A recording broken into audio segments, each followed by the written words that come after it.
Chapter 1020. Soren was planning something.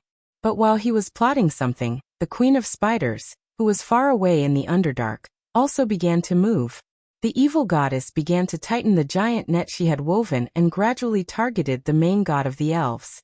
The anger of revenge had been accumulating in her heart for a long time.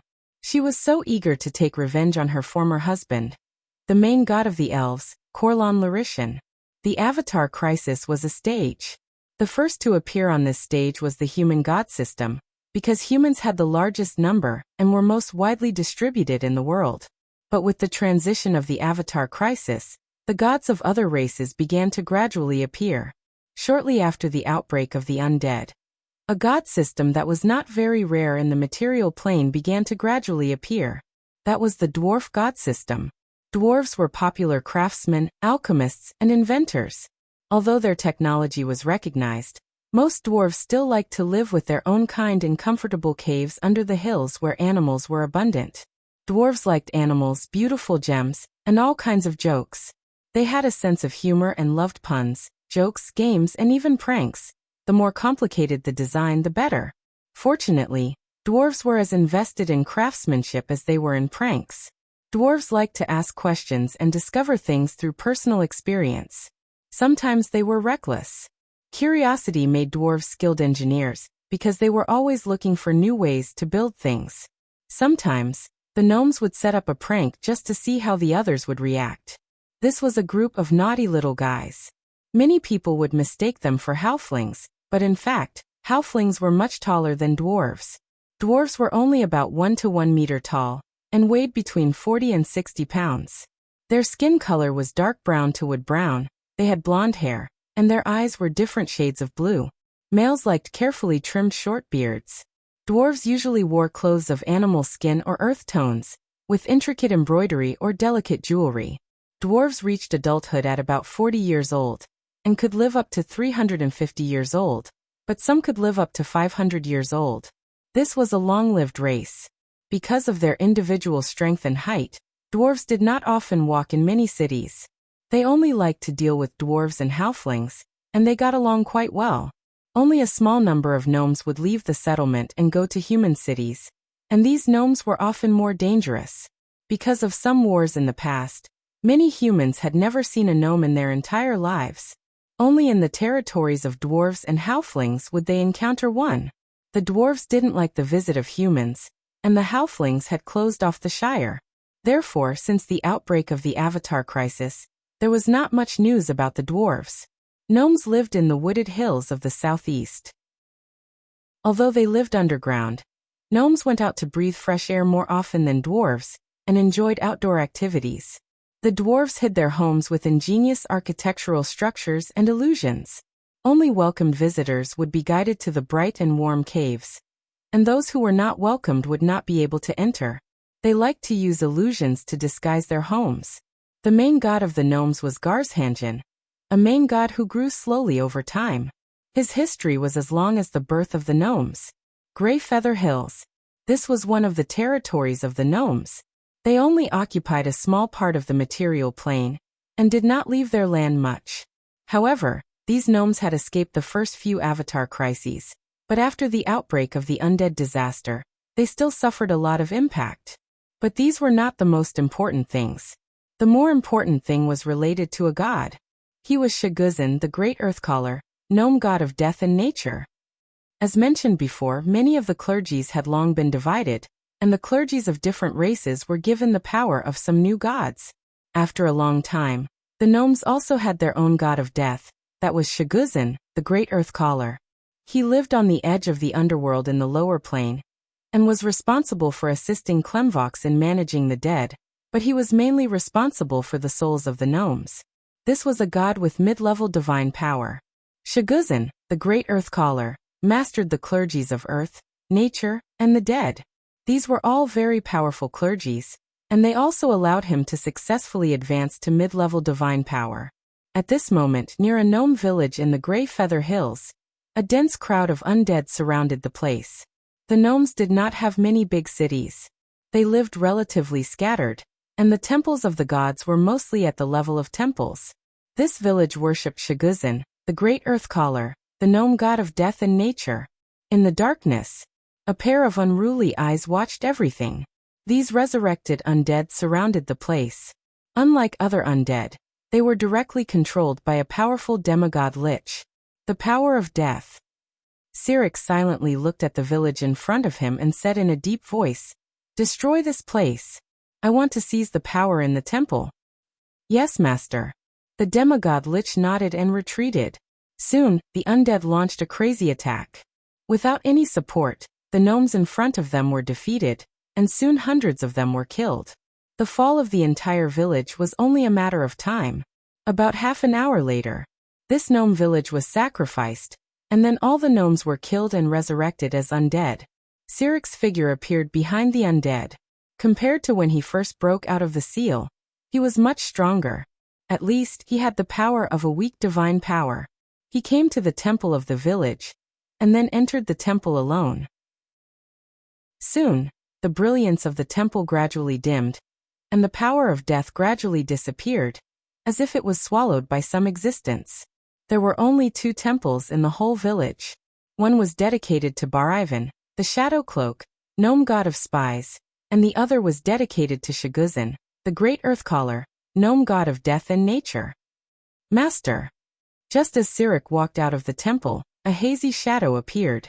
This was a promoted assassin, and the most terrible assassin had the ability of permanent invisibility. They were promoted by the god who held the clergy of murder, and were endowed with the special ability of permanent invisibility. They were also once the core members of the Syrinx church. The assassin approached quietly, knelt down and said, "We have found traces of Bar-Ivan, the Shadow Cloak. But we also found traces of Gerudo, the Iron Hand gnome god of war. They seem to have appeared together near the Grey Feather Hills for some reason." Syrinx turned his head and laughed as if he was sneering. He said, "The gnome god of war? So the gnomes have a god of war. Continue to monitor their movements. When my power recovers a little, I will kill them all." According to normal thinking, Syrinx's target should not be the gnome god system, but the human god system of death. However, Syrinx held the clergy of conspiracy.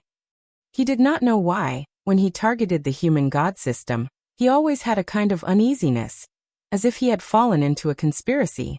In the end, he decided to follow the instinct of the clergy. Although Syrinx was crazy, he was not an idiot. His intuition told him that if he targeted the human god system, he might fall into a conspiracy. Therefore, Syrinx took advantage of this disaster of the undead, and secretly controlled some liches to target an inconspicuous race. That was the gnomes who lived in the hills in the southeast. A divine system that was not very powerful, but had at least 3 or more gods as a target. More importantly, there was one more thing. So far, the gnome god Gar, Dazzling Gold, had not appeared. Syrinx suspected that the gnome god was still in his kingdom, and did not dare to come down. If the gods with great divine power were to resist desperately, they could hold on until the last wave of the Avatar crisis before they fell to the mortal world. However, doing so would consume more divine power. The harder they resisted, the weaker they would be when they fell to the mortal world. P.S. I still remember the ID Futu update of a reader and undefeated legend last time. The game is in beta today. After I finish this chapter, I will enter the game to see if there is a similar ID this time. Chapter 1021. Under the cover of the night. A camp was hidden in the mountains, and a group of gloomy-looking magi were gathered here. They had special emblems on their chests, and used various disguises to protect themselves. Their true identities were members of the Dragon Witch cult. It was an ancient and evil organization. Its founder was Samaster, a chosen of the goddess of magic. He had some dealings with Elminster and once fought with Alistair, the City Lord of Silvery Moon. It was worth mentioning that the former City Lord of Silvery Moon was his lover. This terrifying sorcerer eventually went crazy and revived as a lich. In order to destroy this terrifying existence, hundreds of priests of the God of Dawn, the former God of Light, tried to stop Samaster, but they were forced into a corner by the powerful Samaster. Helpless, the priests sacrificed their lives to pray for Luoshander to descend. The God of Dawn responded to the prayers of his followers, and sent his avatar to destroy Samaster. Samaster's all-out attack only managed to break the skin of Luoshander's temporary body, but his own body was destroyed by Luoshander's attack. An existence comparable to a demigod lich was thus erased by the former god of light. However, the organization he created was preserved and maintained its vitality. Because of this, the Dragon Witch cult and the Dragon cult were created. As time passed, the members of this cult gradually got closer to the god of liches and maintained some contact with Naruto. They were also the most terrifying part of the undead disaster, because their mission was to revive the Dragon Lich. An evil aura pervaded the mountain range. The members of the Dragon Witch cult worshipped dragons, but not living ones. Instead, they were transformed into dragon liches after they died. Samaster had recorded the secrets of creating dragon liches in his book, The Tower of the Dragon. Now, copies of this book were circulated among the members of the Dragon Witch cult. Rituals usually involve the cooperation of the evil dragon and the sorcerers of the Dragon Witch cult. However, it was said that the more powerful sorcerers of the Dragon Witch cult would also force the evil dragon to undergo this transformation. At this moment, in the depths of the mountains, an old blue dragon had been placed in a large magic circle. The transformation of a dragon lich was a very complicated process. It required many magic tools and expensive items. After the transformation, the dragon lich would form a cooperative relationship with the members of the Dragon Witch cult. They would act together against the enemy. A hazy silhouette arrived. Soren's avatar appeared in the mountains. He sneaked past the traps and approached the Dragon Witch cult's camp. As expected, it has already begun. The initial attack of the undead calamity relied on a large number of creatures to wear down the living beings. However, the ghouls and skeleton soldiers alone were unable to truly threaten the gods. To ensure that his plan was perfect, apart from the undead lords, Naruto also secretly supported the members of the Dragon Witch cult. He sent his priests to join them, secretly teaching them necromancy spells, and using them to resurrect the Dragon Lich and the Bone Dragon. This mountain range was the territory of the Blue Dragon. There weren't many dragons in the material plane, but there should be at least a few hundred of them. The Blue Dragons occupied this land because it was close to the Gobi Desert. There were more than 10 blue dragons gathered here because there was a gem mine here. The messy goblins were scattered around the perimeter. The old blue dragon controlled these goblins and used the bugbears as guards to protect the periphery of the nest. He then controlled them to mine the gems here. The aura of death gradually gathered. At the top of a mountain, an evil spell was taking effect. With a low chant, a member of the Dragon Witch cult in a black robe brought a strange potion to the blue dragon. It was a bottle of deadly poison. It would kill an adult dragon in no time. The moment the potion killed the dragon, the spell circle would automatically activate, and the dragon's soul would be injected into the phylactery. The birth of a dragon lich was terrifying.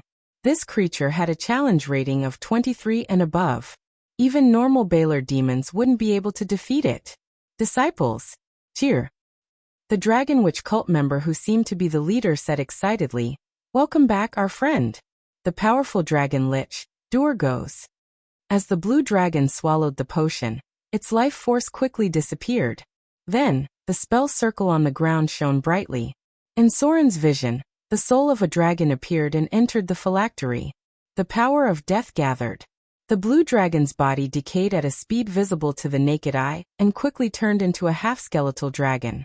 Its flesh and blood dissipated with the spell, and the old blue dragon successfully turned into a dragon lich. A little bit of soul fire appeared in its huge eye sockets. It seems that they're very skilled at turning into a dragon lich. Soren silently watched all of this. At the same time, he calculated the strength of the last few waves of the undead calamity based on what he saw. The outbreak of the undead calamity was only the prelude. Currently, the resurrected were low-level undead and refugees who starved to death during the Avatar crisis. At most, they would be turned into skeleton warriors and ghouls. However, Naruto's goal was not these. As the first wave of the undead calamity ended, more powerful undead would gradually appear, and the Dragon Lich would be the most important one. Currently, there were many members of the Dragon Witch cult scattered throughout the material plane. They were either coercing or forcibly turning the dragons into dragon liches. Naruto's Grim Reaper's servants were assisting these people. Dragon liches could not only be transformed from pure-blooded dragons. According to Soren's memories, Naruto taught the Dragon Witch cult other methods so that they could even transform mixed-blood dragons into dragon liches. For example, old pterosaurs, wyverns, white dragons, and so on. The members of the Dragon Witch cult were mainly distributed in the east and north. The eastern desert was occupied by the evil blue dragon, while the cold lands of the north had a large number of wyverns and white dragons. Nero's church controlled a group of necromancers, and after using the undead to attract attention at the beginning, they had already begun to quietly prepare to revive the giant dragon. The War of the Dragons should be starting soon. Soren watched the old blue dragon in front of him completely turn into a dragon lich. He had no intention of doing anything because this operation was not for a dragon lich. He was looking for the god of liches. The War of the Dragons broke out in the late stage of the undead disaster. The outbreak of the war was mainly related to the Dragon Witch cult. Many pure-blooded dragons, especially those of the good alignment, could not tolerate the other party's resurrection of the dragon liches, and desecrated the long sleep of the dragons. So in the end, even the dragon islands of other worlds had dragons joining the battle. However, the main force of the whole battle was still the good gold dragons and silver dragons. Most of them lived near the Elven Kingdom. This battle finally attracted a legendary dragon. It was one of the 3 legendary dragon species, the Power Dragon. This legendary dragon fought with Naruto head-on, and did not die. It only escaped with serious injuries. Soren waited quietly. According to the information he found, the god of liches had encountered the goddess of death and magic not long ago. His body was destroyed by this otherworldly god. Although he was resurrected with a new body, his strength must have been affected. According to the information collected by Mordor City, his core followers were here.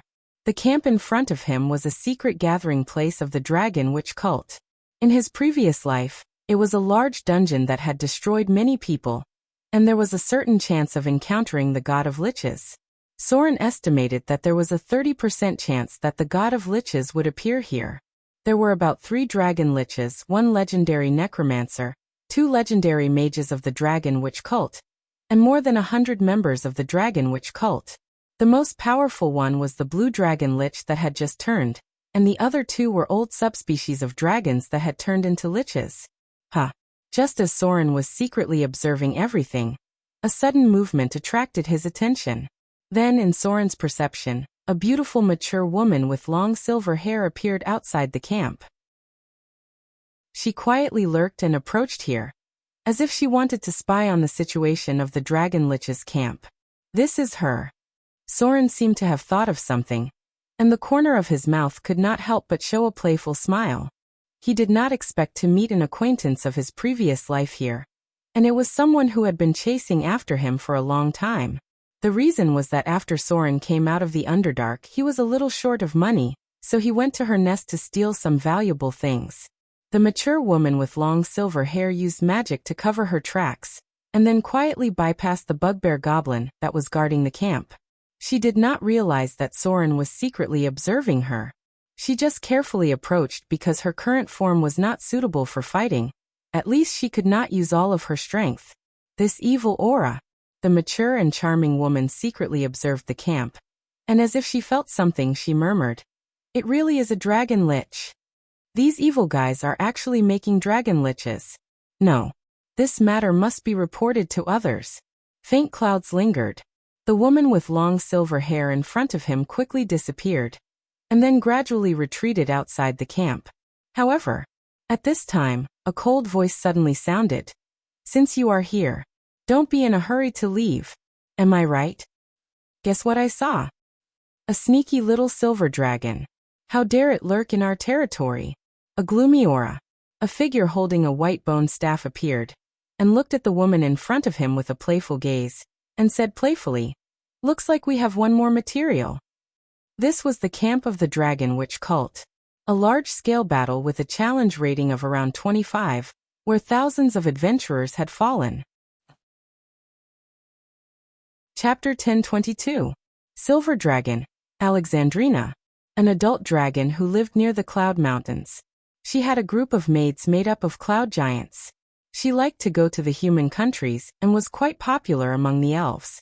In Soren's memory of his previous life, she was a mobile quest distributor in the middle of the Avatar crisis. As long as one was in the good camp, it was always easy to receive a variety of quests from her. Because this naughty silver dragon was a member of a hidden organization in the material plane, the Harpist. The Harpist was a very loose secret and contradictory organization. Its leaders were unknown, and its internal composition was very complicated. They were always hidden in the shadows, only at the critical point of the situation, and immediately disappeared into the crowd after completing the task. They fought against evil in some seemingly insignificant, and even somewhat deviant ways, but the general good people did not understand them. Some people claim that we are spies, and others think that we are nosy, dangerous people or unquestioning assassins. In fact, we are the collection of every characteristic of these people, if the situation proves that it is appropriate to do so. Non-evil people of any age, profession, or race could become a harpist. Humans, half-elves, elves, some halflings, dwarves, and highly intelligent forest dwellers, such as forest fairies and centaurs. The first three accounted for the majority of the harpist. Most of these people were bards or rangers. Other professions also had a place, whether it was mages, thieves, or priests. Droll was an ally of the harpist, but many priests were proud to be a harpist. This was a very old organization, whose history could be traced back to before the last Avatar crisis. The harpist had existed as early as the time when the three gods of death were active. The harpist was once called the interference of the material plane, and deranged idealists, but in most cases, they were a group of people who acted with good intentions. Alexandrina was one of the leaders of the Southern Harpist. She was keen to fight against evil forces, and liked to release a variety of quests to adventurers. Soren once dared to steal some valuable things from her lair, and because of this, he was on the Harpist's wanted list.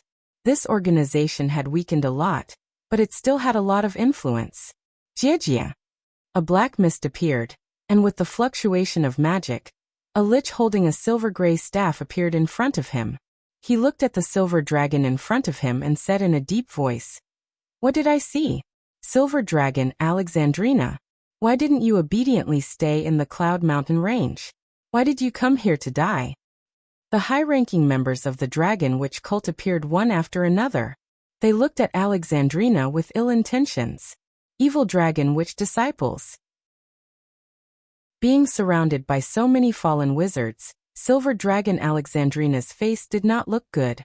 She said in a serious tone, "You actually dare to secretly resurrect a Dracolic. Other kind people would never allow such behavior." The harpist never lacked a sense of justice. Soren complained as he hid in the dark. As a member of the Grey Zone, he had suffered many losses from harpers in the past. But now that he was a god of the evil camp, those harpers did not dare to trouble him. However, these energetic fellows seemed to have set their sights on the Dragon Witch cult, which was a good thing. As long as the harpist knew about it, the goddess of the forest and ranger, Mei-Kai, would not sit idly by. Of course, the premise was that the silver dragon in front of him could leave alive. Bone prison. Dimensional lock. Greater disjunction. The members of the Dragon Witch cult in front of him chose to argue with the silver dragon with a strong sense of justice, or kill her, and turn her into an undead. The battle was going in a very unfavorable direction from the beginning. The legendary wizards of the Dragon Witch cult sealed the space, and then used disjunction to destroy the spells and items on the silver dragon. This was a very smart tactic, because most of the silver dragons were very rich. When they turned into human form, they would prepare a lot of magic items for themselves. Roar. A dull roar was heard. Alexandrina decisively turned into her original form in the face of this unfavorable situation. The combat power of adult dragons decreased greatly when they turned into human form. Although the silver dragon could retain a lot of spellcasting abilities, she was definitely not a match for these people in front of her. A silver dragon about 15 meters long appeared in front of everyone. She had very beautiful silver-white scales as if they were one. The width of her wings was much wider than other dragons. There was a special divine glow on her body, which meant that Alexandrina was blessed by a god. Dragon's breath. Facing the siege of the members of the Dragon Witch cult, the Silver Dragon Alexandrina chose the most effective tactic at the beginning of the battle. She took a deep breath at the beginning, followed by a dragon's breath, then launched a wing attack at the nearest target. There were not many creatures in the material plane that could compete with the power of adult dragons. Even the Silver Dragon, who was not known for her strength, was able to suppress the members of the Dragon Witch cult in an instant. However, this suppression could not last long because there was a limit to the number of times she could use her dragon's breath. Ah! Screams of agony rang out. Under the counterattack of the Silver Dragon Alexandrina, the members of the Dragon Witch cult were quickly killed. However, as soon as the dragon's breath ended, a counterattack followed. Accompanied by a spray of blood, a Dracolic rushed over and tore apart Alexandrina's beautiful scales, taking away a large piece of flesh. The wizards of the Dragon Witch cult immediately began to cast spells such as weaken, damage increase, and reduce resistance to continuously weaken Alexandrina's strength. Soren stood still in the dark and did not seem to have any intention of making a move. This silver dragon did not have any relationship with her, so Soren had to think carefully about whether it was worth it to expose himself in advance for her sake. However, at this moment, an evil aura appeared, accompanied by some kind of divine power that made Soren tremble. A strange item suddenly appeared in the hands of the Dracolic in front of him, and the next moment, a black flame appeared on the Dracolic's palm. This vicious flame instantly burned Alexandrina's body, causing her flesh to gradually wither and her dragon scales to shatter like fragile glass. At this time, Soren noticed that the Dracolic was wearing a crown under his cloak. This crown contained divine power, and some kind of divine power that came from the same source as Soren's. This is... Soren's expression changed instantly, and he murmured, "This is the aura of the King of the Dead, Mirko. P.S. The monthly ticket is about to expire. If you want, please vote again. Wait a minute." Chapter 1023. Part of Soren's power came from the three gods of death. Therefore, he was very sensitive to the power of these three powerful evil gods. Almost as soon as they used some kind of evil black fire, he had a very strong feeling. What is this power? Soren frowned and stared at the member of the Dragon Witch cult in front of him. Under the terrible black fire, the Silver Dragon, Alexandrina's life force was rapidly weakening. It was as if the fire directly ignited her life and kept burning her life force. This power came from the former king of the dead, Mirko. It was a kind of fire from the god of death and had a terrible lethality to any creature, just like the famous silver fire of the goddess of magic. Soren seemed to have thought of something and said in surprise, "The horned crown. Crown of horns." There was no doubt about it. Mirko of the three gods of death had definitely fallen. He died very early, and his divinity had long been inherited by someone else.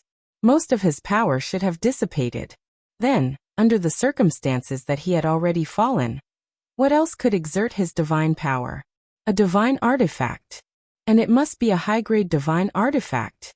A divine artifact that disappeared from the material plane appeared in Soren's memory. It was a divine artifact that was obtained by a legendary figure and brought out of the material plane. The horned crown. This was a divine artifact that preserved part of the divinity and intelligence of the King of Bones, the former god of death, Mirko. It was a silver headband with a black diamond embedded in it. For sharp bone horns stretched out around it, and the inside of the diamond shone with a strange light. The horned crown was an evil item with self-consciousness.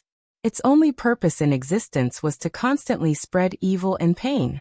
This divine artifact was an item that Mirko made a long time ago when he still had divine power. Although it was finally broken into pieces by the Black Staff, there was still some power left in these pieces.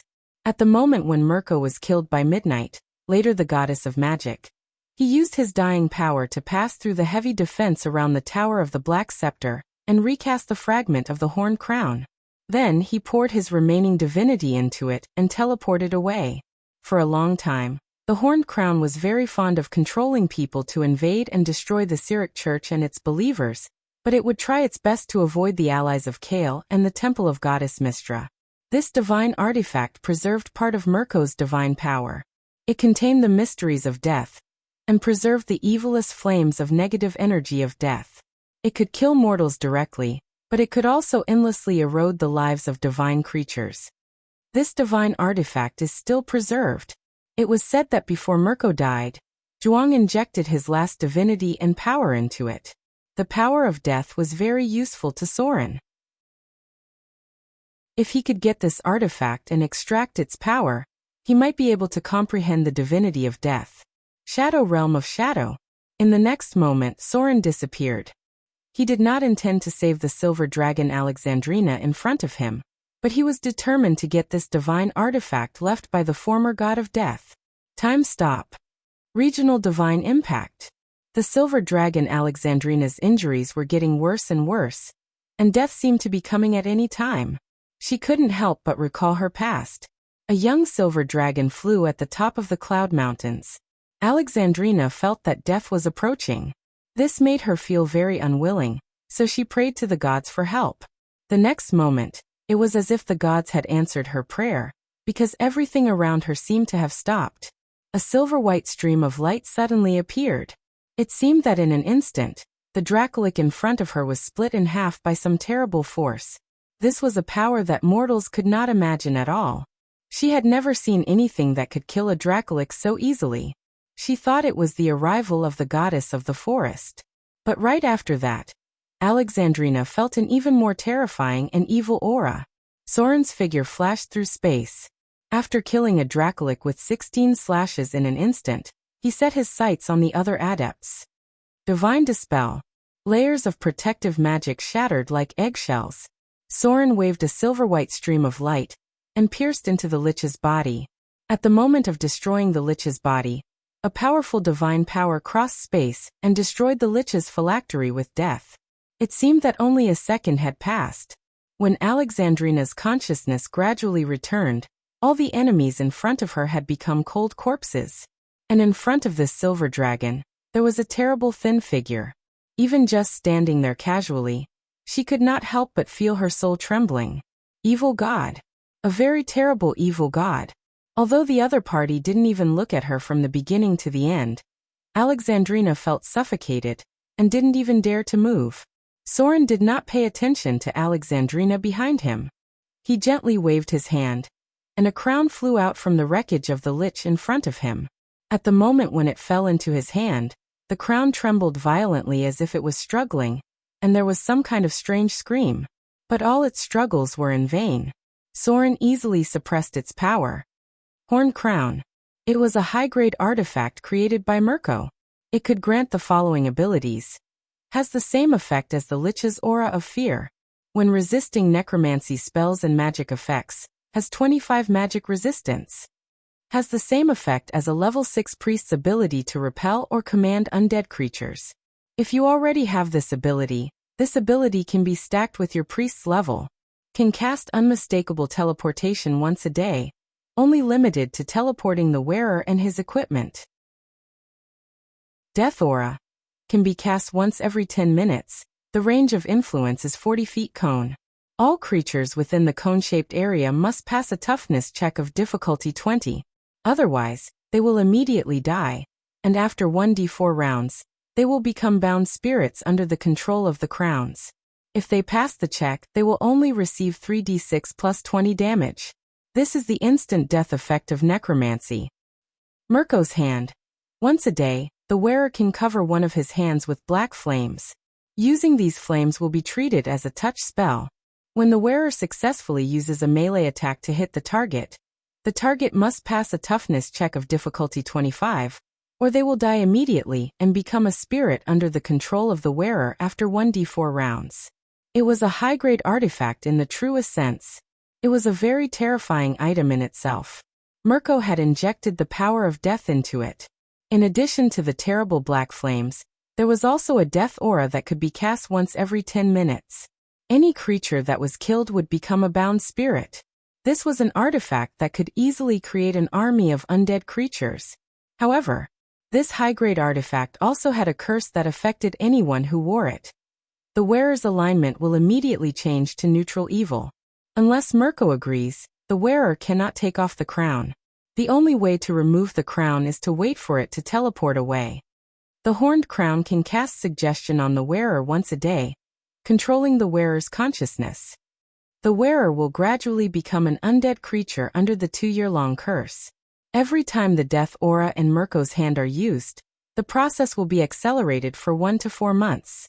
When the transformation is complete, the wearer's appearance and creature type will become an undead creature, but he will still retain his normal abilities. If the horned crown leaves the wearer who has become an undead creature, the wearer will die immediately. The wearer will become very suspicious and will try his best to protect and keep the horned crown so that no one can take it away. When the horned crown is worn, all creatures within 100 feet of the crown must pass a willpower check, or they will be affected by the resonance spell. Mirko's remaining consciousness screamed in horror. He felt Soren's power and tried to escape, but there was no way. He had been suppressed by Soren's divine power. So this is the horned crown? Soren looked at the crown in front of him and said to himself, its ability is similar to the one ring that I made. He created 7 rings in the bottomless abyss. All of them were lesser divine artifacts and high-grade legendary items. They were also enchanted with suggestion and control spells. The effect was similar to the horned crown, but they did not have such powerful enchantments. Soren took a deep breath, then closed his eyes and felt some kind of power. He murmured, "Death. The remaining power of the divinity of death. It seems that I really have to thank you, Mirko. Then you can completely die now. P.S. Second update. The monthly ticket will expire in 6 hours. Those who have a monthly ticket can vote." Chapter 1024. The silver dragon Alexandrina stood rooted to the ground, not daring to move an inch. However, after suppressing Mirko's consciousness, Soren turned his head and looked at her. Then he frowned and said, "What are you doing here? Are you going to have a long talk with these members of the Dragon Witch cult?" Alexandrina swallowed her saliva when she heard this. Her heart finally calmed down. It seemed like the evil god in front of her had no ill intentions. Otherwise, she wouldn't have survived until now. Alexandrina immediately got up and bowed. "Esteemed Lord of Shadows, I'll take my leave then." The silver dragon Alexandrina immediately spread her wings and soared into the sky, then flew out of the mountains. Soren turned around and shook his head. He then walked toward the camp of the Dragon Witch cult in front of him. Since he had already made his move, he had to eliminate the root of the problem. This camp must be completely destroyed.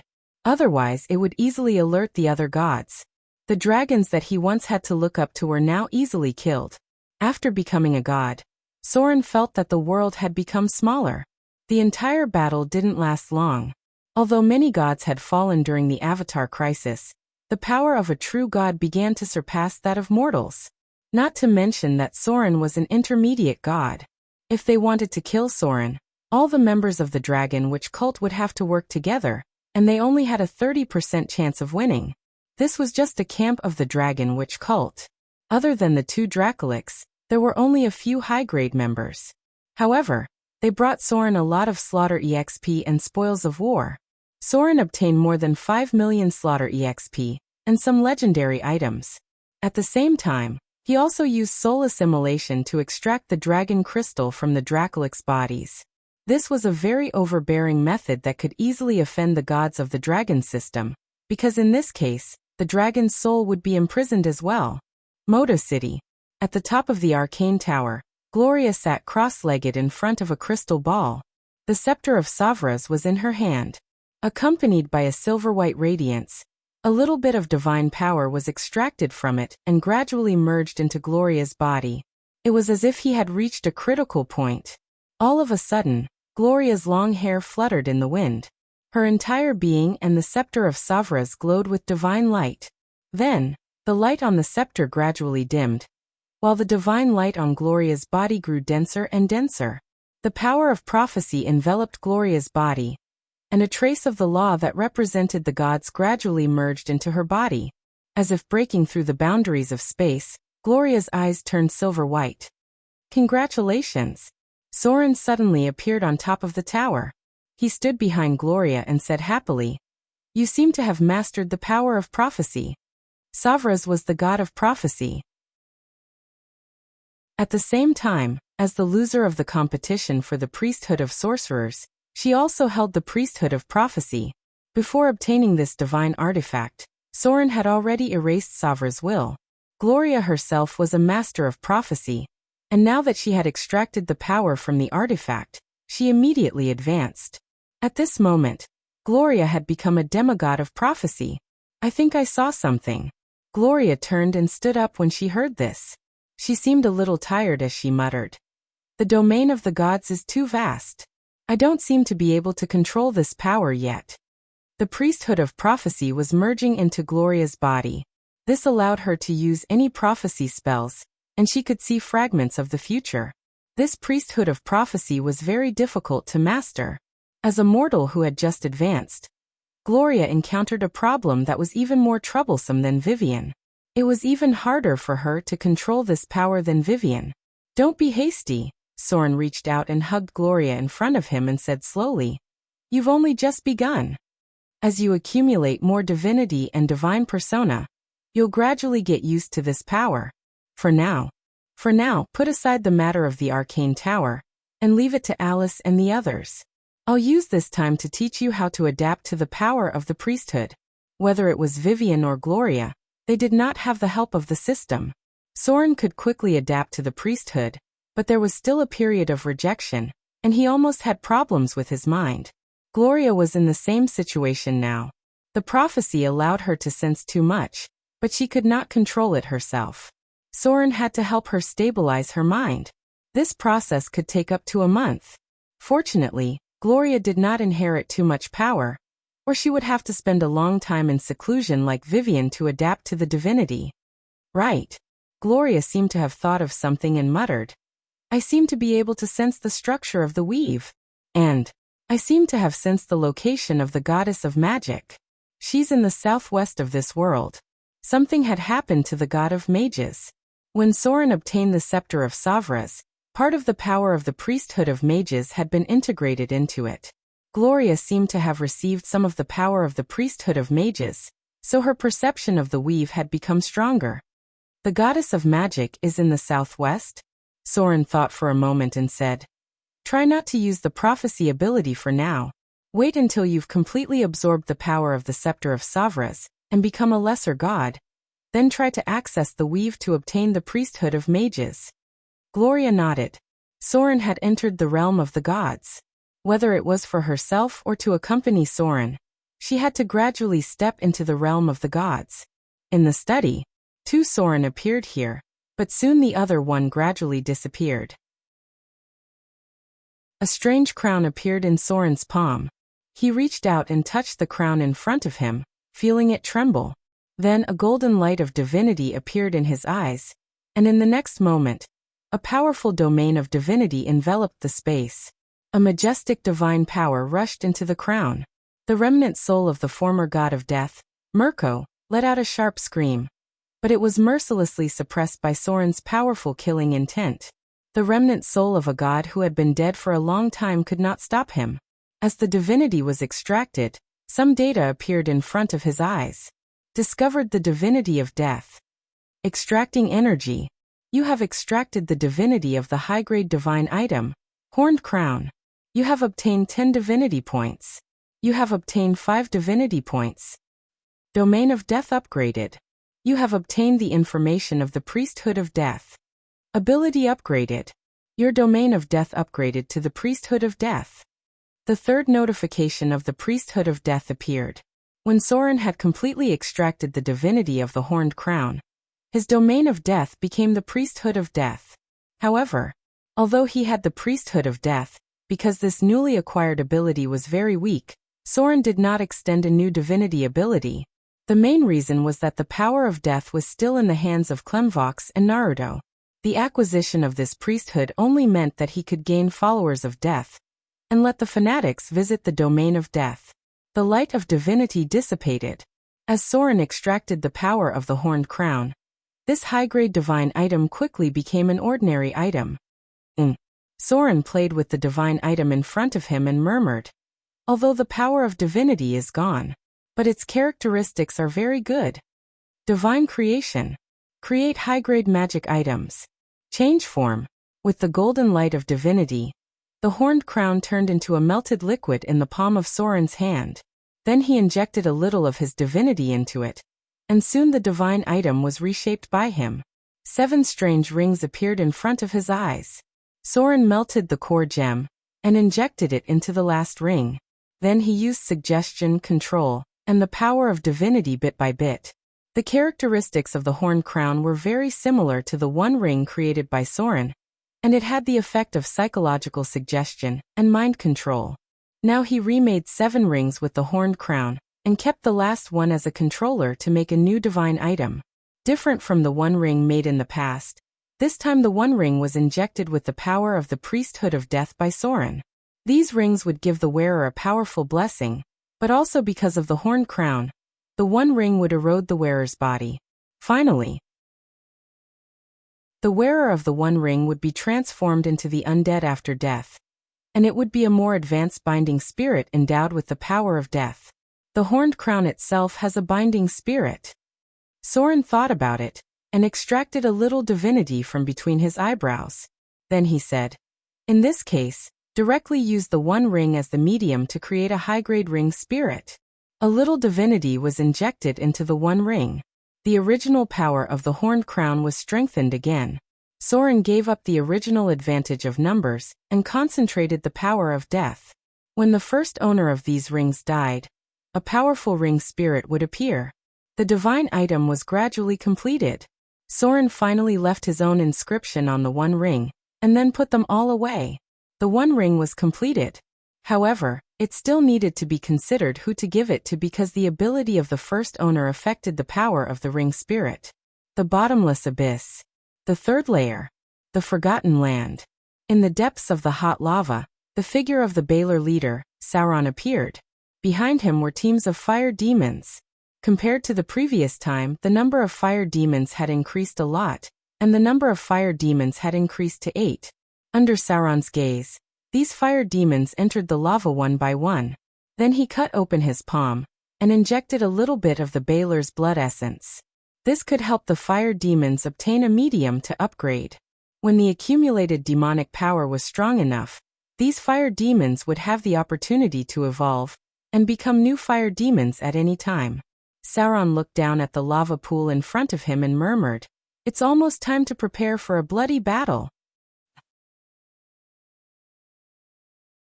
Chapter 10:25. It was almost November. With the arrival of the new year, the disaster of the undead finally broke out completely. The Northwind city in the Frost Kingdom was breached by the Dragon Lich, and more than 100,000 people were slaughtered by the undead. When she heard the news, the angry Princess Royal directly froze hundreds of thousands of undead. But it was too late. The souls of the mortals seemed to have been taken away by some evil force, and the underworld did not welcome these victims. The same thing was happening all over the continent. Far away in the Eastern Kingdom, the Boat of the Desert was also attacked by the evil ancient mummies. A large number of innocent civilians were killed, and their souls mysteriously disappeared. There was a great change in the underworld. After Clemvox was seriously injured and disappeared, Naruto did a very bold thing. He opened a passage and linked his kingdom to the underworld. Then a war broke out between his servants and Clemvox's servants. This war undoubtedly ended with Naruto's victory. Without the support of Clemvox, his servants could not resist at all. Soon, the source of the underworld, the palace of the Nether Sea, was directly occupied by Naruto.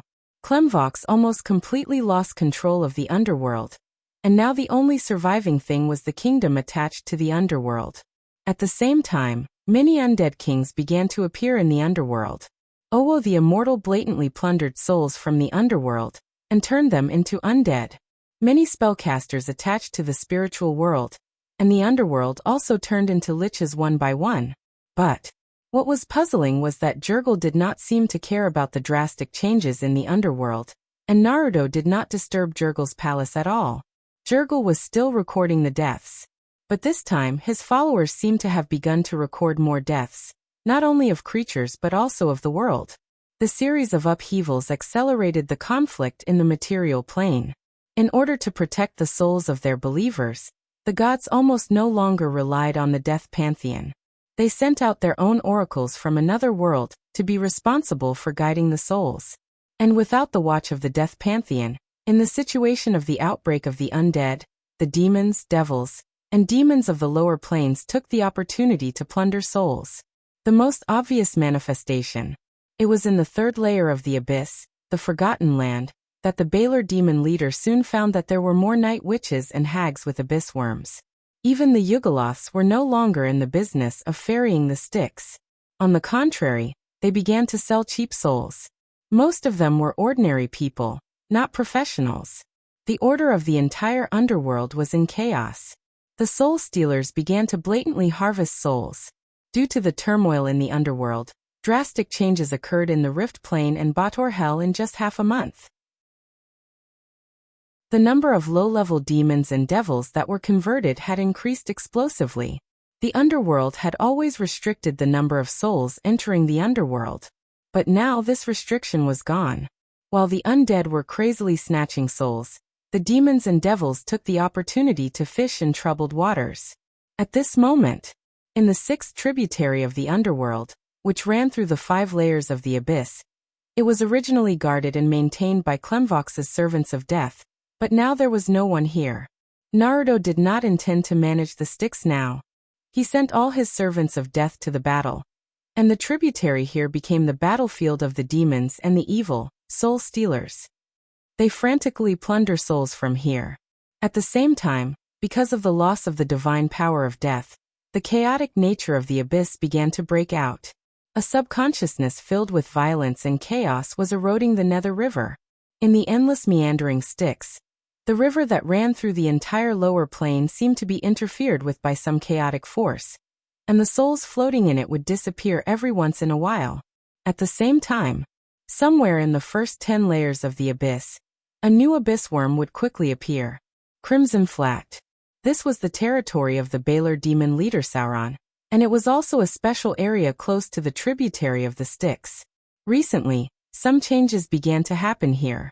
This change was still very short, about a week or so. When Soren just received the news of the abnormality in the Styx, something strange had already happened here. Not far away was the Styx. But now, a part of the Nether River seemed to have been cut off. The Nether River, which was originally one, began to diverge. Then one of them poured into the ground below. This place was called the Crimson Flat, because the land here had turned crimson due to some unknown reason. And now the land here was even redder. A tributary of the Styx seemed to have gone deep into the ground. Since then, there had been an abnormality here. In just one day, thousands of abyss worms had appeared. There was a probability of the abyss transforming into demons, but the probability of transformation was definitely not that high. About 3 days later, the number of abyss worms here had reached about 10,000. And then the first batch of Dretch born in the slaughter appeared. The Dretch occupied this place and began to devour other abyss worms. Soon, the most powerful demon was promoted to a berserk demon, and then to a new Glabrizu. According to the normal progress, a low-level demon lord might be born here. But since this was Sauron's territory, the abnormality was soon discovered by his subordinates. The abyss had been transforming more and more abyss worms recently, but there were still very few like here. About the 5th day, the real change appeared. In the center of the Crimson Flat, there was a huge pit. It seemed to be formed by the collapse of its own accord, and then some kind of blood-red liquid began to gather in the pit. The speed of the liquid gathering was very fast, and the color of the nearby land gradually dimmed. Then, it seemed that all the abyss worms went crazy in an instant. The source of the Styx was constantly stealing souls. In just one day, tens of thousands of abyss worms were born. At the same time, these abyss worms were madly attacking and devouring each other. They ate the dead abyss worms, but they did not evolve. These abyss worms were getting bigger and bigger. It seemed that there was some kind of powerful force protecting them. They continued to evolve in the form of abyss worms. At first, Sauron's subordinates could still get close. Later, even the high-grade demons did not dare to get close because in the center of the flat, there was a huge blood pool. The area was more than 10 times larger than the blood pool controlled by Sauron. After the frenzied slaughter, 3 abyssal worms were fortunate enough to survive. Each of them was more than 20 meters long, and their skin was tougher than dragon skin. Even the high-grade demons sent by Sauron ate one of these crazy worms. They did not allow anyone to get close to the blood pool. This was a newborn blood pool, and it did not have any master. Under the influence of the subconsciousness of the abyss, the first function of the blood pool was to transform a mother worm. The 7th day, Sauron's figure came here. He looked down at the huge blood pool in front of him and murmured, "It seems that the mother worm is about to be born." Just like raising venomous insects, out of hundreds of thousands of abyssal worms, only 3 of them survived. Any one of them was strong enough to fight against the old dragon, but the power of the abyssal law had yet to bless them, because only the last survivor could become the mother of worms. When this transformation was completed, the mother worm would be blessed with the power of the law. It would have the power of a demigod, and become the lowest grade secondary demon lord. Every level of the abyss had a mother worm scattered around. They were the lowest grade secondary demon lords and only guarded near the blood pool. They were responsible for the birth and transformation of abyss worms. It seems that we still need to wait. Sauron's eyes showed a hint of excitement. After the birth of the mother worm, the blood pool will be truly formed. Such a big blood pool. And the source is directly connected to the Nether River. I wonder how many souls it can transform in a day. Sauron's original blood pool was only 1/10 the size of this one. It could transform about 300 to 500 abyss worms a day. The huge blood pool in front of him was 10 times the size of that one. The transformation ratio was of course more than 10 times. If it was connected to the Nether River due to the influence of the abyss, the number of transformed abyss worms might increase explosively. Sauron was the demon lord here. Naturally, this new blood pool would be its territory. When the real mother of worms was born, it would need to conquer this place, and then its army would expand rapidly. Immediately dispatch the 3rd Demon Legion to guard this place. Sauron thought for a while, and ordered the elite succubus beside him. Don't let anyone come close. Don't disturb the battle of the mother worm. Pay attention to the Nether River nearby. Other demons are prohibited from approaching this area. Although Naruto's actions greatly increased the power of the undead, the subconsciousness of the abyss seemed to have taken the opportunity to bite off a large piece of meat from the underworld. In the lower plane, the abyss had the most tributaries of the Nether River. If there was a new blood pool in Sauron's place, then there would be new blood pools in other levels of the abyss. Perhaps after the underworld lost the management of the death god system, there would be an explosive growth of demons in the lower plane. The gods could only take care of their own believers now, and they must be the souls of devout believers. As for the souls of the other dead, they could only pray for themselves now.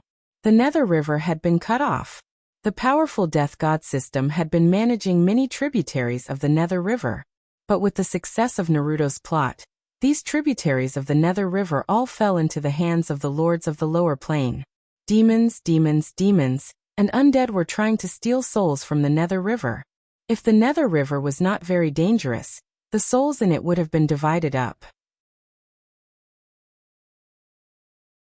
Chapter 1026. In the boundless astral plane. A steel fortress of the Githyanki stopped at the border of the Clock Nirvana mechanical realm, and then a group of heavily armed soldiers came down. At the border of the Clock Nirvana mechanical realm, there was already a Thaling waiting. Behind him were steel golems. When the Githyankis in front of him approached, Thaling walked over and said, "Welcome. I'm Thaling 7. I'm responsible for receiving this batch of materials for Sir Soren, and I'll give you the bill later." Needless to say, these Githyankis were the batch that Soren had looted. No one dared to default on the debt of a god, especially a notorious evil god. This was the second batch of goods of the Githyankis. In order to pay off the debt owed to Soren, they had looted a lot of places recently.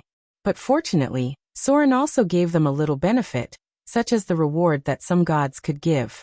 Soren didn't need these Githyankis to be loyal. He just needed them to pay back what they owed him. The leader of the Githyankis nodded, then motioned the soldiers next to him to transport the materials. Looking at these things that they had worked hard to loot were handed over to Thaling, his expression couldn't help but be a little painful. But when he thought of the terrible evil god, he finally decided to hand over the goods honestly. At the same time, at the back of the mechanical realm, Thaling 1 was calculating the next batch of goods. How many steel golems have been completed in this batch? About 120 golems. Well, then let's go to Mordor City first. The war in the material plane seems to be getting worse. Are these undead going to kill all the living? Who cares about them? Anyway, we are construct life.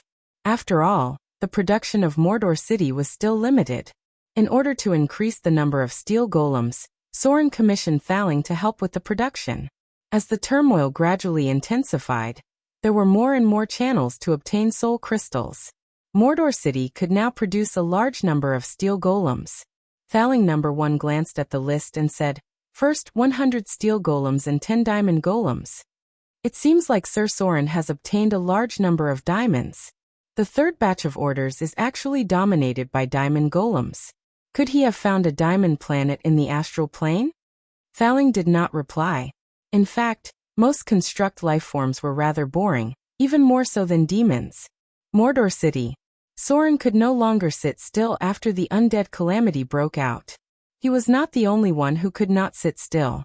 The other gods could not sit still either. They could slightly ignore the life and death of mortals, but if it involved the foundation of the kingdom of God, what about the souls of the believers? The god of war finally made his move. After enduring for so long, the Church of War launched an operation to clean up the undead for the first time. Their apostle army also entered the lower planes to ensure that the river Styx connected to the kingdom of war would not be disturbed. The river Styx was like a blood vessel. From the beginning of a small river, it slowly grew to all parts of the multiverse. With the gradual increase of the population, many souls were no longer personally led, but relied on the river Styx to transport them. This was also the covenant made by the gods. The god of death was responsible for collecting the souls, and finally sending them to the kingdom of the gods. But now that Klemvox had lost control of the underworld, this covenant was naturally invalid. The first thing the gods thought of was to ensure that the souls of their believers could return to the kingdom of God. Only then would they have other thoughts to think about others. It had to be said that the gods were also selfish. The Legion of the Church of War cleaned up the undead in the southwest of the continent. At the same time, they gathered a large number of adventurers to eliminate the undead. Once a god with great divine power made a move, it would definitely cause a huge commotion. The moment the power controlled by the god of war was activated, a large number of melee professions immediately gathered. At the same time, the goddess of strategy also cooperated with them. It seemed that they were ready to clean up the undead in the southwest plains. Thud thud thud. There was a sound of footsteps. Then Gloria's figure appeared in the room. She came over with a document in her hand. She frowned slightly and looked at Soren's face, then said, "Are you going to establish a country?" Soren looked up. He looked at Gloria's beautiful face, then gently waved his hand. Gloria came over and sat on Soren's knee, letting him put his hand into her robe and hold her gradually plump breast. His fingers seemed to have magical powers, causing her face to turn crimson and her breathing to quicken unconsciously. Soren seemed to be thinking about something. He bowed his head and said, "Yes." Gloria came back to her senses and adjusted her breathing. "Why Adele Isabella? If we establish a country on the south coast, what about Mordor?" Gloria's mind was still very clear, even if she was very shocked after knowing this. Soren fiddled with the bud and said slowly, "First of all, Adele Isabella has the blood of Queen Isabella. Second, she is the nominal lord of the Windspear Hills. There is no one in Mordor who is more suitable and can reduce criticism than her. The south coast is the south coast. The establishment of a country on the south coast has little to do with Mordor. It's just a name for reasonable expansion. Everything will still run as it was." Gloria took a deep breath and said, "You didn't choose her because she served you?" "Serve. Of course, it was not the service of following a god, but another kind of service between a man and a woman." Soren shook his head. "Do you think I'm so easily influenced?" Gloria was finally relieved. She got up and kissed Soren on the face and whispered, "Then do what you're going to do. I'll always be on your side." In fact, Soren asked someone to give this document to her, and she was already relieved. However, she still had to ask. The two princesses of Arendelle had already made her a little vigilant. Gloria felt that she should fight for more for herself and her mother. There was a huge piece of land in front of Soren's eyes. The topographic structure of the entire southern part of the continent was marked on it, and the location of the red dot was the Wind Spear Hills. Adele Isabella. Soren pondered and said to himself, Queen Isabella's blood. Since the Arcane Empire, there have been few powerful empires in the material plane. If Adele Isabella is secretly allowed to establish a kingdom, then the entire south coast from the south of Waterdeep City to the border of the Principality of Rossard.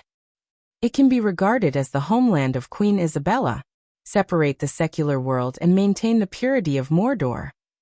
Use the power of the secular world to strengthen Mordor. Use the council to control Mordor, and ensure that the direction of Mordor has minimal impact on myself. The future. Even if Mordor is corrupted as a god, I can easily purify Mordor directly from top to bottom. P.S. First update. I have something to do recently, and I need to sort it out. The latter part is important. Chapter 1027. No country could last forever. Even the powerful Silver Age and the Arcane Empire were also destroyed. A country could only live for a few hundred years at most, and a god would be unlucky if he died in less than 3,000 years. Soren could never tie himself to the kingdom.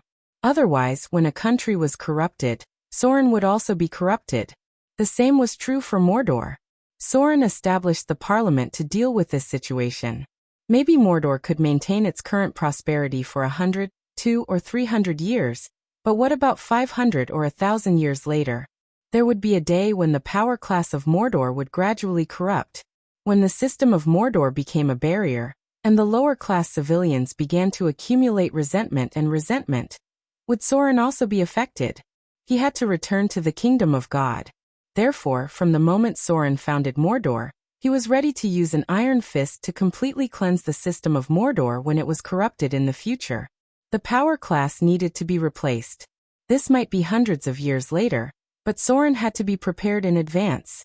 When he returned to the kingdom of God, Soren would divide the world to ensure his superiority as a god, and at the same time, when the corruption of Mordor reached the critical point of his tolerance, he would carry out a bloody cleansing process from top to bottom. Not only Mordor, but even the Church of the Gods was the same. Why did the gods keep a proper distance from the church? It was because even if the church did something wrong, it could be blamed on some people inside the church. Any church would inevitably be corrupted, and when this corruption appeared, the gods would eliminate it at the right time. For example, there used to be a fallen archbishop of the Lord of Light. All the sins he had committed were his own. The Lord of Light, on the other hand, could not see everyone because he was far away in mountain paradise. When this cancer was removed, the suffering believers and civilians would only resent the archbishop instead of the Lord of Light, because the Lord of Light would always be great. This was the power of the gods. Soren divided the interior of the church, divided the power of Mordor, and arranged the kingdoms on the south coast. It was all for this. In the end, Soren needed to remove himself from these and become a sharp sword hanging over the south coast of Motor City, so that all the ambitious people would not be corrupted quickly, and at the same time complete purification when necessary. Adele Isabella was a very important key. In the beginning, as a descendant of Queen Isabella, she was able to help Soren rightfully control some of the lands on the south coast. But now, because of the impact of the 3 Avatar crises, the entire southern region had been seriously damaged. Many lands had been barren and many towns had been destroyed. Now there were many ownerless lands. However, even if it was an ownerless land, it could not be casually occupied. This required a reasonable status. And Adele Isabella was Soren's rightful wife. The establishment of a kingdom would not be obstructed at this moment. After completing all of this, the Windspear Hills would be able to expand their territory and quickly swallow up the nearby plains, leaping to the size of the Principality of Rossard. This was beneficial to Soren's future plans, as land was the most important thing for population growth. However, after thinking about it, Soren said to himself, "These still need some royal recognition. Maybe it's time to visit Princess Royal." Establishing a kingdom was establishing a kingdom. Soren was Soren. As a god, Soren could secretly control the kingdom, but once it was established, even if everyone knew that Soren was secretly controlling everything, they could never put Soren in the position of king on the surface. That was an act of digging a hole and burying oneself. Adele Isabella was a suitable candidate. As a fanatic of Soren, she would definitely return to the kingdom of God after death, and this kingdom would be handed over to her to control. Even if the kingdom was destroyed in the future, Soren's divinity would not be unstable. But this was still a risky move. Why did many gods only control a city at most and not a kingdom? The reason was that the kingdom was too short. For any god, a few hundred years in a kingdom would pass in the blink of an eye. The corruption of the noble class would inevitably lead to the collapse of the kingdom. If a god was dragged into this quagmire of karma, the result would be terrible. Even the goddess of aristocracy was wise enough to maintain a distance from any kingdom. She only maintained the system of protecting the nobles, but she would not easily approach any kingdom. The system must be reconsidered. Soren looked at the map and pondered. There was a large area drawn on it, which was the land that needed to be occupied in the future. The aristocratic system is too backward. But without the nobles, the civilization of this era is completely impossible. It will take a long time to popularize it. The best way now should be to separate the nobles' titles from the kingdom's official positions. The feudal system is definitely not possible. The characteristic of this era was that a certain noble was basically the manager and ruler of a city, but this was not the system Soren needed. He would appropriately keep the nobles, but the power of the kingdom must be centralized. What Soren wanted was centralization, and at the same time, to ensure the appointment and dismissal of any official positions in the kingdom, he would greatly reduce the nobles' land and remove them from the whirlpool of power. The situation where the nobles were equal to the emperors of the kingdom was absolutely intolerable. For Soren, the steps could not be taken too far. He did not care how long the kingdom could exist, but he cared about how much power the kingdom could have during this time. Population, land resources. Soren needed a large number of believers, and everything was to serve this purpose. Not only his believers, but also Vivian's, Gloria's, and even fallen witch Curran's. Soren wanted to establish a god system, and a god system was often born within a race. Even if the human population was the largest, there were only so many god systems. The entire Amazon rainforest could support the belief of the Storm Lord. Similarly, Sauron needed a lot of people in order to support his own divine system. Now that Gloria was already a demigod, Vivian was gradually learning to control the belief. When Vivian was fully adapted, she should stand on the stage and expand her believers. Otherwise, the little girl was likely to be reduced to lesser divine power. I should go and see Adele Isabella in a few days. Soren stood up and murmured, but now, maybe I should go and divide the wealth of the river Styx. He had a big plan. It was a very bold plan. Basically, the gods of the good alignment would never do it. The gods of the evil alignment also needed to carefully consider it because this plan was cut off the river Styx. P.S. Guess what Soren is going to do with the river Styx? Chapter 1028. Cutting off the Styx. This was a very dangerous act. Because no matter who dared to tamper with the Styx at any time, it would be regarded as a very serious provocation by the Death Divine system.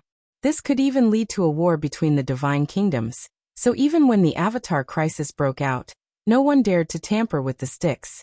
This situation continued until the disappearance of the King of the Dead, Clemvox. In the situation where Naruto and Clemvox were at loggerheads, finally some daring people began to have ideas about the Styx. There was no doubt about it. Soren was also one of these daring people. The greatest value of the Styx itself was transportation. Yugros and some demons relied on ferrying on the Styx for a living, and they also acted as assistants of the death divine system. However, the most valuable thing of the sticks was the goods it transported, which were souls from all over the multiverse. No matter what race or plane, most of the souls had something to do with the sticks. Soren's goal was the third layer of the abyss, the Forgotten Land. The Forgotten Land was mentioned before, but there was one thing that must be reiterated here. That was the birth of the name Forgotten Land, had a very important relationship with the Styx itself. In this level of the abyss, many demons tended to forget certain things more easily than in other places. Even people from other worlds who arrived here had to pass a compulsory exemption test after staying here for a period of time. Otherwise, they would lose some memories of the past. The forgotten memories were related to their own abilities and the importance of the memories. They might forget small things like eating and drinking, or they might forget their own identity and so on. The Forgotten Land was a good place because the demons born here were purer. Most of them only retained part of their fighting instincts from their previous lives, and most of their memories had disappeared. This meant that they were born blank and were easier to be controlled by the demon lord. The key reason why this happened in the Forgotten Land was the Styx. There was the main road of the Styx in the upper layer of the abyss, and the most tributaries of the Styx in the first 10 layers, and some of these tributaries penetrated into the Forgotten Land itself. Because of the erosion of the Styx, the creatures here were more likely to forget some things than in other places. In short, the Forgotten Land was like a huge delta surrounded by the Styx. The main stream and tributaries of the Styx surrounded this place. Soren's target was the 7th tributary of the Styx. This place was close to the border of the Forgotten Land, which was also close to the edge of the distorted void. The Styx itself was protected by some kind of law power, and at the same time, it had a strong corrosive effect and could make the dead and the living forget some things. The width of the 7th tributary was about 20 meters. Branching off from the side of the Styx's main road, it broke into the Golumba Arena about 100 kilometers away from Soren's Kingdom of God, and finally passed through the Forgotten Land to reach the 7th and 8th levels of the abyss. Almost every tributary of the Nether River was connected to the lower levels of the abyss. In the direction of the Golumba Arena, the new giant blood pool was connected to the 5th tributary of the Styx. Soren's target was the 7th tributary of the Styx. Golden light converged. It was rare that Soren personally went to the bottomless abyss. After mastering the divinity of death, Soren was basically involved in the struggle of the Styx, and he was bound to collide with them in the future. Therefore, after deciding to attack the Styx, Soren did not hesitate at all, and directly descended in his true body, divine form. With the gathering of a huge amount of divine power, Soren's figure turned into a golden giant. Other people in this plane seemed to have sensed it, especially those powerful demons who had the one ring given by Soren. At this moment, they looked at this side with awe. Change space. The surrounding space gradually distorted. The Styx was a very dangerous thing. Even the gods could not touch it easily. Only those who had mastered the power of death could touch it, but they would also feel very uncomfortable and slightly corrosive. The space in front of him gradually distorted. Some kind of powerful law power collided with the power of Soren's divinity, so that the surrounding soil was suspended in the air. The Styx was the product of the law. From a small river to a huge vein through the multiverse, the Styx itself carried a very powerful force. Change size. Change reality. Change form. The power of the 3 divinities was activated at the same time. Soren's figure stood on the ground, then waved his hand, and the dark red soil in front of him separated directly, gradually turning into a river of more than 3,000 meters long and about 20 meters wide. The earth split open. The powerful power of the gods was revealed at this moment. Soren directly transformed part of the terrain of the bottomless abyss in front of him with the great divine power accumulated by the city of Moder. The water of the Styx collided violently, as if breaking through the limit of some law. The tributary of the Styx in front of him directly changed its course, and part of the water poured into the river opened by Soren. Divine creation. A golden light went directly along the new river, like a rainbow bridge guiding the flow of the Styx. A large amount of water mixed with the souls in it poured into the new river, and moved forward quickly. The original tributary of the Styx suddenly dropped a lot. Wails and howls of agony could be heard from all around. Vaguely, there was also some sort of subconscious, terrifying backlash energy. Soren's face was pale. He was under the terrible pressure of the water of the Styx at the moment, but Soren did not flinch at all. Instead, he continued to guide the divine power to transform the Styx in front of him. Divine shock wave. After the water of the Styx was introduced into the new river, Soren's golden light skyrocketed, and then a powerful shock wave of divine power hit the mountain next to him. The mountain of nearly 100 meters high was directly cut off by Soren. God's descent. Soren's figure turned into a golden giant that was hundreds of meters high. He directly held the broken mountain in front of him out of thin air, and then smashed it down toward the original tributary of the Styx. Boom! There was a loud noise that shook the earth. The mountain of hundreds of meters was directly cut off by Soren, and thrown into the original Styx. For a time, the whole tributary of the Styx was cut off, and the huge mountain became a dam that blocked the river. Divine reconstruction. The water of the Styx washed the mountain in front of him. The strong corrosiveness quickly eroded the soil and exposed the solid rock. Soren turned his divine power into a golden light curtain attached to the mountain in front of him. Then he waved his hand and broke the original law barrier with his divine power. In one breath, the water of the Styx was completely diverted into the river that he created. Boom! The surging water of the Styx flowed and quickly reached the end of the new river. It was a huge pool, but all this was just on the surface, because there was a space passage under the pool. It was directly connected to Soren's kingdom. The whole transformation process was barely half completed here. The other half of Soren's transformation was in his kingdom. Chapter 1029. The Shadow Kingdom. In the beginning, this kingdom was too close to the shadow plane, so the interior was half shadow. Everything was gray. Most of the petitioners in the divine kingdom were also shadow creatures. However, as Soren took control of the divine kingdom, everything inside was reconstructed, especially the original gray world. Now there were more colors. However, the entire kingdom was very large. Without entering the kingdom, Soren couldn't completely reconstruct it, so the northwest part of the kingdom was still the desolate Shadow Kingdom. However, there were some special changes happening here. A huge pool of reincarnation was placed here. Petitioners couldn't get pregnant or reproduce, even though the gods had given them a lifespan of thousands of years.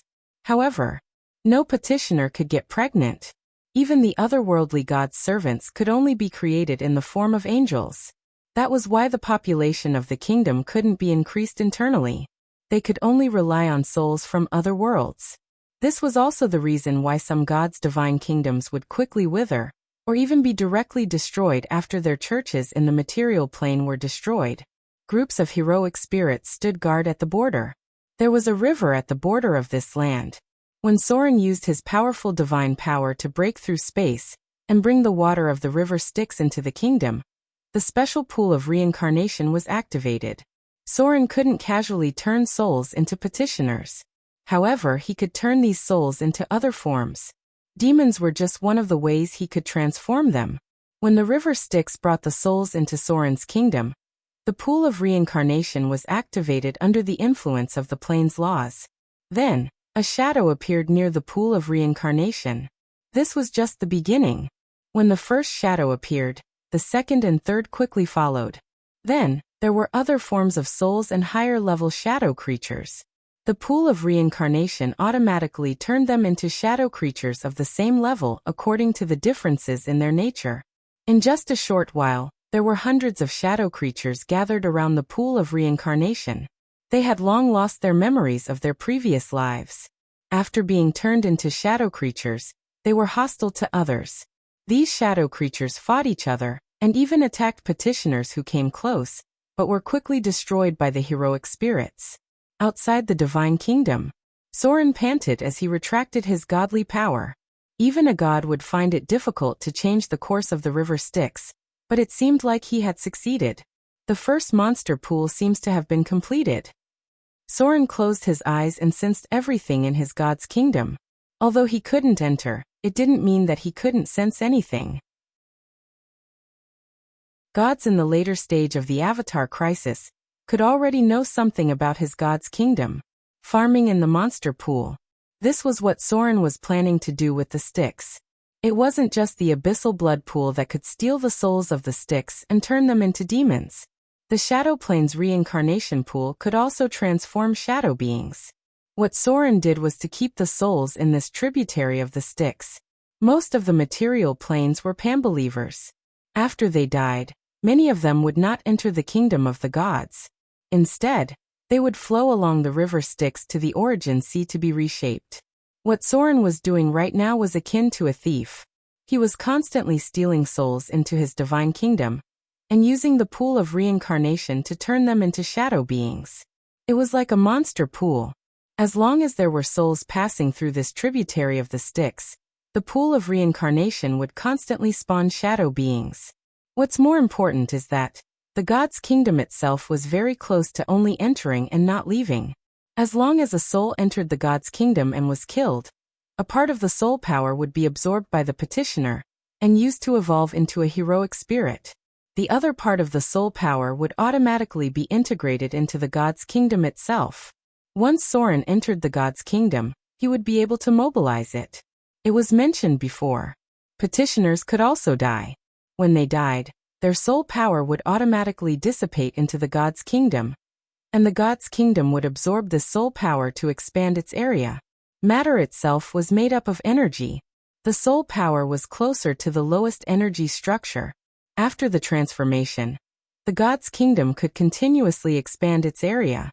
At this moment, inside Soren's god's kingdom, thousands of shadow beings had already appeared. They quickly expanded and occupied a territory of about 50 square kilometers. Outside this area was where the heroic spirits under Soren's command were stationed. Farming also required raising monsters. Shadow beings that were too low level weren't worth much. Soren set up an area with the pool of reincarnation as the center of the god's kingdom for these shadow beings to expand and grow. As long as the Styx's water was constant, these creatures wouldn't decrease.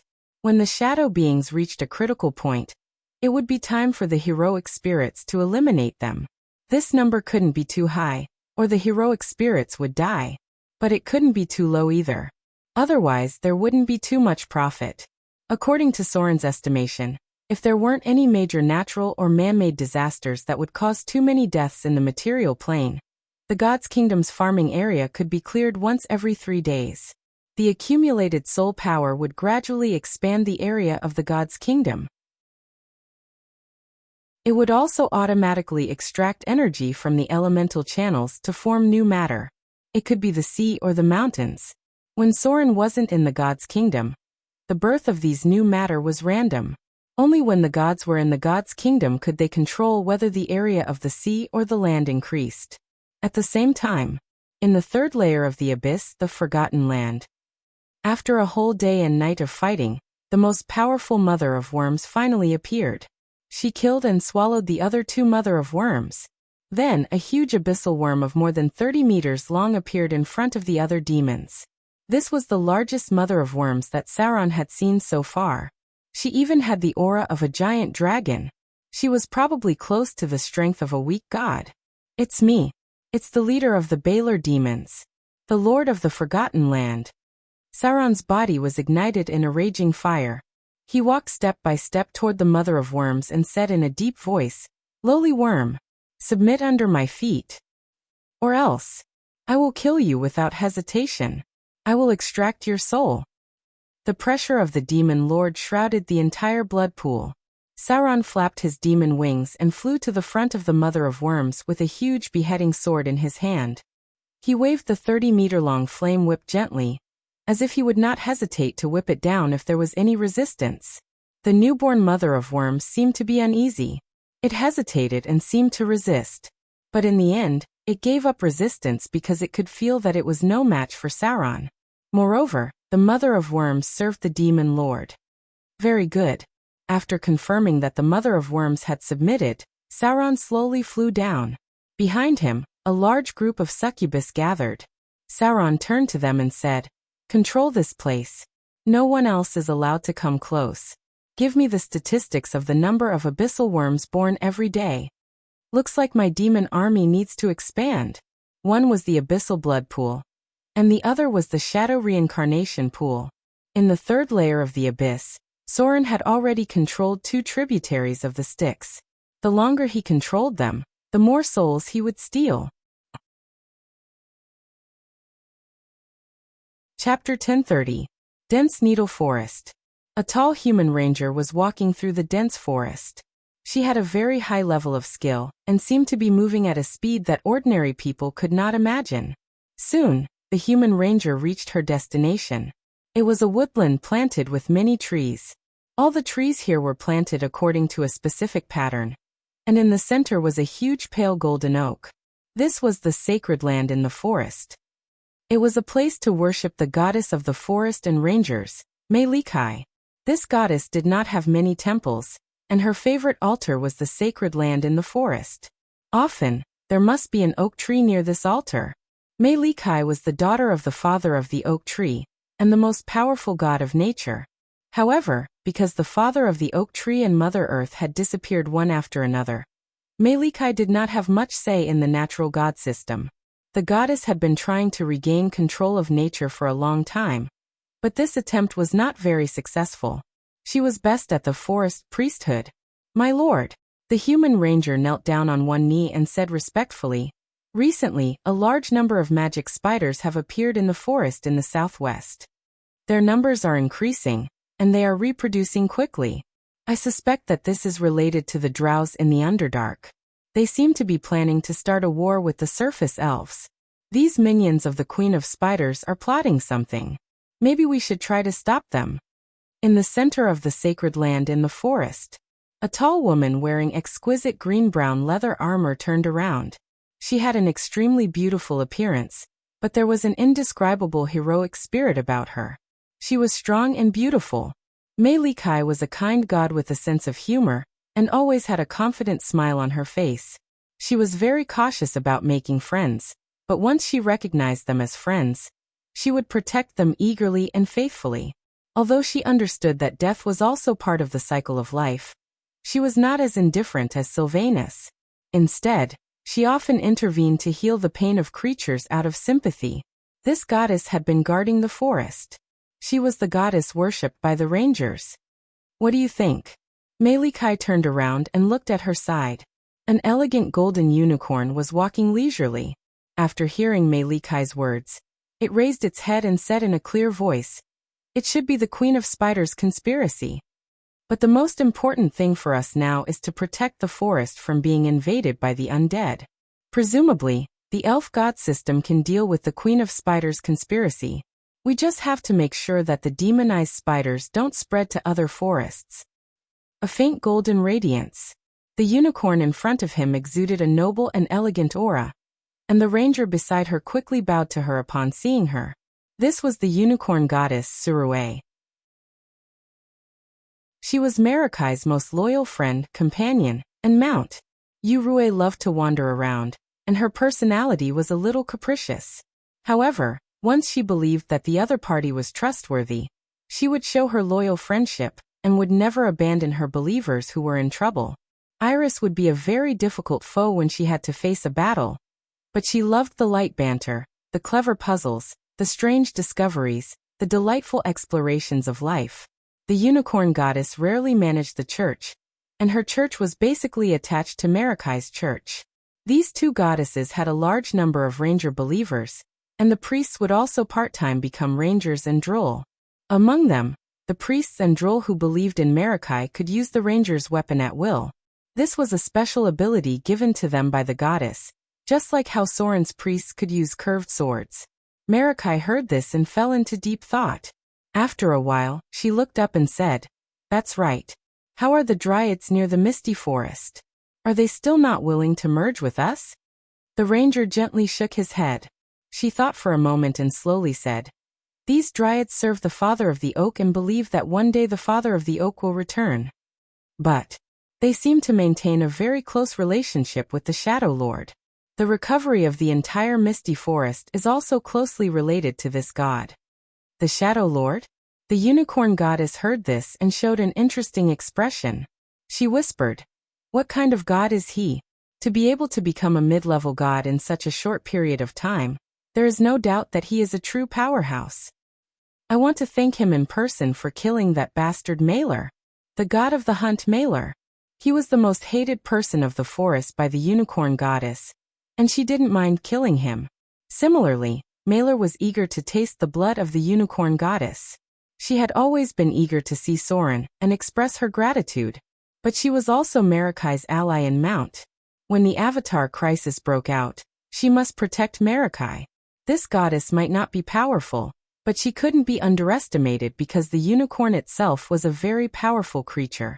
Many of the gods of the dragons were weak, and it wasn't easy to fight them. "Soren?" Marikai's face showed a trace of curiosity and murmured, "He seems to be different from the other evil gods we have seen. He protected the south and rebuilt the order. Maybe we can meet him when we have the chance." Although the gods rarely moved around, they were not isolated from the news. Soren's reputation had spread throughout the multiverse, and even the oldest gods knew about him. Spider Forest. This was a forest ruled by spiders. In this huge forest, there lived a large number of poisonous spiders, phase spiders, shadow spiders, and so on. Now there was a very terrible spider. That was the black spider, enchanted spider. This spider was more than 3 meters long and wide, with sharp teeth and poisonous fangs. They multiplied rapidly under the influence of some kind of power, and now there were countless of them. The elves were forced to withdraw from here. Now the whole spider forest was covered with white spider webs. The forest that stretched hundreds of meters was pale white. The spider webs covered everything and hunted all the creatures that entered here, including the wandering undead. The speed of reproduction of the enchanted spiders was quite amazing. Through the spider webs, one could see many enchanted spiders living in the cave. Occasionally there were signs of activity, but there were thousands of them. Just a glance at them would make one's scalp tingle. Droll was monitoring here. The rangers were on guard. The nearby elves also felt uneasy, worried that these spiders would rush out and tear everything apart at any time. No one knew how many enchanted spiders there were. Since the outbreak of the Avatar crisis, the spiders here had been expanding rapidly. Now there were probably more than hundreds of thousands of them. No one knew where their food came from. Anyway, the number had not stopped growing. The nearby gnomes and dwarves had been forced to migrate, and even the ogres had been forced to escape. These spiders continued to cover the forest with spider webs, and they continued to expand toward the southwest. The area of the spider web was getting larger and larger, and eventually, it gradually approached the Elven Kingdom. This was a huge web made by the Queen of Spiders, Lolth. Looking at the whole multiverse, only she could control so many spiders. The drows in the Underdark seemed to be lurking, but the huge group of spiders was constantly expanding, and the twisted spider elves were becoming more and more common. Not only were the drows corrupted, but even the surface elves were turned into spider elves by some kind of secret method. This was the power of crafty approach. From the beginning, the Queen of Spiders, Lolth, had been constantly collecting the power of crafty approach, and now her giant web had officially taken shape. This giant web wrapped around the Elven Kingdom from all directions. But at the same time, because of the large number of spiders, the original ecological system of the material plane was seriously damaged, and she also aroused the vigilance and hostility of the goddess of the forest, Marikai. City. Soren was tidying up everything in the study. After stealing the soul of Styx, his strength was increasing every minute. The demon army was expanding. The army of heroic spirits was growing. Soren was constantly accumulating power. This power must ensure that he could stand firm among the gods with great divine power, and this could not be done by the golem puppets alone. Brother! Brother! Right at this moment, an extremely excited voice sounded. Two identical Vivian, one black and one white, rushed into the room excitedly. "We've finally succeeded," Vivian said in a crisp voice. Vivian and Lillian. After such a long time, they finally adapted to the changes of the gods under the guidance of Soren, and successfully completed the transformation of prayer and magic. Congratulations. Soren smiled and hugged them. Vivian smiled and enjoyed Soren's hug. She was wearing a white princess dress. After she raised her head and kissed Soren's cheek, she suddenly seemed to think of something and said, "Oh, brother. Recently Lulu's situation has been a bit strange. Can you go and see her?" Soren raised his head and asked, "Lulu? What's wrong with her?" Lillian answered, "She seems to be a little uncomfortable recently. She used to be alive and kicking every day. But recently, her spirit has been low, and she seems to be unable to speak." Soren frowned and said, "Okay, let's go and see." Lulu lived next door to Vivian. With the increase of Mordor's strength, the battles that required her to participate in personally had decreased a lot. Speaking of which, Soren hadn't seen her for a while. Inside the room, Soren soon saw Lulu, who was in low spirits. When he saw Lulu in front of him, Soren's eyes immediately lit up, and he said in a deep voice, "When did this happen to her?" "About a week ago," Vivian whispered from the side. Soren frowned and walked over, reached out and pressed Lulu's forehead and murmured, "Can you hear me? Did you come into contact with any gods some time ago?" Meow. Lulu opened her eyes with difficulty as if she hadn't slept for a long time. She muttered to herself, "Did I? I don't remember." After that, she fell asleep again. Vivian's expression suddenly became nervous. She had always had a close relationship with Lulu. She said anxiously, "Brother, what happened to Lulu?" Soren's face was solemn. He turned and glanced at the little girl, and said coldly, "Someone God wants to use her to be reborn. She was planted with the seed of divinity." Chapter 1031. Soren's face was very ugly. He was surrounded by a cold murderous aura, and Vivian and Lillian could not help but hold Soren's hand nervously. For a long time, Soren cared about the people around him very much. Although Lulu's status in Mordor was not high, she was one of the first people to enter the core circle. She was Vivian's partner and maid, and Soren had long recognized her as an important part. And such a core member, and an underage girl, was now secretly planted with a divine seed, and became a tool for the resurrection of the gods. This was simply challenging Soren's bottom line. Soren suddenly had a few suspects in his mind.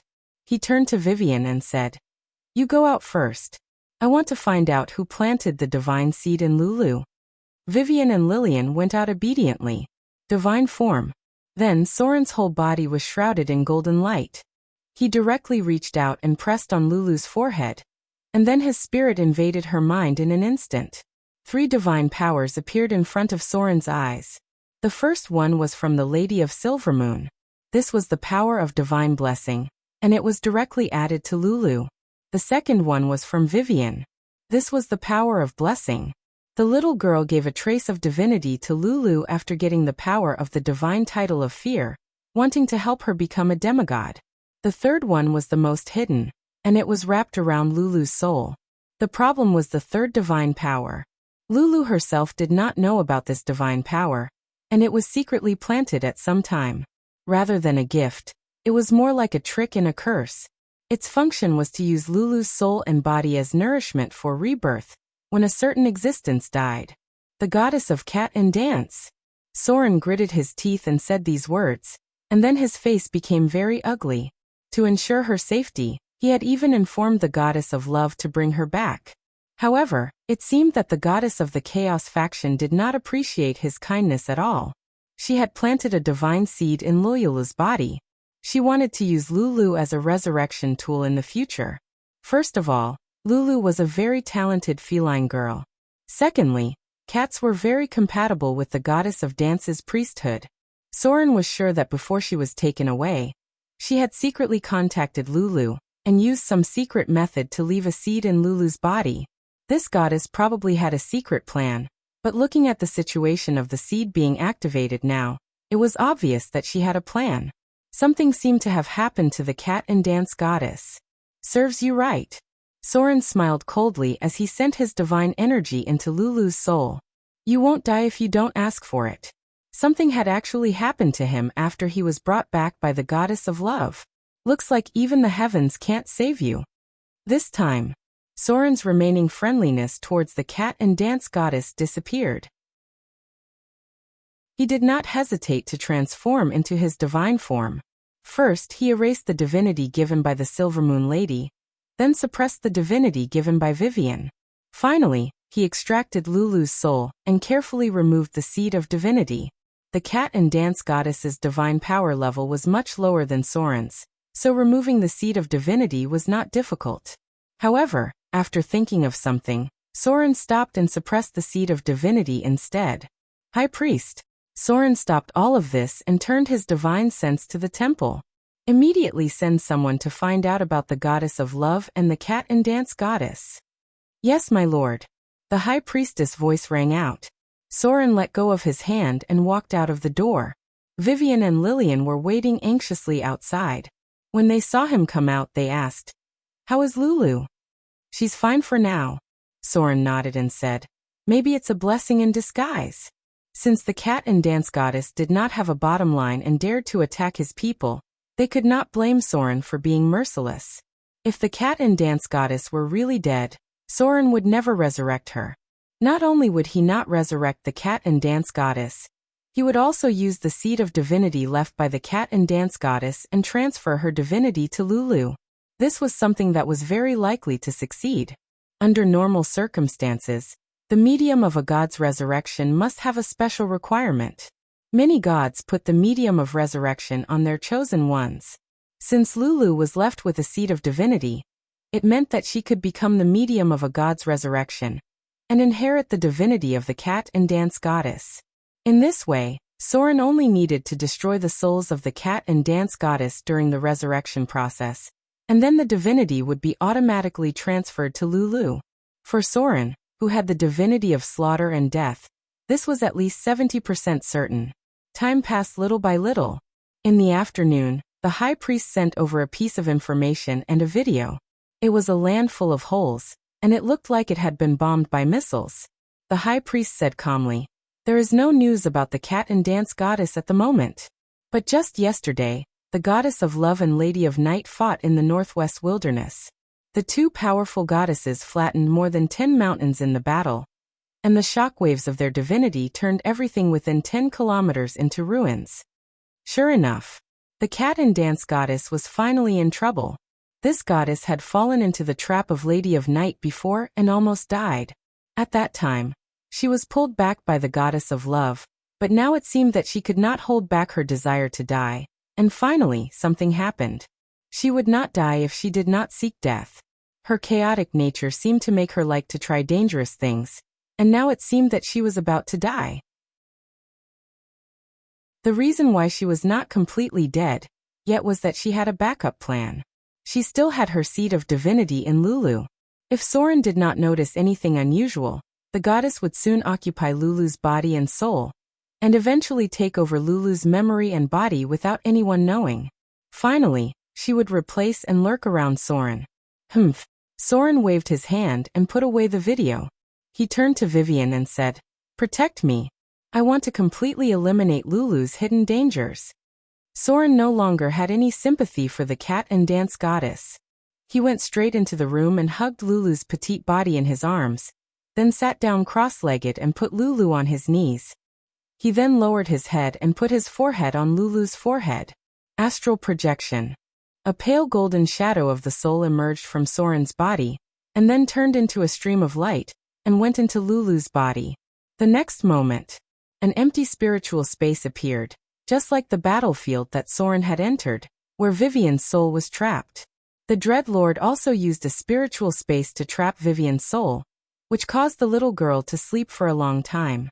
Now the cat and dance goddess used the same method, but the difference was that Soren saw the sleeping Lulu. Her spiritual energy was far inferior to Vivian's. "Who?" A female voice with a hint of horror sounded, and then a charming and tall figure appeared. The cat and dance goddess Sharius. The goddess controlled the domain of charm and had a very charming face, but at the moment, she was a little pale because she knew that all her plans had been exposed when she saw Soren. From the first time she saw Lulu, she noticed the amazing talent of this little cat girl. Because of the Avatar crisis, she secretly left a backup plan in Lulu. With the help of Lulu's innate closeness to her, she planted a seed of divine power in Lulu. The purpose was that if something happened to her in the future, she could use Lulu to be resurrected. As long as the Avatar crisis was over, even if her identity was exposed, Soren would not be able to do anything to her. "It's you." Soren's expression was cold. With a wave of his hand, a silver-white stream of light turned into a curved sword. He looked at Sharius in front of him and said in a deep voice, "Cat and dance goddess, you dare to attack my people. Aren't you being too audacious?" Shadow Lord. The cat and dance goddess, Sharius looked at Soren, who was approaching step by step. Her pretty face was very pale and she hurriedly said, Don't do it. I'm willing to surrender to you. Think about it. She's just an ordinary cat girl. He's just a mortal. As long as you are willing to help me resurrect, I'm willing to make a Styx oath to be loyal to you. I'm willing to surrender to you. I'm willing to give you everything I have. I can even become your servant. Isn't this more valuable than the cat girl in front of me? The cat and dance goddess, Sharius, was very clear about this. That was, she had absolutely no chance of winning against Soren. She was just a weak divine power, and Soren was an intermediate divine power. Soren's rise was from a mountain of corpses and a sea of blood, and he had already killed a lot of gods. And none of her divine titles were combat, so once she fought, she would be completely crushed. Sharius did not hesitate to put out her biggest bargaining chip. In her eyes, Lulu was just a mortal, and she was a goddess. Whether it was value or beauty, she was far more valuable than the little cat girl in front of her. As long as Soren was a smart evil god, he should know which was more valuable, a goddess who surrendered to him or a mortal cat girl who was more valuable. Sharius tried her best to show her beauty and charm, and she also showed a pitiful look. She believed that no evil god would reject a beautiful goddess like her. But Soren faced this temptation that was full of benefits, and he just calmly said, I refuse. You have already crossed my bottom line. A cold light flashed. Along with the surging divine power, Soren's territory directly broke through the spiritual dimension, and at the same time, it turned into a golden light and slashed towards the soul of the cat and dance goddess in front of him. It was not like Soren had never played with a goddess before. If the cat and dance goddess thought that this could make Soren give up on Lulu and choose her, she was too naive. Chapter 1032. No. Along with the cat and dance goddess Shari's screams of despair, Soren's divine power tore everything apart without hesitation. The difference between a minor divine power and a lesser divine power was about 3 times, and the difference between a lesser divine power and an intermediate divine power was also about 3 times. Soren's strength was close to that of a greater divine power, and he could even fight the goddess of love head-on. How could the cat and dance goddess Shari's in front of him withstand Soren's divine power? A cold voice rang out. Killed cat and dance goddess Shari's. Extracting target's soul energy. You've received 150,000 slaughter EXP. Target has divinity. Extracting target's divinity. You've received 8 divinity. Target has divinity. Extracting target's divinity. You've received 6 divinity. Target has the chaos, charm, kindness, travel, and trickery domains. Trickery domain compatibility 85%. Extracting target's trickery domain. Your trickery domain has been upgraded. As the cat and dance goddess Shari's soul completely dissipated, a wave of divine power also entered Soren's soul. However, this goddess was too weak. Moreover, she seemed to have been killed by the Lady of the Night, and Soren received very little divine power from her. Lulu meow. Soren turned around and looked at Lulu, who was gradually waking up. Her expression was a little confused, but her mind had recovered, and all her memories had been recalled. Shari's controlled the charm domain, and with the help of the cat divine title, she had charmed Lulu's soul from the beginning, making her completely under her control. If not for Lulu's strong consciousness, she would have been devoured long ago. Master meow. The little cat girl cleverly got up and rubbed against Soren's clothes to show her affection. Soren reached out and stroked Lulu's little head, then said, Relax. Open your spiritual domain. I'll help you take over Sherry's divine title. Lulu Meow did a meditative action, but she didn't fully understand. She had absolute trust in Soren, especially after she recalled everything that had happened. Divine spark extraction. Soren stretched out his hand and grabbed at the air. The divine power that had dissipated when he killed the cat and the dancing goddess, Sherry's, instantly gathered. Then Soren said in a deep voice, "Be patient. Fuse with these energies. You can do it." Soren collected all the divinity from the goddess of dance, Sherry's. He then controlled the divinity and infused it into Lulu's body. The crafty approach had already been absorbed by Soren. However, as a god with weak divine power, Karis still had many other powers. Her clergy included cats, dance, hedonism, sensory enjoyment, and large-scale joyful celebrations. Apart from crafty approach, Karis's domain also included chaos, charm, kindness, and travel. Lulu Meow couldn't absorb all of the godhood, but she could fuse with some of it. A golden light appeared. The first power that Lulu Meow fused with was the clergy cat. She was a cat girl herself, and her compatibility with this clergy was far better than anyone else. However, Lulu Meow's starting point was still too low. It seemed that except for the cat clergy, there was no way to accept the other clergies. Instead, they were transferred to other gods with similar clergy. Then came the power of the domain. Lulu Meow successfully fused the domain of charm and dance. At the same time, the sensory enjoyment was also fused. Then, she absorbed a little power of large-scale joyful celebrations. Finally, there was a little bit of chaos and travel. At the same time, just as Soren finished all this, a golden light suddenly flew from the sky and fell directly into Lulu Meow's body. Divinity from the sky. This was the divine power that dissipated when the dancing goddess, Sherry's, died. Under the guidance of Soren, the most important cat clergy was integrated into Lulu Meow's body. In the room, Soren quickly opened his eyes, and Lulu Meow also woke up. Brother! Brother! The two little girls appeared in the room, and then Gloria came in. It was impossible for her not to notice such a big thing. Lulu. Vivian walked over and reached out to touch Lulu Meow's head. She turned around and said, "Brother, is she okay?" Soren smiled and nodded. "Yes. But we can call her Cat Maiden from now on." The dancing goddess, Sherry's, was known as the dancing goddess and the mother of cats. Lulu Meow inherited part of her clergy and power. Now she should be called Cat Maiden. Gloria gave Soren a look. So Soren left Vivian and Lulu Meow behind and followed Gloria out. "Is she okay?" Gloria asked softly. Soren nodded and said, "I have erased Sherry's will. Now Lulu Meow has inherited the clergy of cat.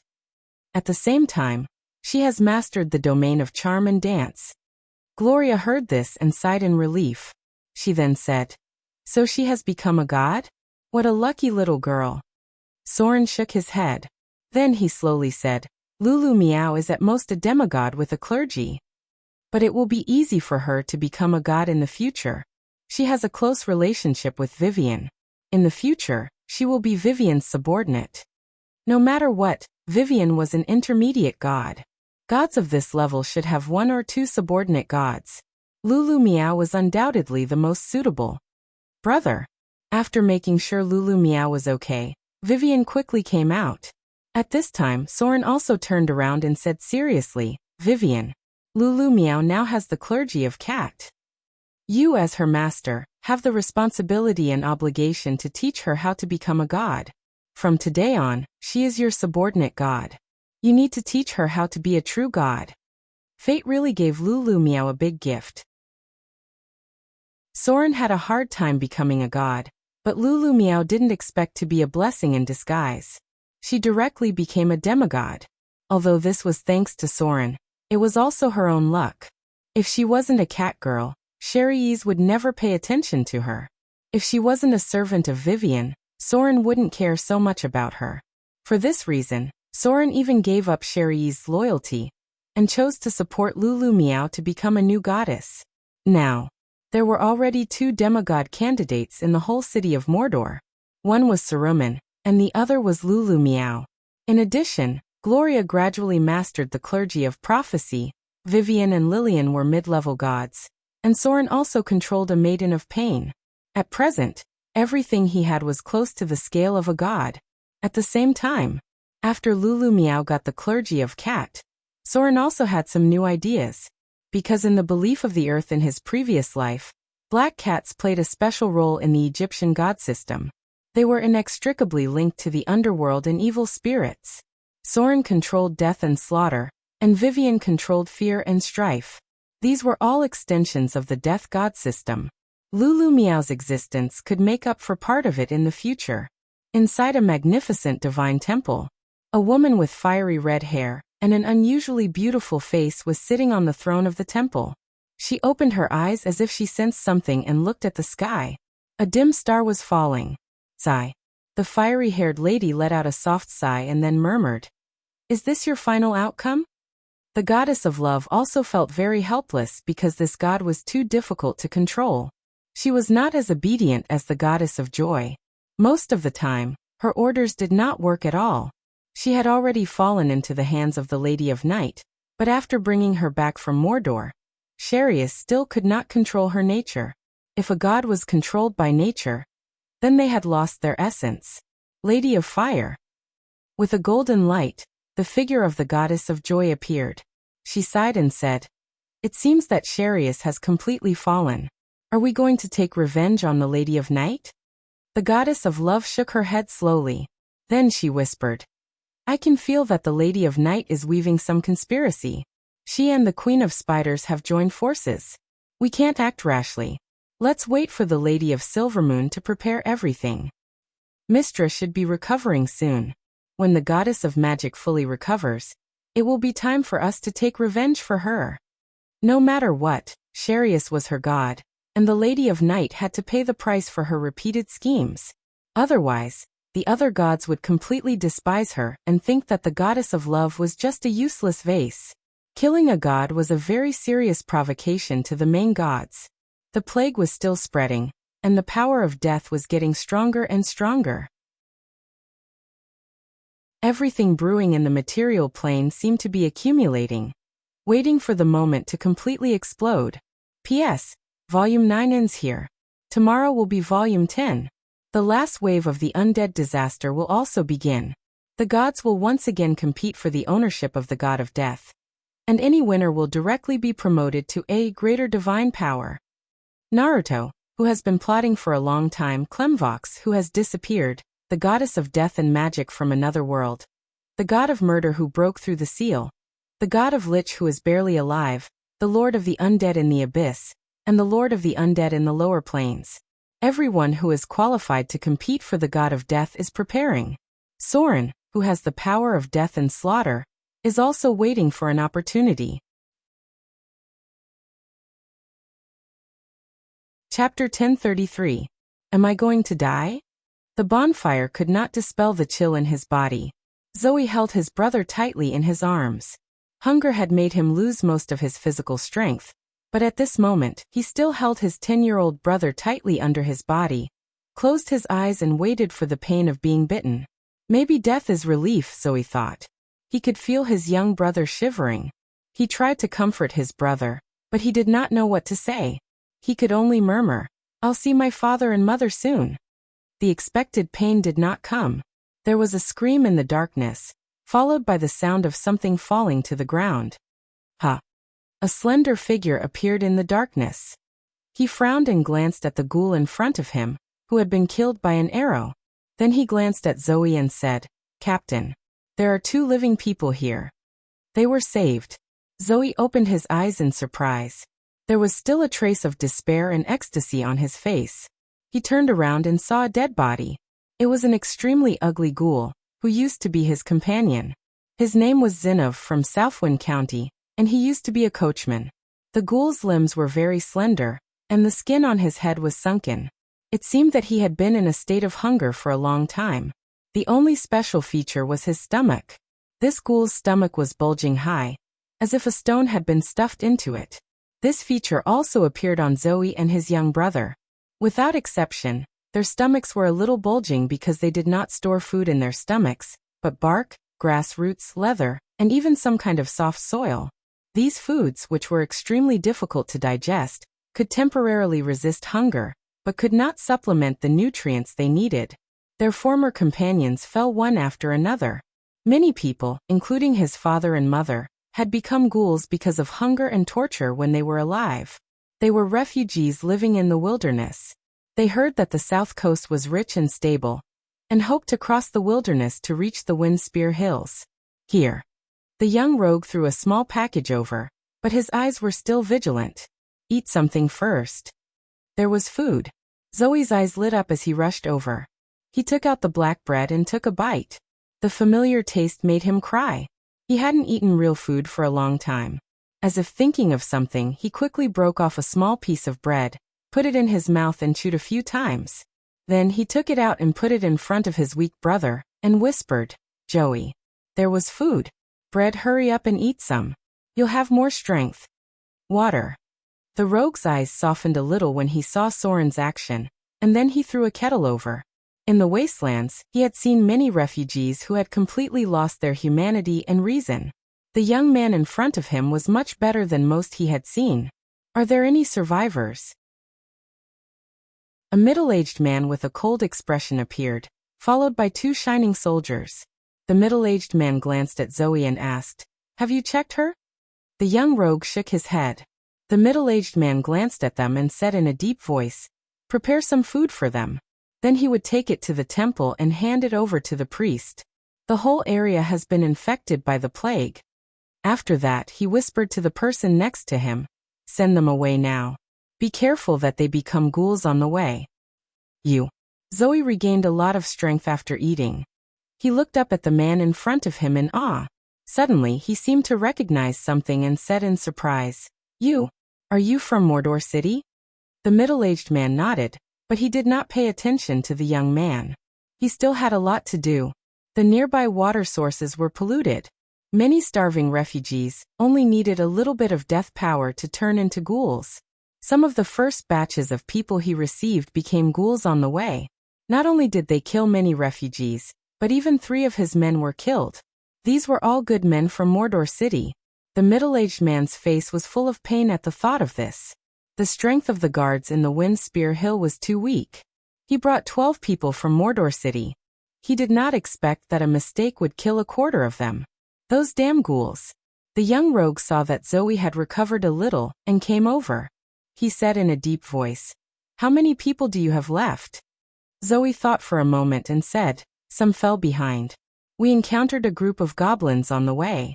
Some have become man-eating monsters. I don't know. There were more than 100 people when we set off. Now only the 2 of us are still alive." The young rogue was silent. At this time, Zoe noticed that the other party had pointed ears. This was a half-elf rogue. "Come with me." The rogue did not seem to be interested in talking. He said in a deep voice, "I will take you to a safe place first." The food gave Zoe some strength, and his words filled Zoe with hope. Zoe helped her younger brother up and staggered after him. Along the way, although the rogue in front of them was leading the way, he kept a distance from them, and there was a trace of vigilance in his eyes. Zoe did not know why, but he could guess that maybe he was afraid that he would suddenly become one of those man-eating monsters. Zoe had seen many of those man-eating monsters. They were called ghouls. Including Zoe's parents, they also became these monsters after death. He still remembered the scene at that time. If the adventurer in the team had not killed it, his parents would have bitten him and his brother to death. Hunger tortured their souls and wills. And when death came, many people became undead. "Captain." A tall woman came out of the night. She said to the middle-aged man in front of her, "There are no living people in front of us. The rest have all become ghouls, and those who have not become ghouls have also been eaten." The middle-aged man's eyes were calm, and he said in a deep voice, "Get ready to clean up. This is an important route to the Wind Spear Hills. We can't let ghouls occupy this place. Inform the Darkblade guards to prepare for action. The order given by Mordor City is to clean it up within 3 days." "Yes."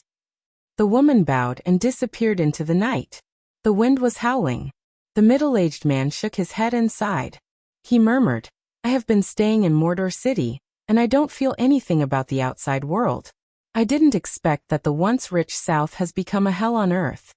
On the way, they passed through several villages and towns, which were all gnawed bones. Get ready to move. There was no point in sighing. Their mission could not be delayed for too long.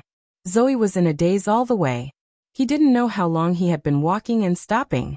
In the end, his whole consciousness was blurred. When he recovered, the first thing he saw was a middle-aged priest in a white robe. The priest smiled at him gently, and then said to the rogue next to him, It's okay now. The plague has been dispelled.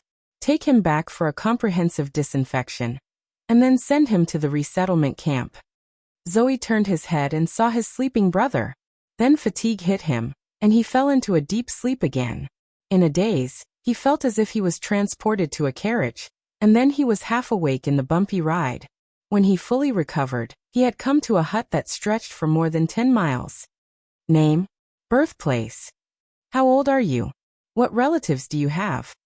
The man who looked like an official with a cold expression asked him a few words, and then handed him and his brother to a group of soldiers. There seemed to be a lot of people like them. Thousands of people were escorted forward. Some looked confused, and some were full of hope. They walked like this for the whole morning, until a green field appeared in front of them. Wheat field. Zoe opened his mouth in surprise. It was winter, and there shouldn't be wheat fields. Even winter wheat should have just been sown. There was a burst of exclamations. But soon they were urged forward by the soldiers. They had escorted many people, and every time there was a burst of exclamations, and they had long been tired of it. Look at those people. Those people are droll. Next to Zoe, a small man whispered, Legend has it that they have the power to make the earth grow again. Some droll appeared near the wheat field, and there were many farmers busy nearby. They occasionally looked up, and then lowered their heads to work. The temperature nearby seemed to have begun to rise. After passing through the fortress, Zoe felt much warmer. At noon, Zoe and others arrived at their destination, which was a medium-sized town. They were placed in the south. Those with special skills were selected, and those without special skills were gathered near the farmhouse. That night, Zoe slept on the soft bed covered with hay. After a day of walking, Joey was sleepy, but he could still hear the faint sound of sobbing. He got up and walked to the window to look at the dark night sky, murmuring to himself. He didn't know what the future would be like. But now they were safe. His father and mother had passed away, but there was still a young brother alive. No matter what the future was, he could only persevere. The disaster had taken away too much from him. But hope also gave him the motivation to continue living. City Hall. A clerk-like man walked in quickly, and then said to Adele Isabella in her seat, My lady, the 6th batch of refugees has been counted. The current population received is close to 200,000 people. Among them, 80,000 people have been settled in the southern towns, and now it is close to saturation. I'm afraid the rest of the population will have to be settled in the east and west. Adele Isabella raised her head and said softly, Got it. How is the harvest of crops? The clerk took out a book and looked at it, and quickly replied, With the help of the Church of Agriculture, 1/3 of the land has been sowed. Droll has made some crops grow ahead of time, and the first batch of food is expected to be harvested next month. At present, according to the supply of Mordor City and the assistance of the Church of Agriculture, it can last for about half a year. Now, all the refugees in the south were gathering towards the Windspear Hills. Because Mordor City was far away in the outer islands, it was the least disturbed. Now it had become the biggest backer of the Windspear Hills. Whether it was materials or personnel, they could not do without the help of Mordor City. Send this document to Mordor City. Adele Isabella picked up a document and handed it to the attendant next to her, and then said, You can inform the temple to arrange for action. Population was faith. Most of the refugees in the Windspear Hills had been through a lot, and the gods they once believed in had become very weak. At this time, with a little guidance, Soren, who provided them with a new life, could harvest a large number of believers. New Moon Year 1677, early November. Just when the seventh batch of refugees was settled in the Wind Spear Hills, Soren, who was far away in Mordor City, suddenly seemed to have sensed something, and then he returned to his temple in an instant. A golden beam of light rose. With the automatic echoes of prayers around the temple, a huge amount of faith power gathered toward Soren's body. At the same time, this power also triggered the law energy that existed in the multiverse. In an instant, a new domain ability was mastered by Soren. A row of data appeared in front of him. Ability upgrade. Faith conversion. You have recast a new order for the South Coast. During the chaotic period of the Avatar crisis, you have created the law of Mordor City, and you have re-established order in the chaotic South Coast. You have obtained some information about the order, domain. Divinity conversion. You have obtained a new ability, the order domain.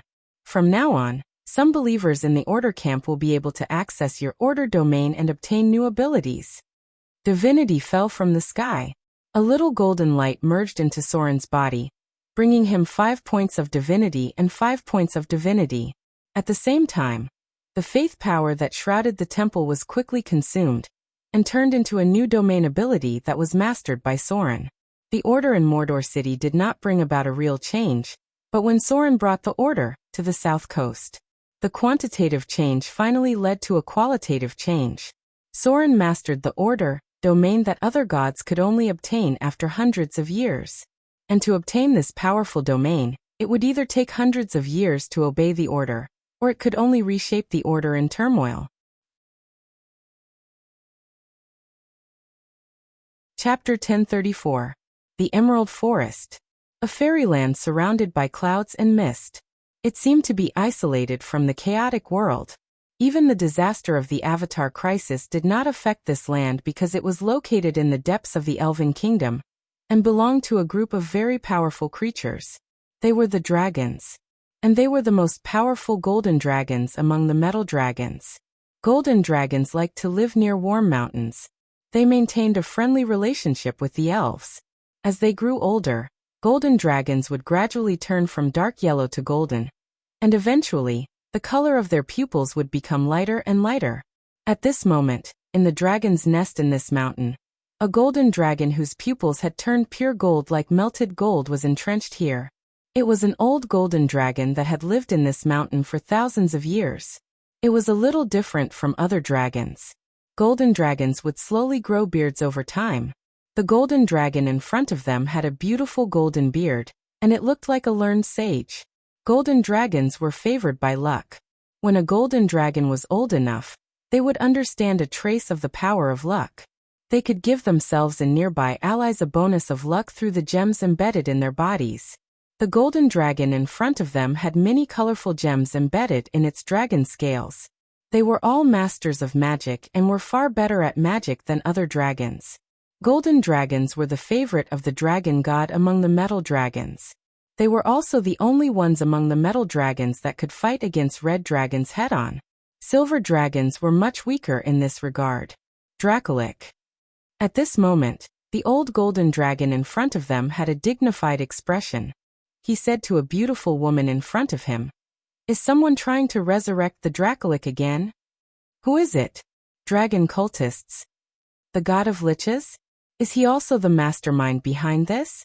Standing in front of the old golden dragon was Alexandrina, the silver dragon that Soren saved.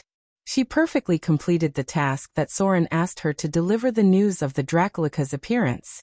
The dragons hated the Dracolic very much. This hatred was beyond their attributes. When a metal dragon and a 5-colored dragon encountered a Dracolic at the same time, they would most likely work together to send the Dracolic to the dragon's tomb. The dragon god also hated the Dracolic very much because this undead dragon had betrayed their faith. It was a form that the dragon god hated very much. "I see." The old golden dragon pondered for a moment and said slowly, "I'll send the news back to Dragon Island now. If the Lich god also interferes in this matter, it's not something we can deal with by ourselves. This matter must be reported to Lord Dragon God." The god of Lich himself held the divine title of Lich. If he were to resurrect the Dracolic, the chances of success would be very high. 1 or 2 gold and silver dragons were not enough to fight against the Dracolic, but because of the Avatar crisis, all the gods had fallen to the mortal world, and the dragon gods had also fallen to the material plane. However, they did not go to the mainland. Instead, they went to another place, Dragon Island. As mentioned earlier, many planes were attached to half-planes. Just like how the moon orbited the Earth, there were also half-planes attached to the material plane. There were even gods who had grafted their divine kingdoms onto the material plane. Dragon Island was such a special place. It was the habitat of the dragons, a space that was closed and outsiders were not allowed to enter. Its entrance was at the farthest end of the sea, and only a few people were lucky enough to enter it. It was an island country surrounded by the sea, and it was also a large half-plane attached to the dragons. Similarly, there was another larger country, and that was the legendary Dragon Country. This was a world that was difficult for mortals to reach, and it was also a shelter built by the dragon god for the dragons. The pentashade dragons, metal dragons, and gem dragons could all be found in the Dragon Country. The dragon god was on Dragon Island. He was very smart to avoid the struggle of the gods. As a dragon, he did not need the faith of other races. Even the dragon itself needed very little faith, so the dragon god did not need to be involved in the battle of the Avatar crisis. The Order of the South Coast brought Soren a new domain power. This was a powerful force, and at the same time, it also gave Soren an additional ability, which was to endow the land and the plane with the Order attribute. If Soren wanted, he could also turn a land in the bottomless abyss into an evil one. Of course, this would consume a lot of divine power. Soren was not yet ready to fight against the bottomless abyss. He still needed to quietly accumulate power. However, while Soren was constantly stealing souls in the river Styx, good news from the Sigil City was also sent back. The Fallen Witch had obtained the nucleus of the Mies. However, at the same time, the other party also made a very serious request. This request was made to Soren, but because the gods could not enter the Sigil City, the news was passed to Soren by the High Priest. These survivors of the Arcane Empire hoped to get the support of Soren. The destruction of the Arcane Empire was inseparable from the gods. One of these survivors of the Arcane Empire defeated another revenge party, and they thought that they should draw a powerful god as their backing and restore the glory of the Arcane Empire. Soren was their target. He was a newly ascended and powerful deity, who was also curious and fond of arcane magic. Moreover, his woman was a witch. Note: these survivors of the Arcane Empire mistakenly believed that the Fallen Witch was Soren's intimate partner. The Fallen Witch did not deny this, and used this to prove her worth. The Arcane Empire? Soren stood at the top of the tower and pondered. He said to himself, "It's absolutely impossible to restore the original Arcane Empire. I can't go to war with the gods for the nucleus of the Mies. And the Arcane Empire used too much energy in the past. If it wasn't for the self-sacrifice of the Oak Father, I'm afraid that the material plane would have been destroyed. The Arcane Empire's civilization can be learned from, but it was too extreme in many aspects.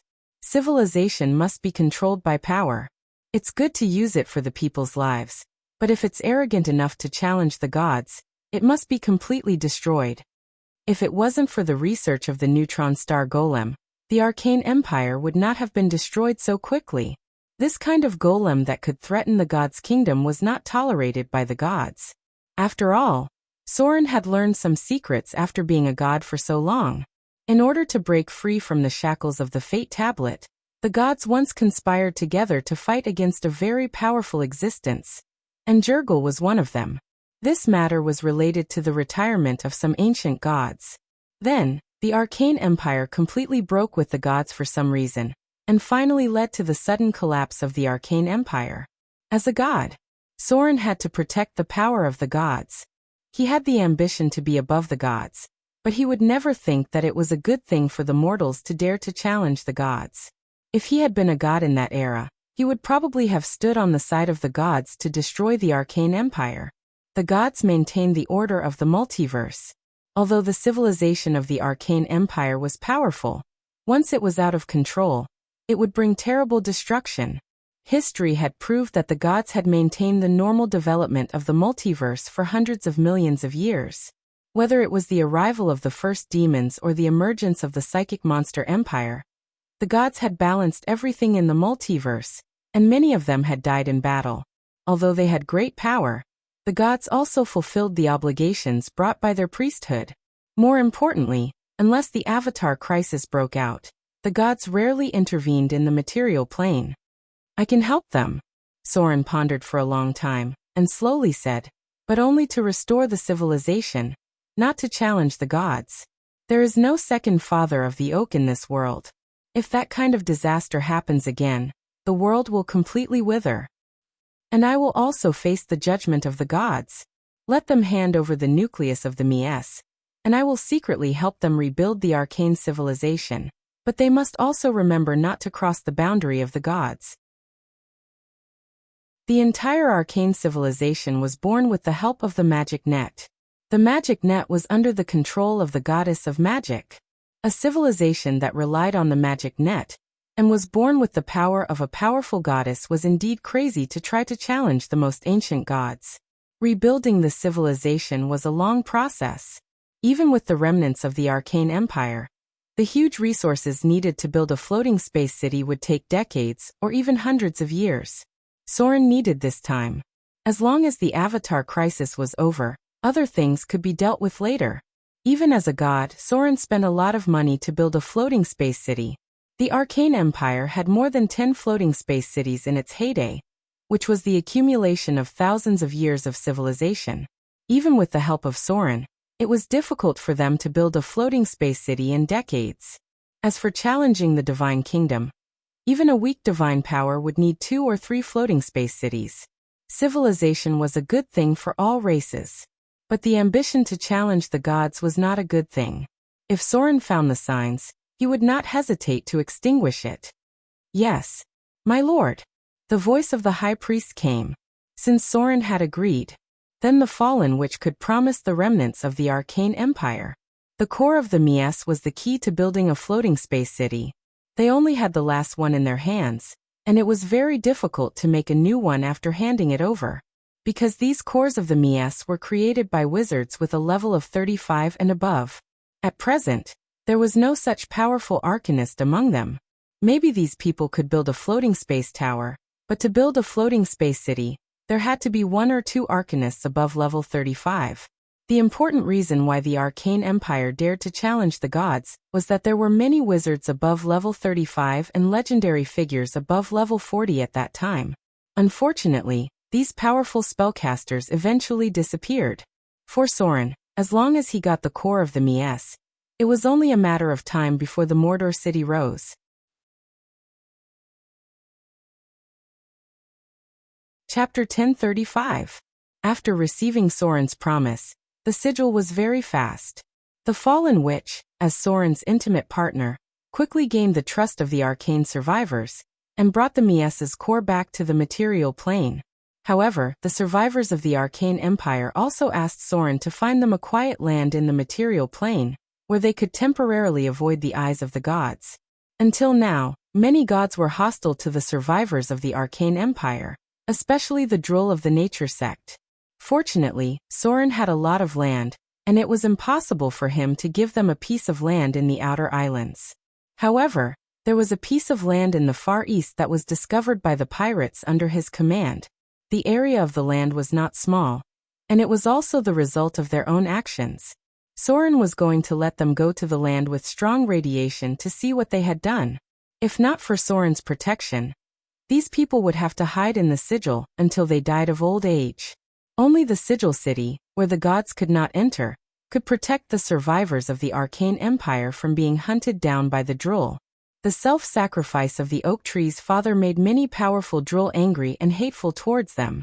After getting the Mies's core, Gloria left to prepare a large-scale teleportation circle, and Soren also used the power of the divinity to space change, to prepare for it.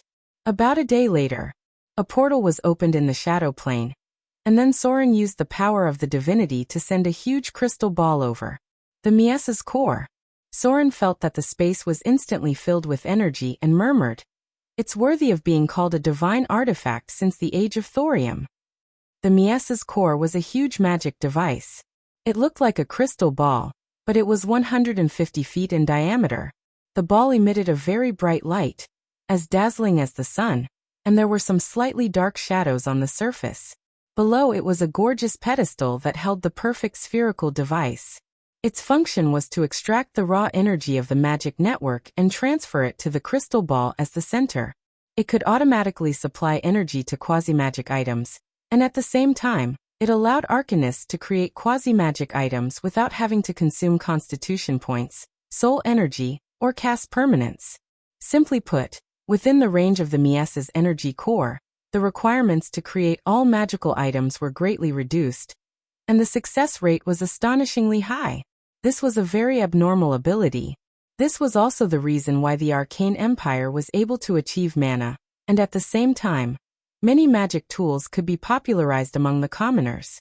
Elemental fission only provided the basic energy source, but the Mies core could increase the chances of all spellcasters within the territory to create magic items, and at the same time, reduce the cost of creating magic items. During the era of the Arcanum Empire, every floating city required at least one Mies energy core, which was an important component that allowed the city to float. However, the power of the Mies core also had a limitation, and that was that it could only be used within a range of 1 to 3 kilometers. If the diameter of a territory exceeded this area, more than one Mies core would be required. This was because there would be a core area in the floating city, and only wizards who were powerful enough could live near it and enjoy the power of the Mies core. If the power of the Mies core went beyond this area, the effect would quickly weaken, and it would only be able to maintain the basic energy supply, just like a natural nuclear power plant. As a powerful artifact, the Mies core itself was a very dangerous thing. Touching the Mies core was a fatal act, and any mortal who touched the device would be killed instantly, regardless of the test of immunity. Any object, even magic items, that touched the Mies core, except for the pedestal, would be instantly disintegrated, and any undead creatures that touched the Mies core would be destroyed immediately. Mortals could not touch the Mies core, or they would be destroyed instantly. This was because the Mies core contained a terrifying amount of energy. Is this the legendary artifact, the Mies core? Alice looked at the crystal ball in front of her with a fascinated expression and murmured, "What a terrifying amount of energy! I can feel the surging magic energy nearby." Soren nodded and said, "Yes. This is the Mies core, the legendary artifact that can extract the power of the magic network." Whether it was the Age of Thorium or the Arcane Empire, the creation of a Mies core required a large number of spellcasters with a profession level of 30 and above, and these spellcasters had to pay a price in the process of creating the Mies core. There were no records of the Age of Thorium. However, in the thousands of years of the Arcane Empire, there were less than 20 Mies cores created. Even with the power of the entire arcane civilization, there were only so many Mies cores created in the span of 1,000 years. One could imagine how precious the Mies core was. "We can start now." Gloria's expression was a little excited, and she said to Soren excitedly, "Get ready to send the Mies core into the arcane tower." Soren nodded. Divine form, reality change, space change. The only one among these people who could remove the Mies core was Soren, and he had to be in his divine form. He turned into a golden giant hundreds of meters tall, held the Mies core in the void, and then sent it into the arcane tower with the power of divinity. The next moment, powerful energy burst out directly, and all the magic crystals around all lit up. The magic lock that enveloped the space seemed to be fully charged all of a sudden, and it automatically activated to cover a range of 20 kilometers. At the same time, it also activated the energy barrier. But this was only the most basic. The real power of the Mies core was that in addition to the huge amount of energy, it could also connect to the magic network and activate the anti-magic field. "You can get ready now." Soren gasped and turned into the holy form, then said to Gloria, "Get ready to start the test." Gloria nodded with a serious expression. The next moment she appeared directly at the top of the arcane tower. She clenched the scepter of Savras and tapped it gently. Then an invisible wave of energy spread toward the city of Moder. There was a burst of exclamation. Within the range of Moder, all the wizards under Gloria's command and other wizards from other places were instantly disconnected from all the magic connections. They instantly found that their casting ability had all disappeared. Not all of them had disappeared. Some wizards above level 15 still retained their spellcasting ability, but they were still affected by the interference. They looked at the sky in surprise, not knowing what happened at this moment. Fortunately, the activation time of the anti-magic field was very short, and they soon regained the ability to cast spells. It worked. Gloria walked down with a smile on her face and nodded. The anti-magic field has been activated. Within the range of the anti-magic field, the casting ability of middle-grade wizards will be completely sealed. Next step. It's time to prepare the casting license. In order to prevent the abuse of magic energy, especially in a special place like the floating city, Soren must prohibit other wizards from causing damage. The anti-magic field was not only used for fighting, but also to ensure the safety of the floating city. Chapter 1036. Black Key Valley. The raging fire ignited the valley, and the screams of humans could be heard from time to time. An elegant silver dragon hovered in the sky, and next to it was a gold dragon and a copper dragon. At this moment, there were many corpses in the valley. Most of them were members of the dragon cult, and some of them were elves. In order to help the dragons destroy the Dracolic, the nearby forest rangers corresponded to the covenant. At the same time, the goddess of the forest, Marikai, seemed to be disgusted by the existence of the Dracolic and gave some help. However, the battle was not a one-sided situation. Among the members of the dragon cult below, there was a wizard wearing a purple robe, which was the symbol of a top member. Half of them were legendary mages and liches. A dead black dragon turned into a Dracolic had fallen in the valley. Under the siege of 3 adult dragons, the newly resurrected Dracolic could not hold on for long. The dragons besieged the purple-robed wizard, while the other rangers waited for an opportunity to move. In the shadows, a tall and graceful figure slowly walked onto the battlefield. No one seemed to have noticed her arrival. She walked up to one of the dead high-ranking members of the Dragon Witch cult and waved her hand, extracting a soul from the corpse. "Finally found you." Verges, the goddess of magic and death, showed a satisfied smile and murmured, "God of liches, let's see where you can run this time."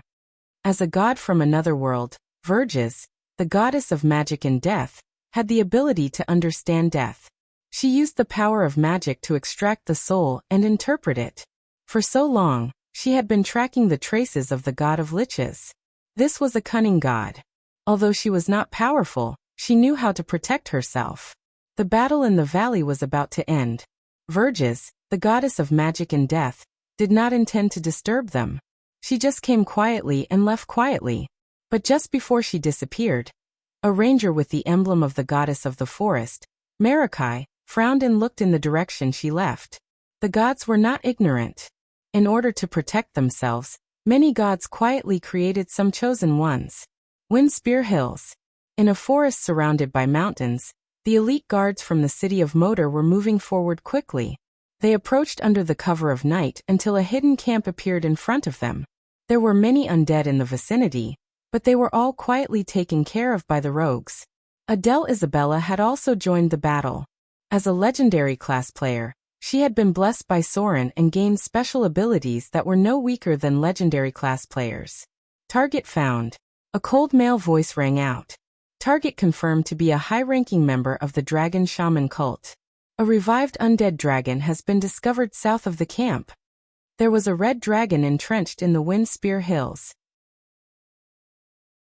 In the past, there had been red dragons that were older than old age. The members of the Dragon Witch cult had captured a red dragon and found the skeleton of a huge dragon. In order to revive as many Dracolics as possible, they would even transform white dragons. However, the success rate of the transformation was relatively low. Most of them would become low-level bone dragons. Darkblade, prepare to move. Interrogate and assassinate those sorcerers. The high priest commanded the operation this time, and Soren's figure also appeared in the rear, but he did not mean to make a move. The battle soon broke out. The elite rogues quietly sneaked in and assassinated the sentries outside. When the first batch of members of the Dragon Witch cult was assassinated, they finally reacted and alerted everyone in the camp. However, it was a little too late now. A large number of rogues quickly rushed into the camp.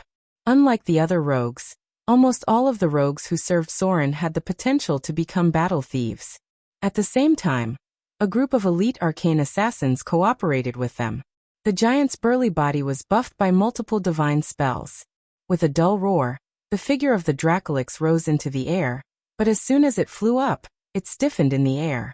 The figure of the divine priest Milan appeared, and with the help of many priests, she cast more than 10 divine spells. Compared to the past, the divine priest Milan had grown a lot. This little girl quickly matured and worked hard to take over the position of the high priest in the future. The second batch of successors trained by Soren had begun to step onto the stage. In the future, the high priest would follow him into the kingdom of God, and the divine priest Milan would take over the scepter of the church. It's almost over. Soren quietly watched the battle in front of him. When the enemies were almost wiped out, his figure also appeared on the battlefield. Divinity of Death. Soul extraction. Soren waved his hand and pulled out a gray soul. After a little inspection, he could not help but say, "What a surprise!" Originally, he was going to check how many members of the Dragon Witch cult were in the Windspear Hills, so that he could kill them all in one go. However, he did not expect that Soren would accidentally find the trace of the god of Lich. This god was not very strong, but his whereabouts had always been very mysterious. For Soren, the god of Lich also had a trace of the divine power of death. Interesting. Interesting. Soren smiled and crushed the soul in front of him, then teleported back to the castle. My lord. About a quarter of an hour later, the figure of a rogue appeared outside the door. He knelt down on one knee and said, "The territory of the gnomes seems to have been breached by the undead. We found traces of Siric's followers." Siric? Soren frowned and murmured, "It seems that some things have been changed by me." Siric actually made a move on the gnome gods. He thought carefully and decided to put off the matter of Siric first. The god of Lich was currently in the southern part of the continent, and he was secretly colluding with Szasztan. Soren was going to kill him.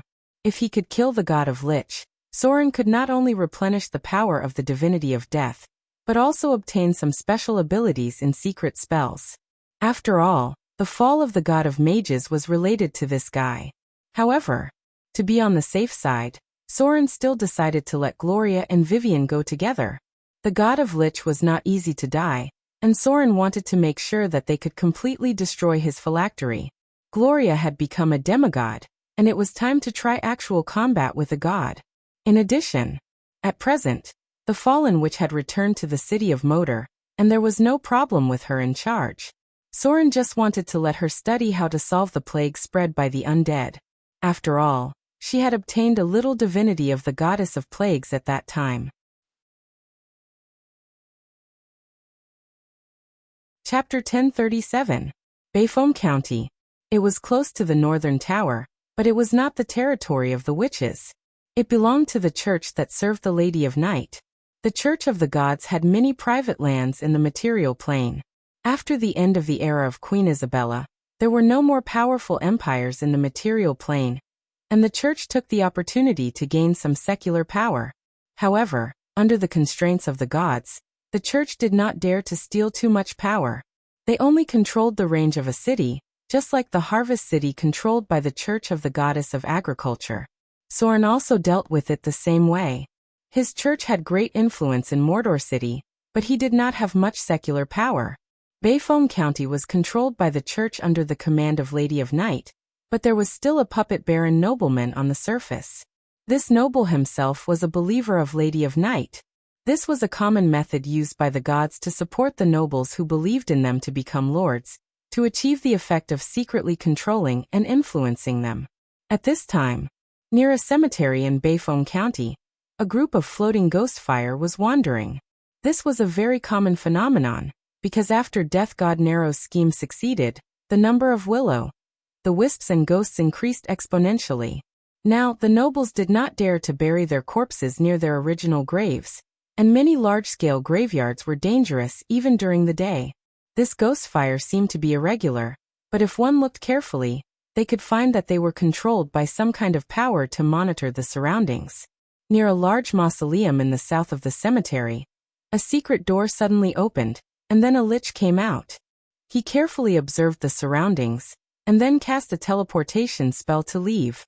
Below the mausoleum, it was a very wide underground tomb. It was originally the tomb of an earl, but it was later transformed into an underground stronghold by the lich. The passages in all directions were more than 10 kilometers long, and there were fatal magic traps everywhere.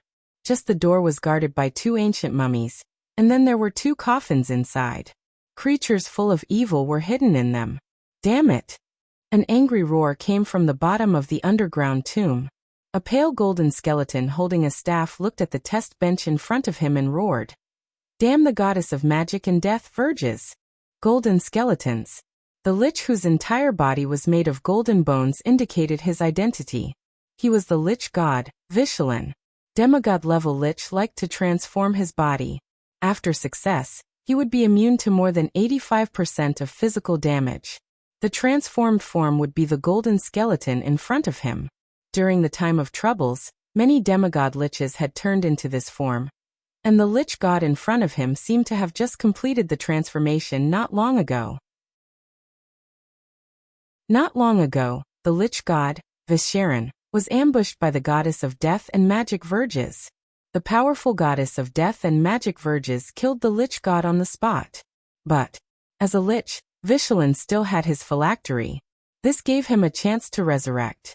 After successfully resurrecting, the god of lich would be extremely weak, so he had no choice but to hide and avoid enemies.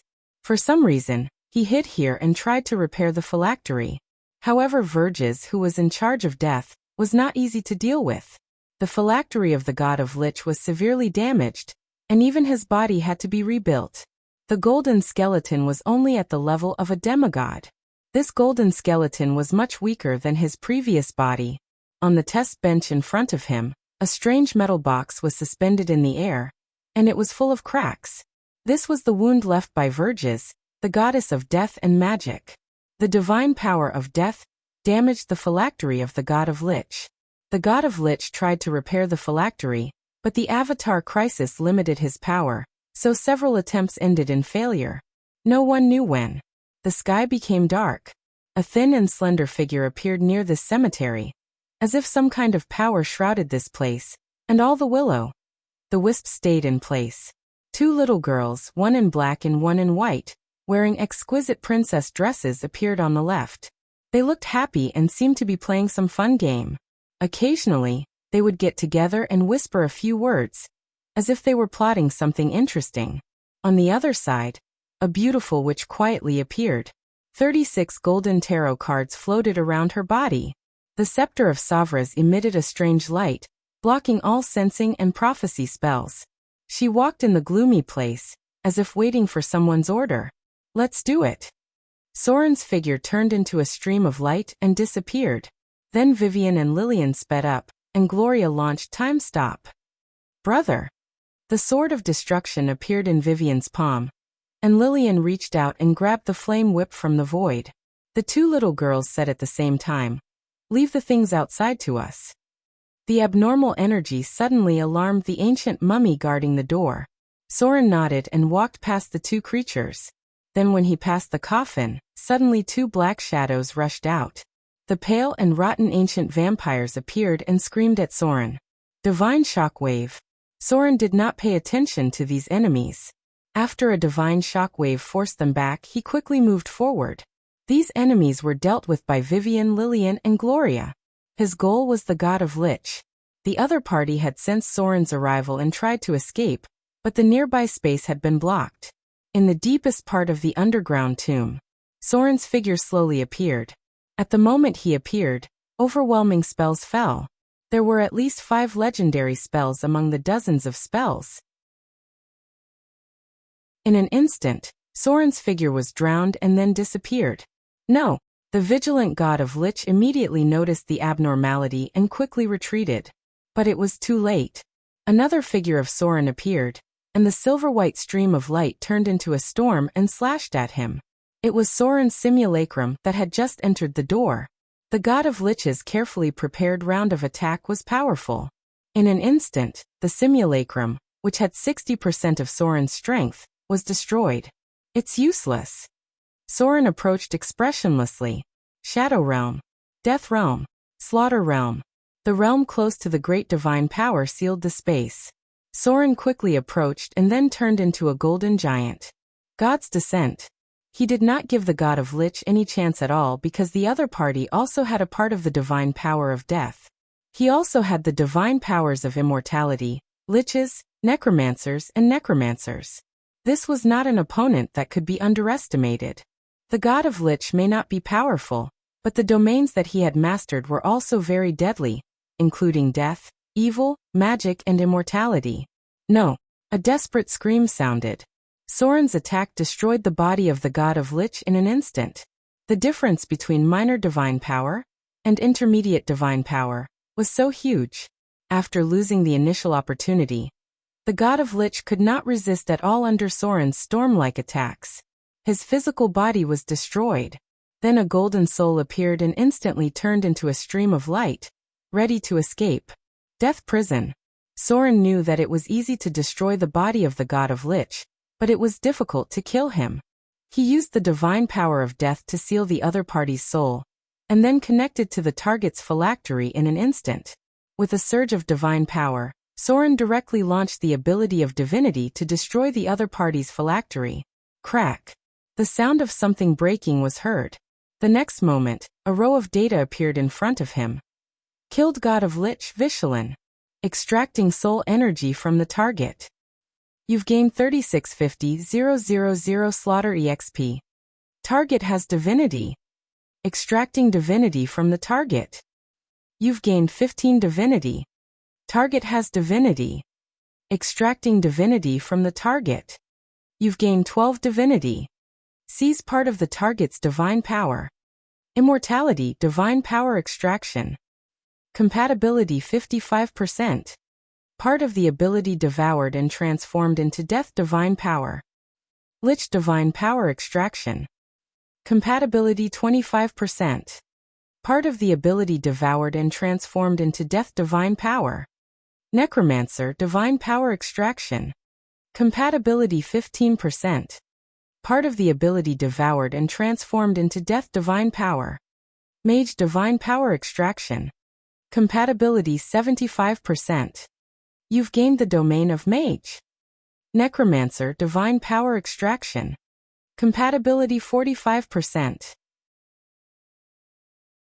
Your domain of Mage has been strengthened. Your domain of Death has been strengthened. Devour domain of Magic. Your domain of Death has been upgraded. Divinity ability Death Sense has been activated. From now on, you can use the ability to sense certain places where death has occurred. This divinity ability allows you to sense any death that has occurred in the target within 3 weeks. The golden light of divinity fused into Soren's body, but at the same time, a part of the divinity was rejected by Soren and flew towards the nearest target with the ability to fuse. A small part of the divinity fused into Vivian and Lillian's body, and a large part of it flew towards Gloria. As a pure northern witch, Gloria automatically absorbed part of the divinity and divine power that the god of Lich took from the god of mages. At the same time, Gloria obtained part of the divine power of Mage and the domain of Magic, on top of her original abilities.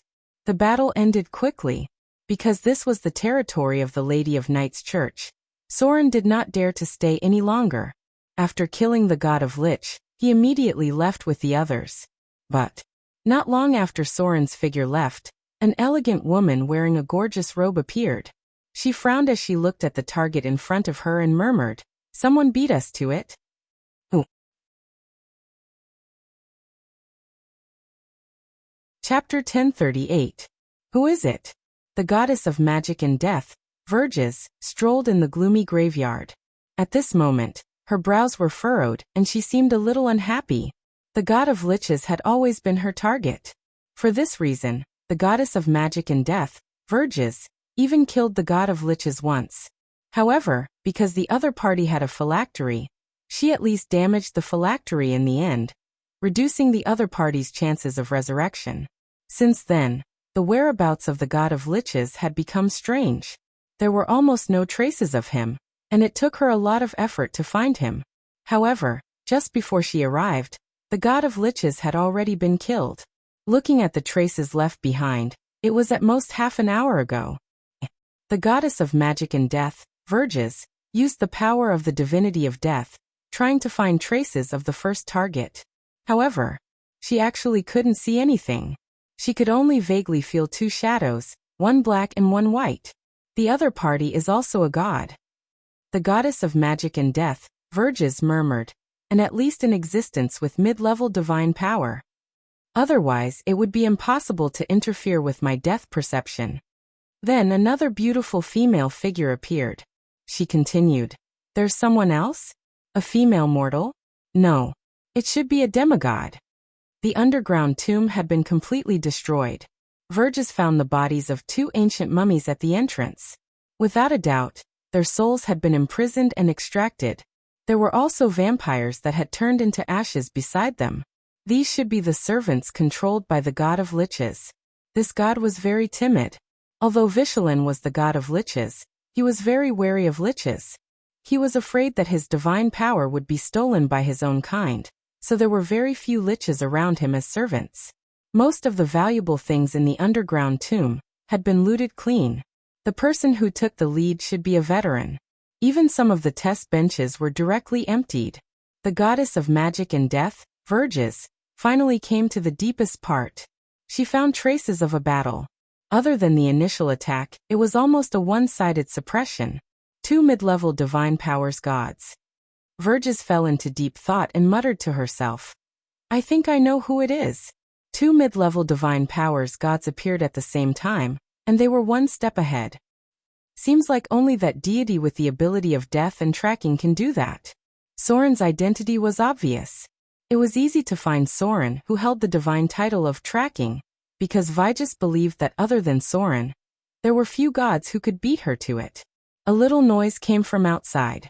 Verges frowned slightly and sensed for a moment before saying softly, "It seems to be a disciple of Lady Night.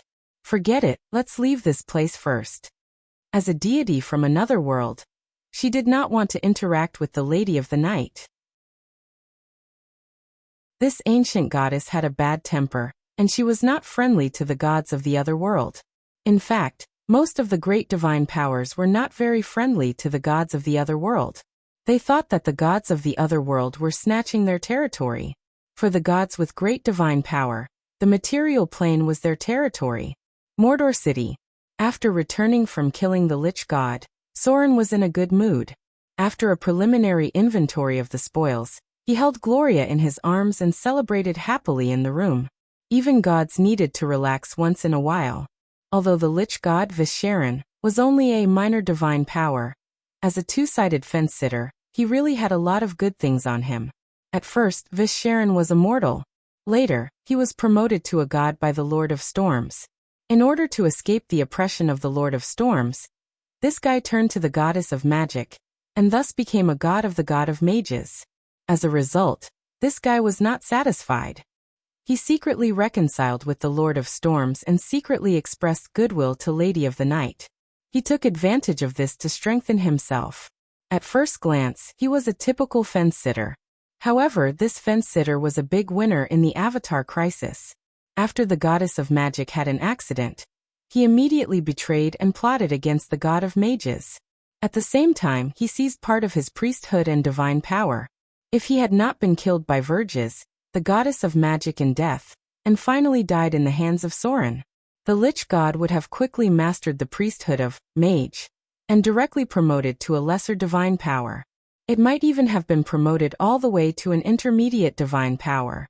It is necessary to mention the priesthood and domain of the fallen god of mages, Azuz. His priesthood was wizard, mage, and spellcaster in the general sense. His domain was illusion, knowledge, magic, order, and spells. Azuz was once the first preaching mage, and the most powerful mortal mage at that time. He defeated the god of prophecy, Savras, and imprisoned him in the scepter. Now the scepter was in the hands of Gloria. It was obvious that the lich god Visharan and the god of mages Azuz had a lot of compatible abilities. The first was the priesthood of wizard and mage. The lich god mastered the necromancer, which was only one of the professions of mage. Then there were illusions, knowledge, magic, and spells.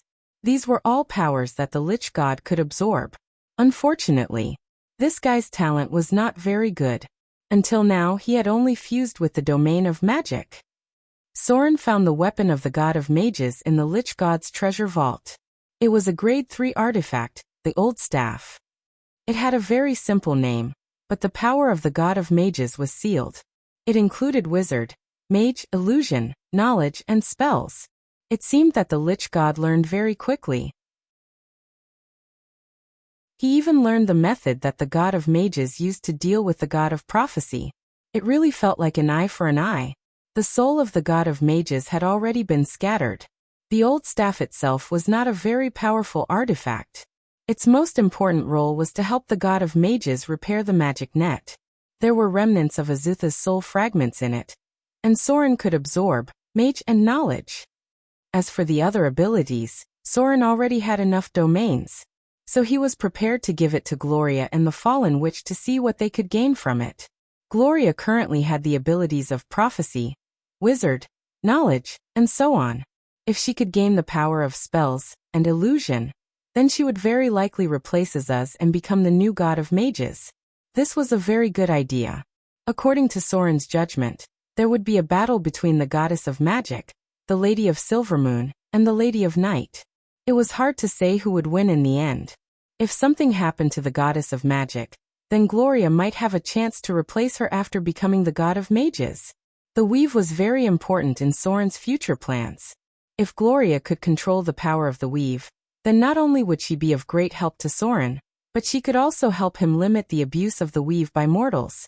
If Soren wanted to become a greater divine power, there were many things that he needed to rely on the weave. Night fell. Gloria, with a satisfied expression, went to the arcane tower to study a new staff, while Soren prepared to deal with Naruto and Sirik. Just as the night was getting darker, a tall and plump figure appeared outside the door. The Fallen Witch stood at the door and hesitated for a moment. Then she pushed the door open and entered Soren's room. "Is it time?" Soren glanced at her and raised his eyebrows. The Fallen Witch nodded gently and then said, "I already have some clues about the plague of the undead. Give me some more time, and I should be able to solve it." Soren nodded and then said, "Maybe you should try the realm of the gods. The Avatar crisis has broken out.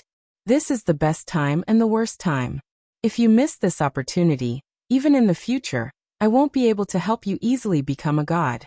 In the future, Gloria and I will both go to the kingdom of God. I think you don't want to stay alone in the material plane. Since you already have the divinity of the goddess of pestilence, you should try to explore the realm of the gods further." The Fallen Witch fell into deep thought and then said, "I will try." Becoming a god. This kind of thing was really a bit far away for mortals. If it wasn't for the Avatar crisis, it might not be possible to succeed in thousands of years. "Let's begin." Soren put down the book in his hand and waved his hand. The space around them was sealed. The Fallen Witch's face was flushed and she walked to Soren meekly.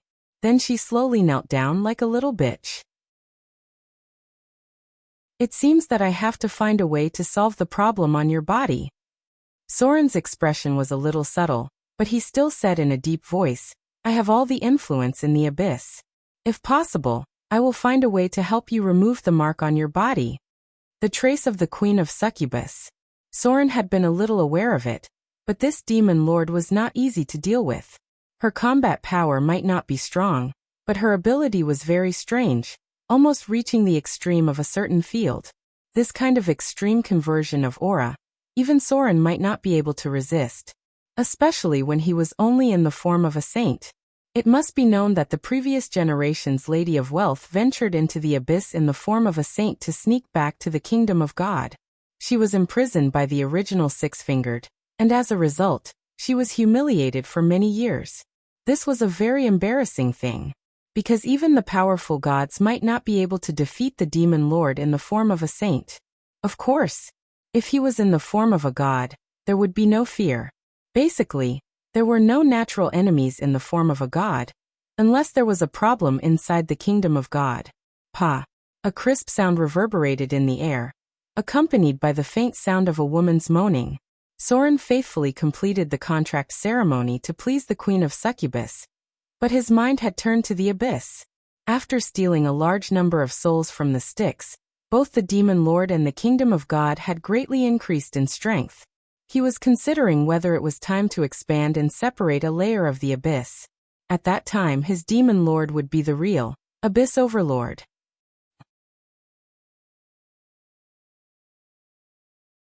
Chapter 1039. The Land of Silver. Inside a majestic temple, a strange magical energy shrouded the place. Because there was a huge silver mine nearby, this territory had always been quite rich. It was located in a mountainous area, a bit like Chengdu Prefecture in Soren's previous life, which was surrounded by mountains. Therefore, even the undead calamity didn't cause too much of an impact. On the other hand, this place belonged to the Lady of Silvermoon. Perhaps because it was close to the territory of the forest elves, the women in the Land of Silver were all beautiful, fair-skinned and fierce-tempered. In the Land of Silver, women's status was almost equal to men's, and they could even be city officials and so on. This was relatively rare in the south. This environment was conducive to the Lady of Silvermoon's faith, and she was especially popular among matriarchal women. At this moment, 2 women were seated within the shrine. One of them was tall and slender with long, flowing black hair. She was Mistra, the current goddess of magic. The other had long silver hair, emerald green eyes, delicate facial features, and slender legs. This was one of the incarnations of the Lady of Silvermoon. This goddess had many incarnations. Sometimes, her incarnation was a ghostly young girl with black hair and pupils, wearing a transparent moonlight robe. Sometimes, her incarnation was a dignified and gentle noble woman. Soren's incarnation would also be bright or dim according to the cycle of the moon. This change in appearance didn't affect her actual power. Soren knew that her sister was very happy to destroy her incarnations to weaken herself, so she rarely sent her incarnations to the material plane. She often sent her incarnations to various outer realms to search for all kinds of magic and weapons, hoping to destroy the Lady of the Night forever. Azuz has completely fallen.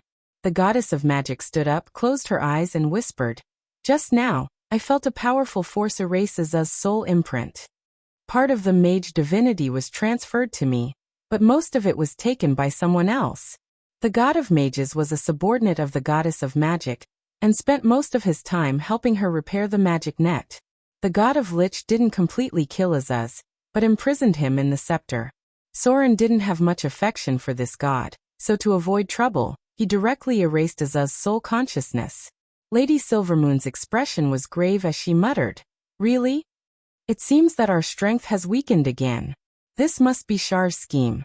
The lich god has long since joined her." Suluan hated his sister very much. These 2 goddesses had been fighting ever since they were born, but until now, there had been no clear winner. There are also traces of Naruto's involvement in this matter. The goddess of magic took a few steps and said slowly, "My power is recovering. After taking back part of the mage priesthood, I should be able to recover 70% of my former power. However, due to my disappearance, many evil faction wizards have joined Lady Night's side. This is not conducive to our plan." Lady Silvermoon frowned. After a while she said, "The moonlight is dim. The avatar crisis has affected my power. Only by next year's full moon will I be able to regain my full strength. Maybe we should postpone our plan for now. Char has been involved in Naruto's conspiracy. The gods certainly won't sit back and watch Naruto advance to a greater divine power. When Naruto is ready to extract the power of death from this world to advance, the other gods will certainly not be able to resist taking action. At that time, maybe we can find an opportunity." The failure to kill Clemvox meant that Naruto's plot was not completely successful. However, he had another plan. Now that the realm of eternal rest in the material plane was destroyed, the The power of death became more and more intense. When the time was right, Naruto would inevitably absorb the power of death from the whole world, and then use this as an opportunity to directly advance to a greater divine power. This was a very huge force. The more creatures died in the material plane, the more intense the power of death gathered. If Naruto succeeded in the integration, he would certainly advance. Yes, the goddess of magic nodded. The others certainly won't sit back and watch. At that time, Clemvox will also appear, or he will never have another chance. And I sense that Sirik has come out. With his ambition and madness, he will never allow Naruto to become a greater divine power. At that time, the gods will be involved in the dispute. The Lady of Silvermoon thought for a moment and then said, "Right. What do you think of the one in the outer islands?" Hearing the Lady of Silvermoon's words, the goddess of magic's face could not help but blush slightly, and then she said as if nothing had happened, "Him? Without a doubt, he is favored by fate. Very powerful. Also very cold. He is the son of slaughter. In the face of Naruto's advancement, he certainly can't sit still and wait for death. At that time he will definitely make a move." The Lady of Silvermoon nodded in agreement and said slowly, "The Dread Lord has completely fallen. The little girl with him should also be a mid-level divine power. In that case, he will be a very powerful helper. However, he seems to be deviating towards evil even more seriously, and I feel the breath of the abyss on him." Both goddesses were in the good camp. They could not completely trust Soren, even the goddess of magic. Otherwise, she would not be hiding at the Lady of Silvermoon's place, but would have asked Soren for help. "Hasn't the goddess of the forest, Meilikai, made a move yet?" the Lady of Silvermoon suddenly asked. The goddess of magic shook her head and said, "Not yet. Meilikai is more patient than before. I don't know what she is preparing. Since the fall of the Oak Tree Father, the natural divine system has rarely intervened in worldly battles, and Loshanda has become the current Lord of Light." The Lady of Silvermoon hesitated and said, "What do you think of Loshanda now?" Hearing the other party's words, the goddess of magic showed a rare trace of fear and whispered, "He is very scary now. I feel that he is no longer the light of dawn of the past. His ideas are becoming more and more paranoid, as if he is ready to purify everything with the glory of Mountain Paradise. I am worried that when he starts to act, it will be another outbreak of the calamity of dawn." The Lord of Light's past was not easy to evaluate.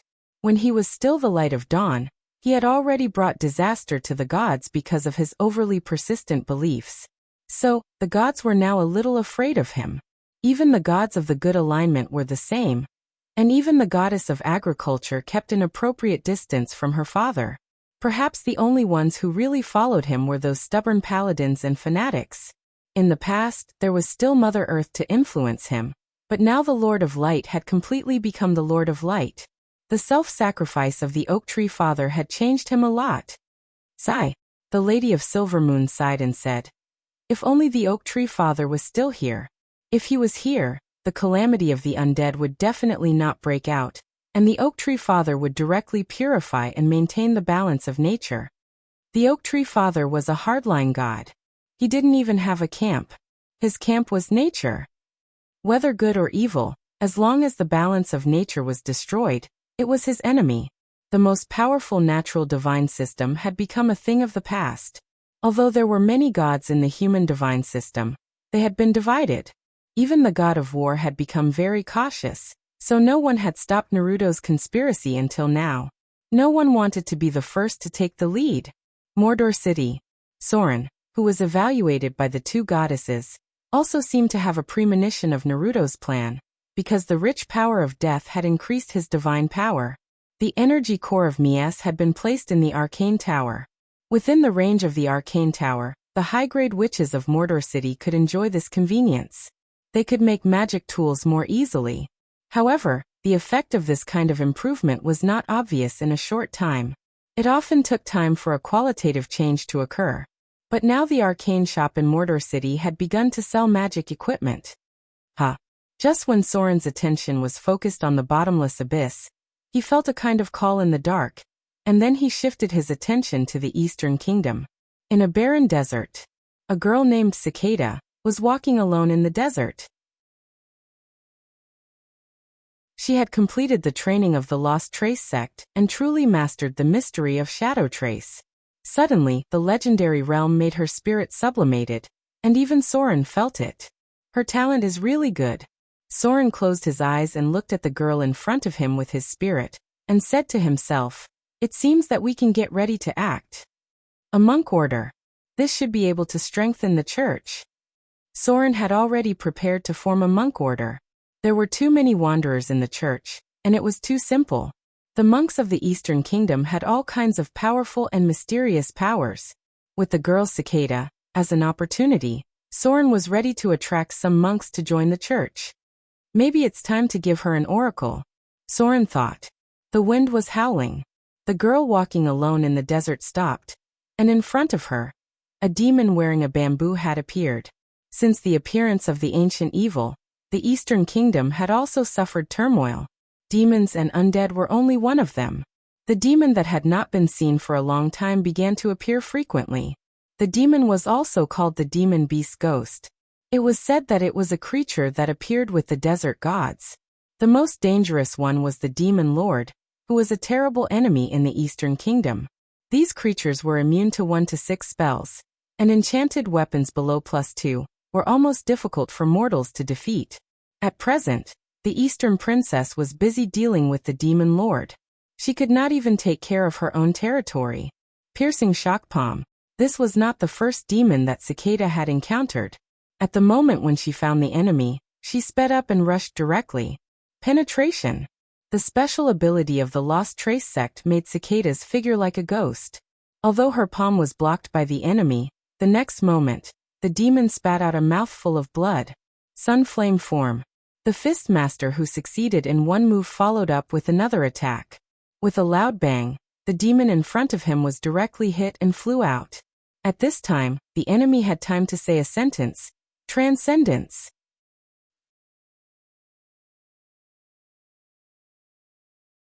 Chapter 1040. There were 2 types of monks. One was the normal monk, and the other was the legendary monk. Divine transcendence was a terrifying ability to enhance a monk's strength. Monks who had broken through to this realm were no longer considered mortals. Ordinary weapons could no longer harm them. And on top of this, legendary monks could also obtain additional damage reduction. In the Eastern countries, monks were actually very popular among women. However, there were still very few women who could become monks. At most, they could only become dancers. The reason was that monks had the special ability of ageless body. This was the key reason why they were far more superior than warriors. As mentioned before, warriors were very strong in the early stage, and much stronger than monks in the middle stage. However, once they reached middle age, their power would decrease rapidly. This was the aging of the body. Mortals could not resist it. However, monks were different from warriors. Monks had the ability to adjust their bodies. After reaching level 17, they could stop all the aging process and stabilize themselves at the current stage. In other words, monks would not age until they died, and their power would not decrease rapidly like warriors. Under normal circumstances, monks with ageless body would only age rapidly at the moment of death. This was the reason why women wanted to become monks. To them, it was to keep their appearance forever. Generally, female monks in the East would maintain the appearance of a middle-aged woman as long as they survived. Some of the more talented ones would forever maintain the appearance of a 20-year-old woman. For example, Cicada in front of him would never continue to age. Clang. In the second round, Cicada used Luosha Demon's weapon empty-handed. She only had a thin silk glove on her hand. This was a treasure given by the White Cloud sect. It could withstand +5 magical weapons with her bare hands. Without this equipment, Cicada's ability would at most be able to resist a +3 weapon. Bang bang bang. A fierce whip kick came like a shadow. Cicada's attack speed was shockingly fast. After dodging the enemy's attack, she attacked more than 10 times in an instant. Luosha Demon retreated. Although he blocked most of the attacks, he still kept spitting out blood. This was the hidden energy technique. Monks from the East could directly penetrate most defensive effects. To them, enemies wearing heavy armor could also be easily defeated. Bang! Cicada's figure retreated after a series of attacks. Then, it took a deep breath and suddenly punched at the Luo Sha demon in front of it from a distance of about 30 feet. Boom! Luo Sha Yao's figure flew out, his chest clearly caved in, and a clear fist imprint appeared. External release of chi force? Soren's eyes widened as he muttered, I didn't expect this little girl to be so talented. There were 3 stages to a monk's Ki. The first stage was the hidden force, which could break through the enemy's defense. The most commonly used move was the penetrating force. The second stage was to attach chi to the body. The more common abilities were the ethereal body and the penetrating shock palm. The third stage was the release of chi. The sun flame style and the hollow bright fist that Chan had just used belonged to this category. If it was in the East, it would be called 100 Steps Divine Fist. This was a move that could attack the enemy from a distance. It was a huge threat to spellcasters. The scariest people who used this ability were the Cloud Monks.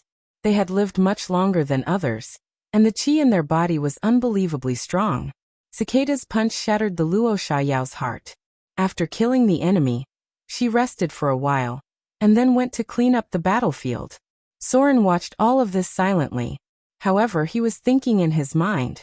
He said to himself, it is indeed necessary to train a group of monks. The disadvantages of rogues are not obvious at the moment. But after more than 10 years, these rogues will be older, and their flexibility will not be as good as now.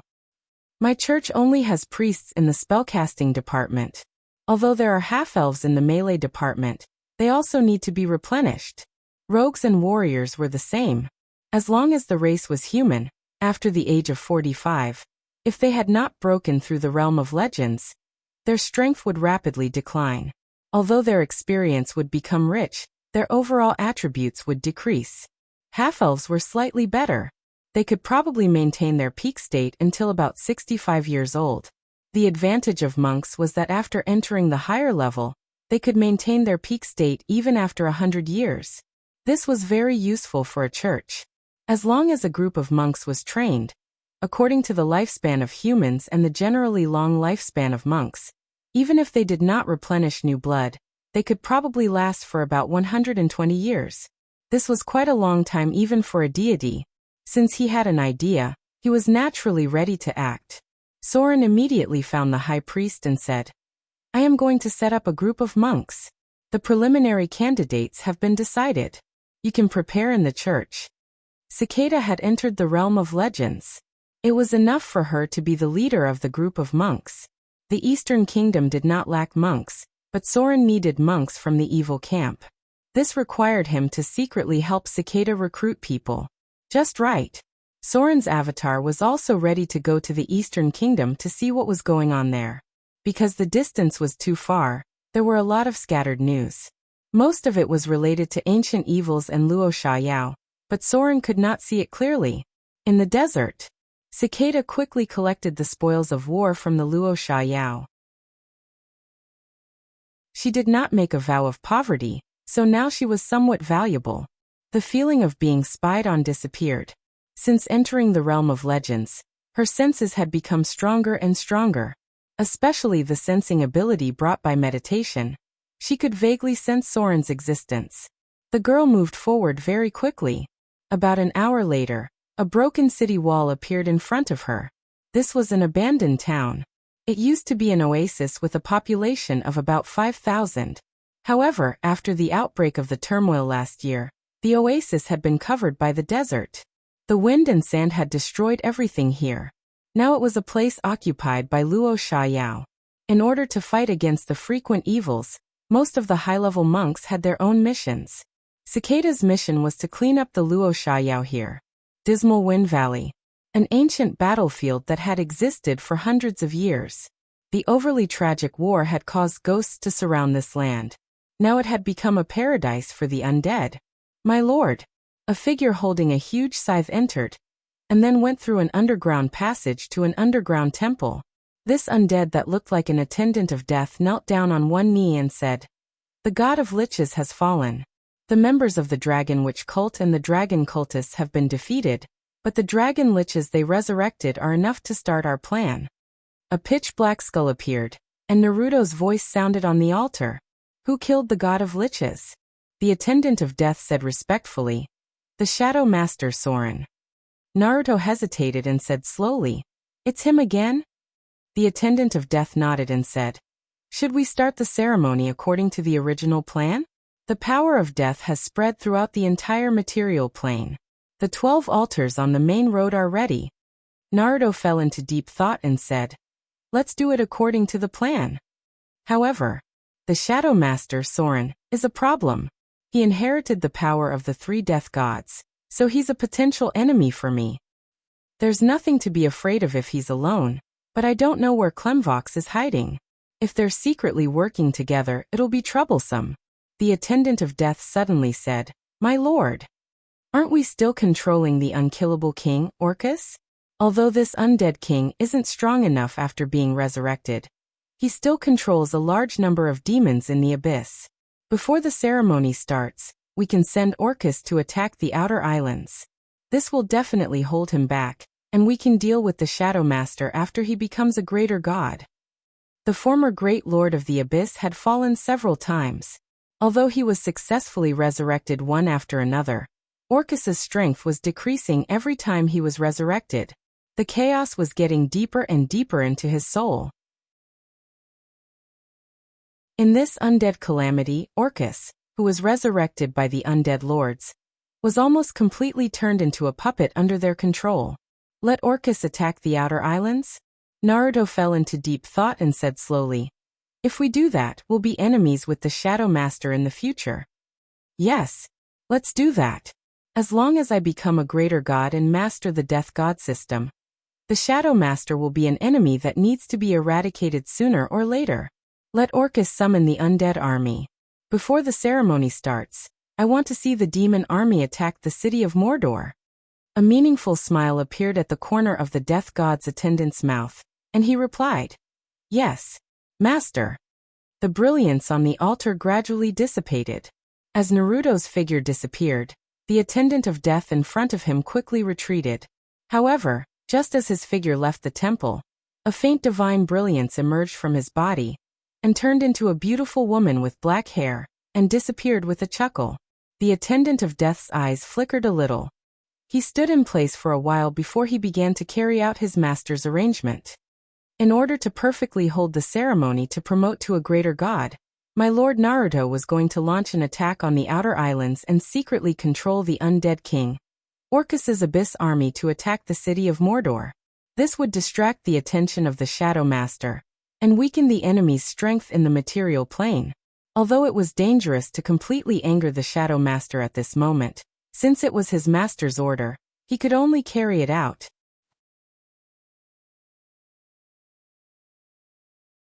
Chapter 1041. The Boat of the Desert. In the flying yellow sand, a group of women in bamboo hats moved forward quickly. These women had tall and graceful figures. Although they were covered with thick clothes, they still could not hide their beauty. This was a group of high-grade Oriental dancers. There were many gadgets in their seemingly cumbersome dresses, including poisons, hidden weapons, daggers, casting materials, and so on. There was even a hidden button under the skirt on the back of some Oriental dancers. As long as it was gently untied, they could remove the obstacle and sit on a man's lap to enjoy the pleasure of sex without leaving a trace. They were the minions of the Eastern Empress. Although their means were vicious and they controlled many gray areas, they still did some things like adopting orphans and helping the poor. Everything was relative. Human beings were a very complicated race. It was difficult to have pure good or evil people. The Oriental dancers were between good and evil. They were led by the Empress to fight for women's power. The desert country was formerly controlled by the Muhammad divine system. Under the influence of this divine system, the status of women inside was extremely low. There was even a matter of cutting off the female emperor, homonym. Later, this divine system was expelled, and the profession of the Oriental dancer was born in the turmoil, and quickly controlled the gray area of the desert country. The Eastern Empress herself was an ambitious figure. She was worshipped by many women, and her origin was unknown. It was said that she was a rebel against the desert divine system. The most dazzling and eye-catching in the crowd was the Eastern Empress. However, at the moment, she did not look as graceful and elegant as before. Although she was still beautiful, a trace of fatigue and worry appeared on her face. In any case, the Eastern Empress was still a mortal. As a mortal, she had her own limitations. Although she had a large number of assassins and dancers under her command, she could only barely protect herself in the turbulent year of the Holy Sage. Especially after the appearance of creatures such as ancient evil things, ancient mummies, Ferlin magic sunflower, and Luo Sha demon, the sphere of influence of the Eastern Empress gradually shrank. Many secretly controlled towns were forced to give up, and people migrated to the southern area of the Eastern Kingdom. Empress. The figure of the Fist Master, Di appeared. She returned through the desert like a gust of wind, and came to the front of the dance group. The front has been occupied by the Luo Sha demon monarch. They seem to be controlled by an ancient evil creature, and I see a lot of twisted aberrations ahead. The Eastern Empress's expression was extremely solemn. She nodded and said to the middle-aged dancer beside her, "Have the other members of the martial monk cult arrived?" "He's almost here," the middle-aged dancer said. "That legendary existence should be coming as well." The Eastern Crown Princess's expression relaxed a lot when she heard this. She said slowly, "Is that so? Looks like we have a much higher chance of winning this battle."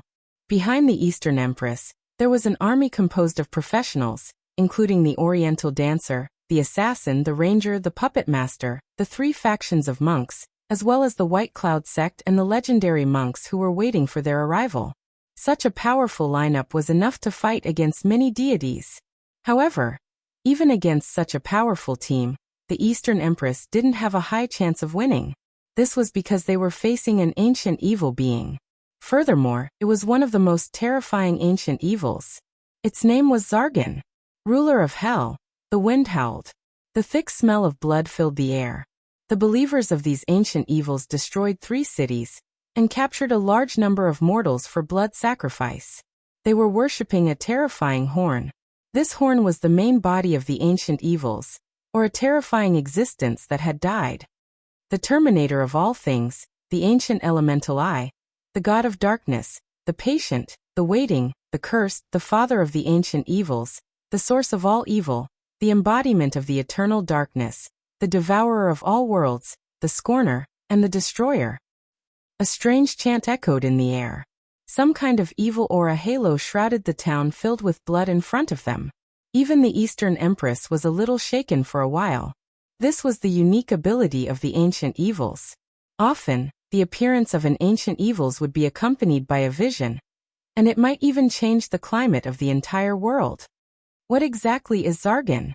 a young-looking ranger asked. "Why haven't I heard a word about it?" The monk next to him was silent. After a while, a male monk who looked like a legendary fist master said, "Zargan is one of the oldest ancient evils sealed in the Eastern Kingdom. Before Asmodeus, Zargan was the ruler of hell. He was the leader of the ancient Bartholomew. When Asmodeus and his companions attacked hell, Zargan and Asmodeus fought a great battle. Asmodeus tore Zargan's flesh into pieces, but he couldn't destroy Zargan's horn. In the end, he threw Zargan's horn into the deep underground of a world in the main material plane. Around the horn, Zargan's flesh gradually recovered. On the ground above him, a country called Synodicia gradually flourished. But in the end, this country went into decline. A group of believers who saw Zargan as their true god invaded and finally destroyed this country. When a barbarian named Zanker led his army to attack the capital controlled by the ancient evils, he finally found the true face of the god he believed in, a ferocious and violent beast. In order to save his people, the barbarian and Zargan fought fiercely. After 7 days and 7 nights of fighting, although Zanker was the strongest and fiercest warrior, he still lost in the end. Every time he hurt Zargan a little, Zargan's injury would immediately heal in a moment. Zanker, who had exhausted all his strength, finally fell under the attack of the ancient evils. The gods blessed Zanker, hoping that he could defeat the ancient evils, but they were disappointed in the end. So the gods decided to do it themselves. With a mocking smile, Zargan killed some of the gods and drove the other gods back to their countries. Maybe the death and defeat of the gods didn't matter to Asmodeus, but he knew that Zargan was a threat to him. So at the last moment of the battle, Asmodeus finally did it himself. Asmodeus finally defeated Zargan again, but he knew that he couldn't kill him. So Asmodeus bound Zargan's horn in a solid boulder and buried it deep in the ground. The area where the horn was buried was the center of the ancient empire of Amaska, which is where we are now. The Avatar crisis had loosened the ancient seal. Not only had the god of murder, Sirik, escaped, but some terrible ancient evils had also escaped from captivity. Hearing the words of the Master of Fist, many people could not help but swallow. Then someone said, "Since the enemy is so strong, even the gods can't defeat him. So, is it possible for us to reseal him?" Of course, the Master of Fist said firmly. Zargan is still very weak. He has just broken the seal, and he hasn't even been fully resurrected. As long as we destroy his believers and the altar of his resurrection, he can be resealed. This terrible evil is an enemy we can't escape from. Once he is fully resurrected, the first thing he will do is to destroy and control the material plane, and then turn all living things into evil creatures.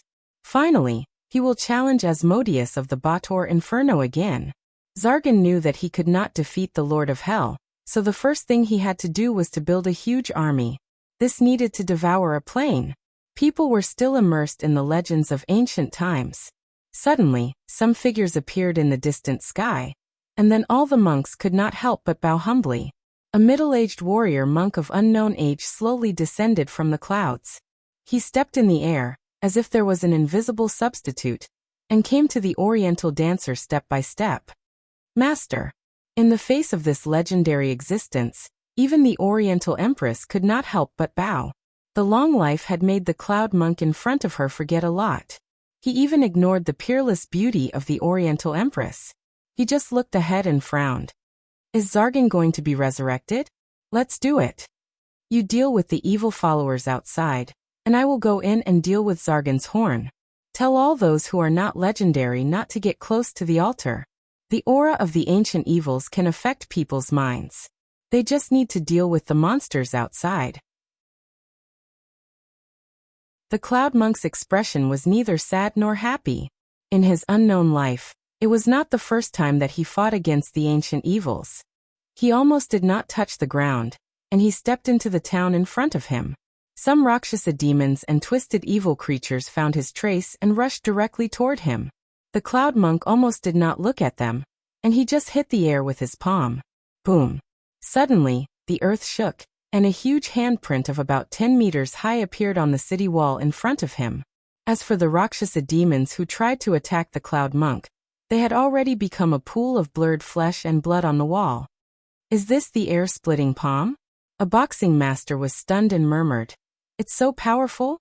Grandmaster's aura is so powerful that it's incredible." The cloud monk went straight to the heart of the evil creatures. This legendary existence could shake the earth and mountains with just a wave of his hand. His casual attack was no less than the power of a god. Almost no cultists could stop him. To a certain extent, the gods walking in the mortal world were not as powerful as him. At least, they were far inferior when they were in the form of saints. Only when they mobilized their divine power to transform into the form of gods could the gods have the ability to move the earth and shake the mountains like this cloud monk. Even Soren was only an advanced legendary class in his normal state, and the cloud monk in front of him was probably infinitely close to or even beyond level 40. How powerful was a warrior monk who was close to level 40? In the historical records, only one warrior monk had reached such a height. Under the influence of the succubus queen, he finally defeated the demon prince, Demogorgon.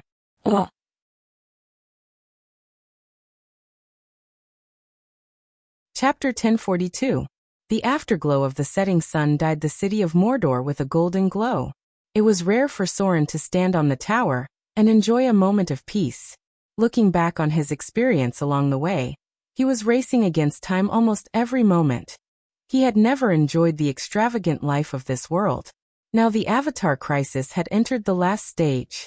As long as he survived the last wave from hell, Soren could enjoy the comfortable time after becoming a god with his most important person. This was a very long time.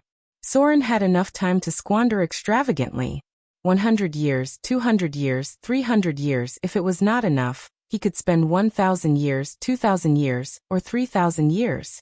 As an immortal god, as long as Soren wanted, he could do whatever he wanted without hesitation. And all this could be obtained as long as he survived the Avatar crisis. At that time, the status of the gods would be stabilized, and they would no longer fall easily in the hands of others. Soft footsteps could be heard. Fall in which Karina's figure appeared. She was stunned when she saw Soren standing under the setting sun. Then she walked over to him and whispered, "It's rare to see you so leisurely." "Really?" Soren turned around and smiled. Then he looked into the distance and said, "Since the outbreak of the Avatar crisis, I have been racing against time. In the past, it was to protect Vivian, and later it was to deal with other crises. But fortunately, everything is coming to an end. I have a hunch that the energy storm is gradually weakening, and it may end by the end of next year at the latest. At that time, I will have enough time to arrange my future life." Fallen Witch was shocked when she heard this, and then she was a little disappointed. "Go to the kingdom of God? That's true. Whether it's you or Vivian, you will eventually go to the kingdom of God." Soren turned around and looked at her.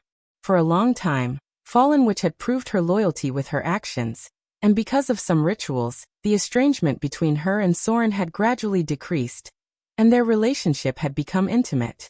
Karina met Soren's gaze. Soren suddenly smiled and said slowly, "If you're willing, you can also enjoy immortality with us. Gloria is about to become a god. You also have divinity in your body. As long as we get rid of the succubus queen's imprint, it won't be difficult for me to help you become a god. But in the end, you still have to make the choice." The Fallen Witch walked the path of the Arcane Empire. Unlike Soren, her ultimate goal was to become a destiny wizard or a grand arcanist. If she chose to become a god, she would have to give up some things and become a guardian of the laws alongside Soren. The gods were incredibly powerful, but they also maintained the order of the world. It was like a job for them, and they didn't have as much freedom as the great arcanists. The power granted by the laws also came with obligations. The duty of these gods was to maintain the operation of the sun, moon, and stars, and to maintain the order of many rules. The multiverse itself was orderly. The gods were supposed to maintain everything, and it had been so since ancient times. Even in the face of the multiverse's greatest crisis, which was the earliest invasion of the demons, the gods never retreated even if some of them died. The Fallen Witch hesitated for a moment and then said, "I don't know. I've persisted for so long. Although it's hard to refuse to become a god." "But," Soren smiled and said, "Arcana isn't outside the path of the gods. In the future, my plan will also use Arcana in many places. You can think about Gloria's current path. She may surprise you in the future." Gloria was also a witch, and she could become an arcanist at any time if she wanted to. But she chose to stand side by side with Soren, and eventually control Arcana as a god. Night fell. Soren returned to his study. Suddenly, as if he had sensed something, his whole body trembled, and then he said to himself, "Is Cicada in danger?" Cicada had Soren's mark on her body. This mark was similar to an apostle, and it was also on the Saint Cardinal Milan's body. If she was in mortal danger, Soren would be able to sense it directly. The next moment, Soren's vision turned to the faraway Eastern Kingdom. At this moment, it was still dusk in the Eastern Kingdom, but what Soren saw was blood and corpses all over the ground. There were humans, monsters, and many twisted aberrations. There was also an aura that Soren didn't like. It was the aura of an ancient evil creature. The gods hated any ancient evil creatures, and rejected everything related to the abominations. A terrifying monster appeared in front of Soren's eyes. In front of him was a huge altar, and there were dark red blood sacrifices all over it. He didn't know how many people were sacrificed. Cicada's figure was on the side of the altar. There were already many corpses nearby. After eliminating the Rakshasas and evil creatures on the periphery, all the legendary professionals joined the battle against Zargan. Zargan had more than 10 terrifying tentacles, and Cicada was hit by one of them. Her defense was instantly broken, and her internal organs were almost shattered with one hit. Am I going to die? Blood flowed from the corner of Cicada's mouth, and her consciousness was a little blurry. Her expression showed a trace of sadness and unwillingness. It wasn't easy for her to reach the legendary level, but she didn't expect to die here. She didn't regret it, because sealing the ancient evil was the mission of the monks. For a long time, countless monks had stepped forward one after another, and it was unknown how many legendary powerhouses had fallen, but no one had ever regretted or retreated. This was their mission. From the moment they became monks, they knew that they might have to face all of this in the future. All the monasteries existed for this reason. For a long time, the entire Eastern Kingdom supported monks' monasteries, and when the ancient evil creatures appeared, they had to fulfill their mission to seal these terrifying monsters. Cicada didn't regret it, but she was a little unwilling. Her consciousness gradually blurred. Although her shattered internal organs didn't kill her instantly, it wouldn't be long before she died. His mind started to become muddled. Just as Cicada thought that he was about to enter the Netherworld River, a gentle male voice rang out. With injuries of this degree, as my chosen, it won't be that easy for you to die. A little golden light appeared.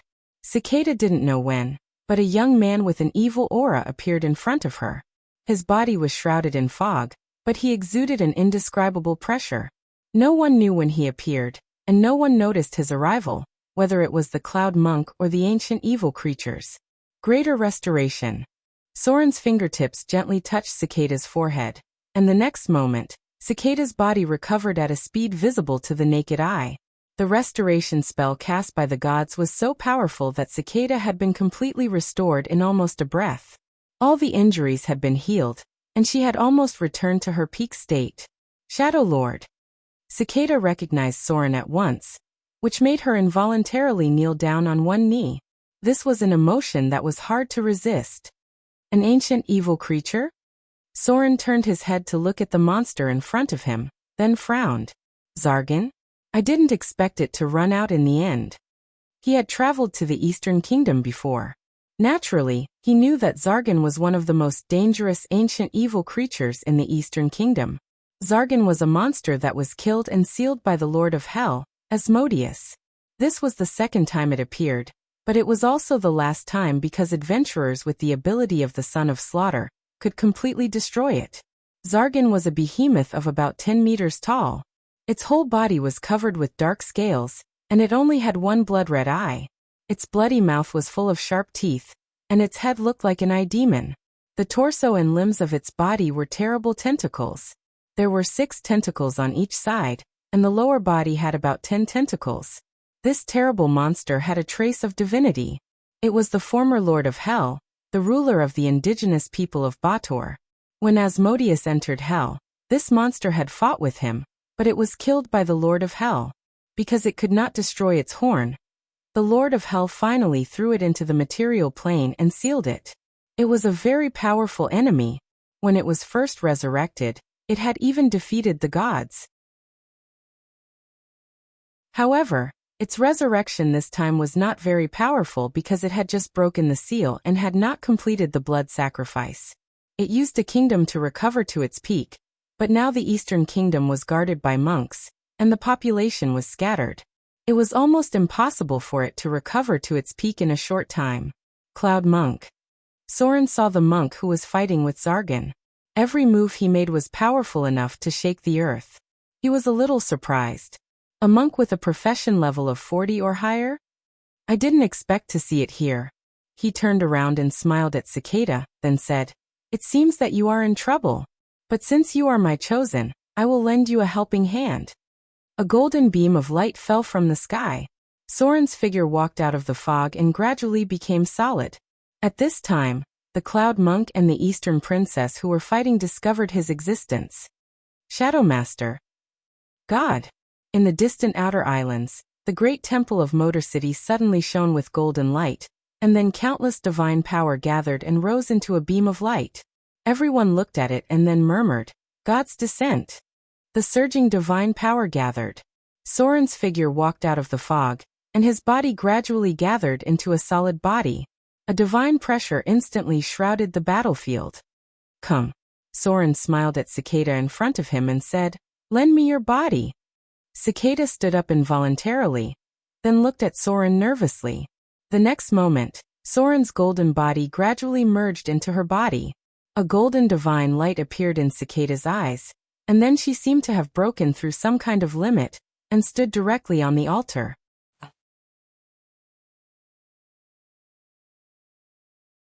Chapter 1043. A god needed a carrier to descend. Soren could not bear the consumption of divine power, so he had to use Cicada's body in the next battle.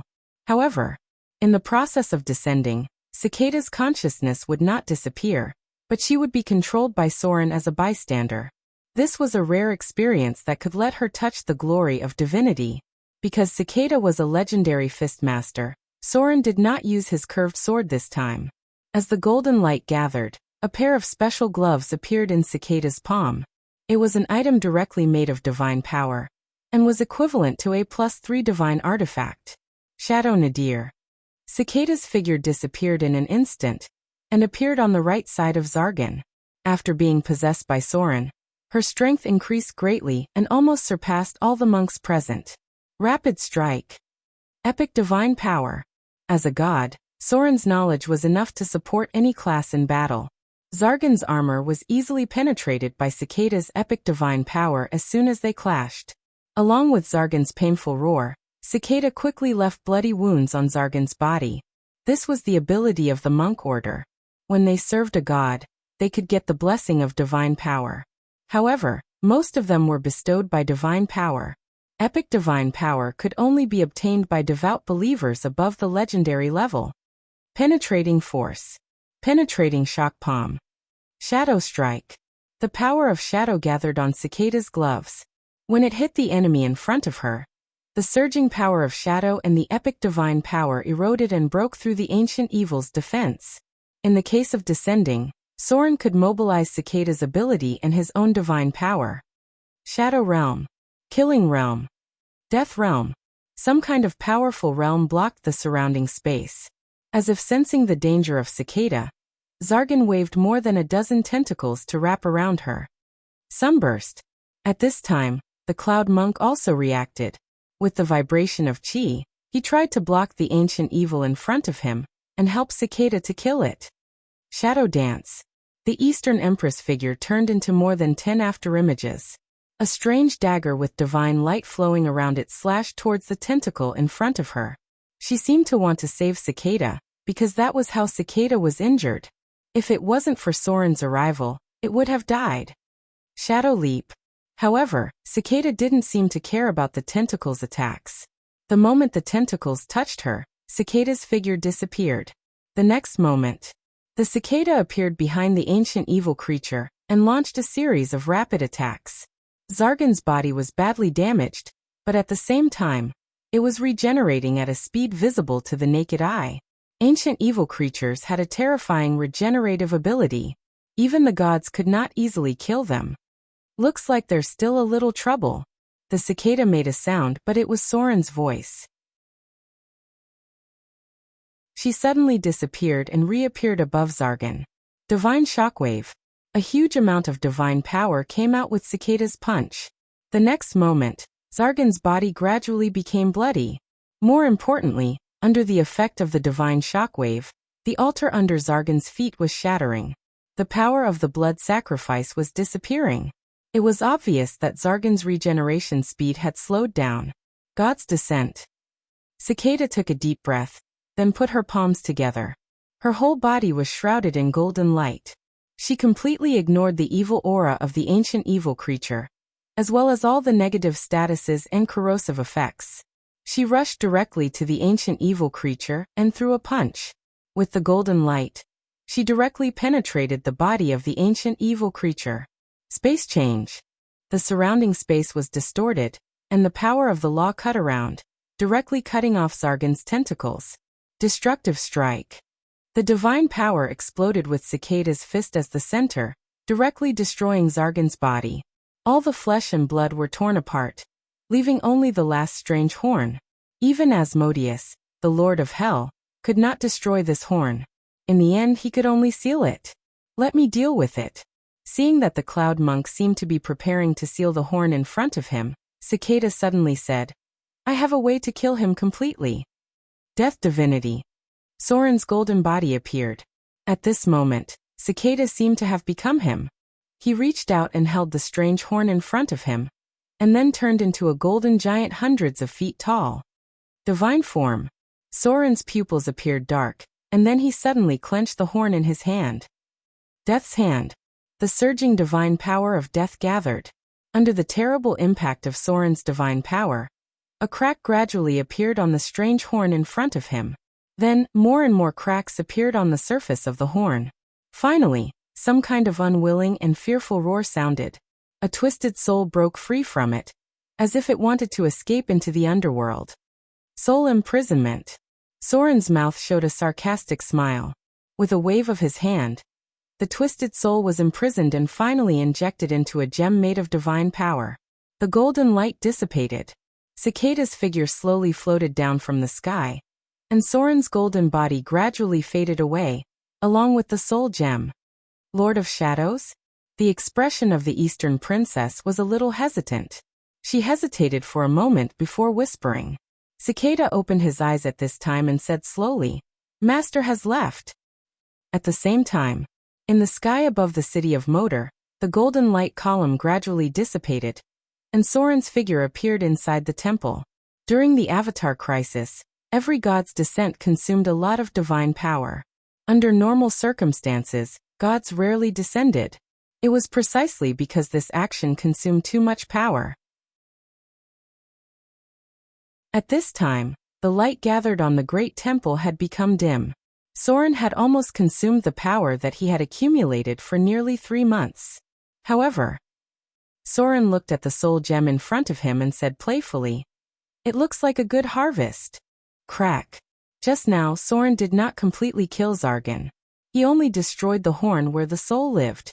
At this moment, when he crushed the soul gem, the power of the temple began to gather. Suppress.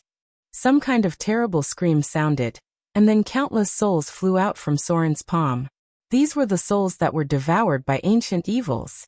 They were extremely evil existences. The gods hated them very much, and one of their abilities was to devour souls. Gate of the Kingdom of God.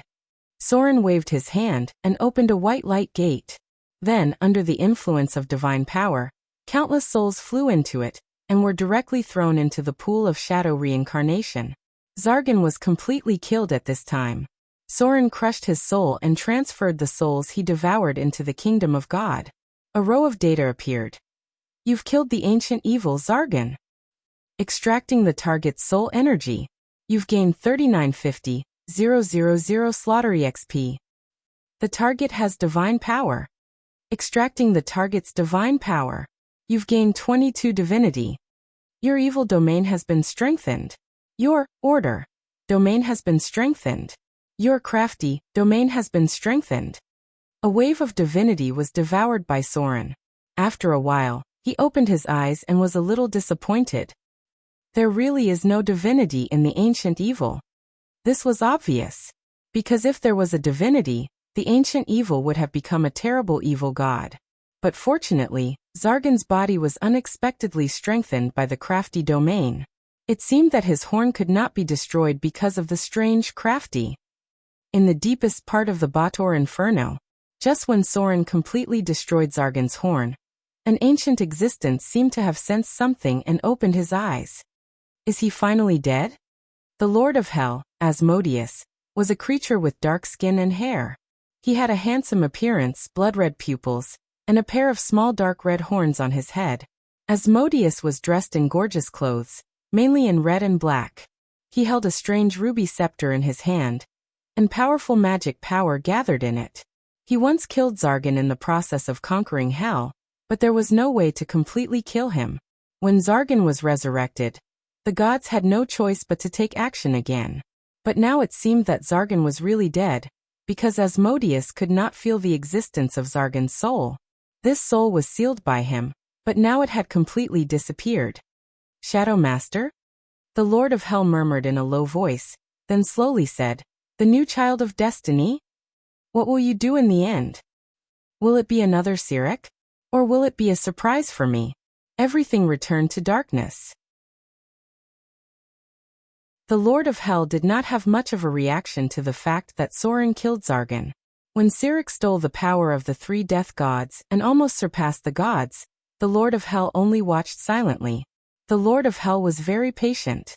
In his long years, he had seen too many people who suddenly rose up. Sirik was a typical example, but his end was not good.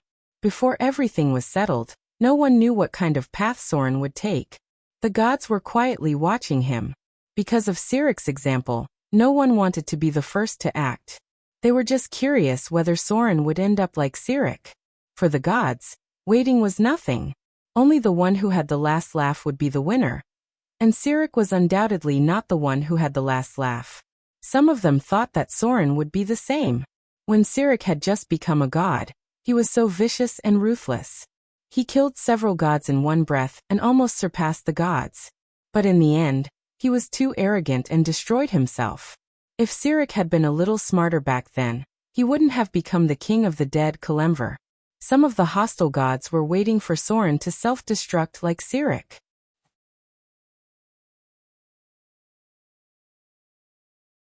Chapter 1044.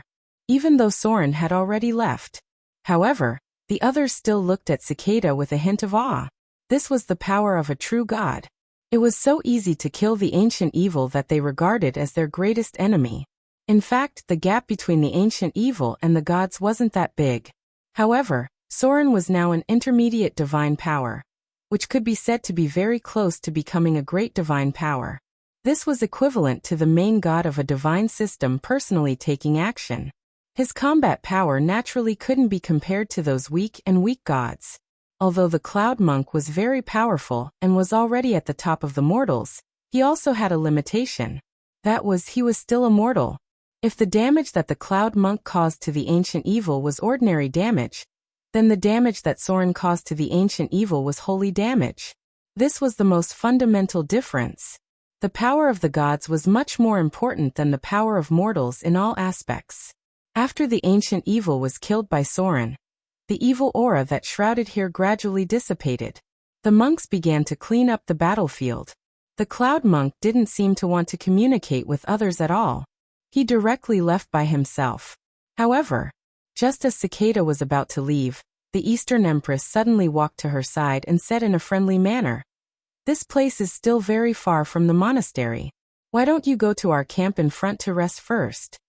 If Cicada was just an ordinary fistmaster, the Eastern Empress naturally wouldn't deliberately make friends with her. However, if Cicada had Soren behind her, then the situation would be completely different. After seeing Soren arrive and kill the ancient evil in front of her, the Eastern Empress had a deeper understanding of Soren's strength. It was obvious that she planned to make friends with Cicada to ease their relationship and find a way to connect with Soren. Cicada originally wanted to refuse, but suddenly remembered the task that Soren gave her before he left. In the end, she nodded her head. A warrior monk sect. For a girl with almost no experience, it was indeed not easy. Perhaps she could try to borrow the power of the Eastern Empress. Moda City. After killing the ancient demon, Soren had used up a lot of his divine power. But the harvest was not small. Now his strength had accumulated to a critical point. As long as he broke through the last little limit of divinity, he could directly be promoted to a great divine power. Now Soren's stats had changed. Name: Soren Saint Form. Intermediate divine power. Race: half-elf divine son of massacre. Attributes: Strength 24, Agility 44, Constitution 30, Intelligence 31, Wisdom 22, Charm 26. Alignment: Lawful Evil Profession.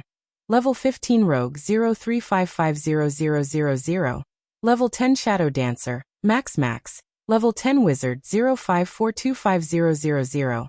Level 18 Arcanist 062500000. Grade 8. Health Points: 925925 Robust, EXP. 630, 5075 Slaughter EXP. 35,545 Profession EXP, unassigned. Skill points, none. Attribute points, none. Legend, 350. Divinity, 410. Great Divinity. Requires 900 points to upgrade Great Divinity. Divinity, 270. Intermediate Divinity. Requires 300 points to upgrade Great Divinity. Divine Power, 35135,400. Requires 1200 Divine Power to upgrade to Great Divine Power. Master God's Law. The current storage limit of the divinity is 5,400 points. Clergy, Death, Shadow, Theft, Half-Elf, Rogue, Tracking Domain. Order, Mage, Magic, Tyranny, Strife, Mage, Disease, Poison, Trickery, Slaughter, Death, Fear, Evil, Domination, Piracy, Shadow, Flora. Spiritual Energy, Evil, Spiritual Energy, Fear. Spiritual Energy Status. Normal. Basic Skills. Sneak 695, Literacy 585, Steal 625, Picklock 575, Snare 515, Focus 525, Negotiate 625, Appraise 525, Deceive 525, Intimidation 695, Taunt 455, Perform 475, Listen 585, Dodge 625, Parry 485, Block 475, Heal 475, Search 575, Detect 655, Copy Scroll 425, Spell Identify 515, Survival 455, Use Magic Equipment 475, Cooking 325, Alchemy 585, Forge Magic Weapon 475. Saint Form. Transcendence, Spell Immunity 1-4, Epic Divine Power, Instant Cast 1-6. Divinity Immunity. Acid, Electricity, Fire, Instant Death, Energy Drain. Divinity Abilities. Space Change, Size Change, Death's Hand, Reality Change, Form Change, Divine Shield, Area Divine Shield, Divine Shockwave, Area Divine Shockwave, Language Proficiency, Character Proficiency, Interplanar Communication, Astral Teleportation, Planar Teleportation. Avatar. Destructive Strike. Create Magic Item. Create Advanced Magic Item. Divine Power Acceleration. Divine Power Creation. Divine Power Spell Specialization. Divine Power Spell Resistance. Divine Power Spell Penetration. Automatic Arcane Casting. Absolute First Strike. Legendary Skills. Legendary Spell Maximization. Epic Mana. Legendary Instant Cast. Legendary Mana Construct. Legendary Tenacity. Legendary Spell Penetration. Legendary Reflex. See Weakness. Perfect Dual Wielding. Omnipotent Hands. Legendary Evasion. Legendary Battle Techniques. Epic Dexterity. Epic Intelligence. Epic Constitution. Special Abilities. Blessing of the Goddess of Magic, God Slayer. Blessing of the Misfortune Goddess. Blessing of the Sea Goddess. Dragon Blood Baptism LV2. Heart of Slaughter, Slayer, Deathwalker, Ascetic, Erudite, Blasphemy. Personal Abilities. Nimble Left Hand, Eidetic Memory, Perseverance, Encyclopedic Knowledge, Skilled Spellcasting, Reflex Evasion, Intuitive Evasion, Roll Evasion, Agile Movement, Evade Sight, Dark Vision, Combat Spellcasting, Mobile Spellcasting, Spell Control, Empower Spell, Maximization, Magic Equipment Crafting, Spell Penetration, Advanced Magic Resistance, Advanced Cold Resistance, Advanced Fire Resistance, Advanced Poison Resistance, Advanced Lightning Resistance, Robust, Advanced. Regeneration 100 feet. Telepathy. Profession Abilities. Arcane Memory, Arcane Counterspell, Arcane Runes, Shadow Dominator, Nimble Mind, Military Weapon Proficiency, Curved Sword. Legendary. Battle Skills. Summon Shadow, Shadow Jump, 500 meters. Shadow Strike, Shadow Jump, Vampiric Touch. Divinity. Sword Form, Sword Form, Sword Form, Sword Form, Sword Form, Sword Form, Sword Form, Sword Form, Sword Form, Sword Form, Sword Form, Sword Form, Sword Form, Sword Form, Spinning Slash. Inside the temple, Soren sat on the throne and thought. He murmured. Only 30 divinity points left. As long as I break through to the level of great divine power, there will be no more obstacles to establishing a divine system. But where should I get these 30 divinity points from? Divinity points. Generally speaking, only true gods had a lot of divinity points. Demigods could only get a pitiful amount of divinity points. Weak divine powers could basically be ruled out. In order for Soren to get 30 divinity points, he would need to kill at least 3 to 5 weak divine powers. This was very likely to offend too many divine systems. There were not many weak divine powers that could be killed at the moment. If it were weak divine powers, Soren would need around 2 targets. The best choice would be intermediate divine power. This could satisfy Soren's needs in one go and directly promote him to a great divine power. Who else can be a target? Soren pondered, constantly recalling the fallen gods in his memory. However, just as Soren was trying to find a new target, a message suddenly came from the bottomless abyss. The third layer of the bottomless abyss, the Forgotten Land.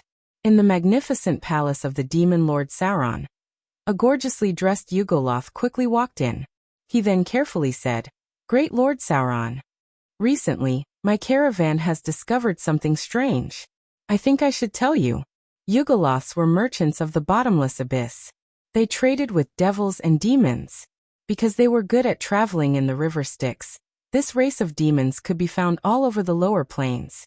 On the blazing flame throne, the Baelor demon lord Sauron opened his eyes and said in a deep voice, "What is it?"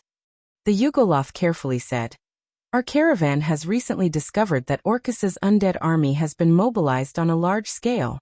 A part of the Abyssal army has already set up camp in the south of the Rift Plains, but they have no intention of fighting with the devils. It seems that they intend to invade other planes, most likely material planes. This may be an opportunity." At this point, the Yugoloth carefully raised his head to observe Sauron's expression. If Orcus were to attack other planes, the internal defenses would be weak and empty. If the demon lord in front of him was bold enough, he might be able to seize the opportunity and replace Orcus as one of the abyssal giants. Sauron frowned and said to himself, "Attack a material plane? The undead calamity has already broken out. Where is Orcus mobilizing his army to attack? Demons could not casually enter other planes. The lower the level of the demons, the closer they had to be to the rift planes to pass through." The Yugoloth brought a piece of news that Sauron did not expect. Could it be that Naruto has a new conspiracy? The current Orcus had already become a puppet. The resurrected Orcus was no longer the Orcus of the past. He was only a tool of the undead lords. It can't be the south coast, right? Sauron seemed to have thought of something, and his heart suddenly skipped a beat. The material planes were severely damaged by the undead calamity. Only the south coast was relatively intact under the protection of Sauron. There were not many places where Orcus could mobilize his army. Either he intended to provoke the core territories of the other gods, or only the south could satisfy his desire for slaughter and destruction. "Send someone to investigate immediately," Sauron ordered the succubus beside him, then said, "You have done a good job. Go down and receive your reward." After that, Sauron's figure disappeared on the spot. The next moment, he directly appeared in the lava pool. "Gather a team of Balrogs," Sauron thought for a moment, then said, "Follow me to sneak into Orcus territory to take a look. There must be something wrong with him suddenly mobilizing his army at this time." The Ghoul King had been subdued by Orcus again. If such a large undead army really wanted to attack a material plane, there were not many targets to choose from. Even Mordor City could be a potential target of Orcus. Sauron had to be careful.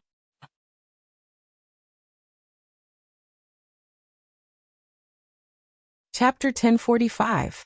The unusual movements of Orcus's army made Sauron feel vigilant and uneasy. Although Orcus's strength had been greatly reduced, he was still one of the former 3 giants of the abyss.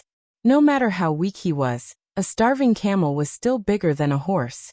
He was still much stronger than the other demon lords.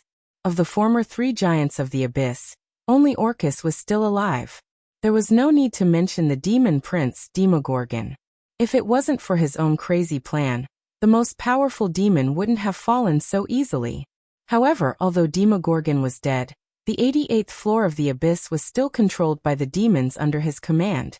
These demons believed that one day, Demogorgon would be resurrected, and what they had to do now was to wait for the return of the demon prince. The second was the famous 6-fingered, sovereign of darkness, Glast. His fall was entirely due to his own death, and there was almost no possibility of resurrection. Glast, the sovereign of darkness, had been called six-fingered by the adventurers because he had 6 fingers. He had countless crazy plans, and he was the most ambitious demon lord. However, there was only one thing he was famous for so far.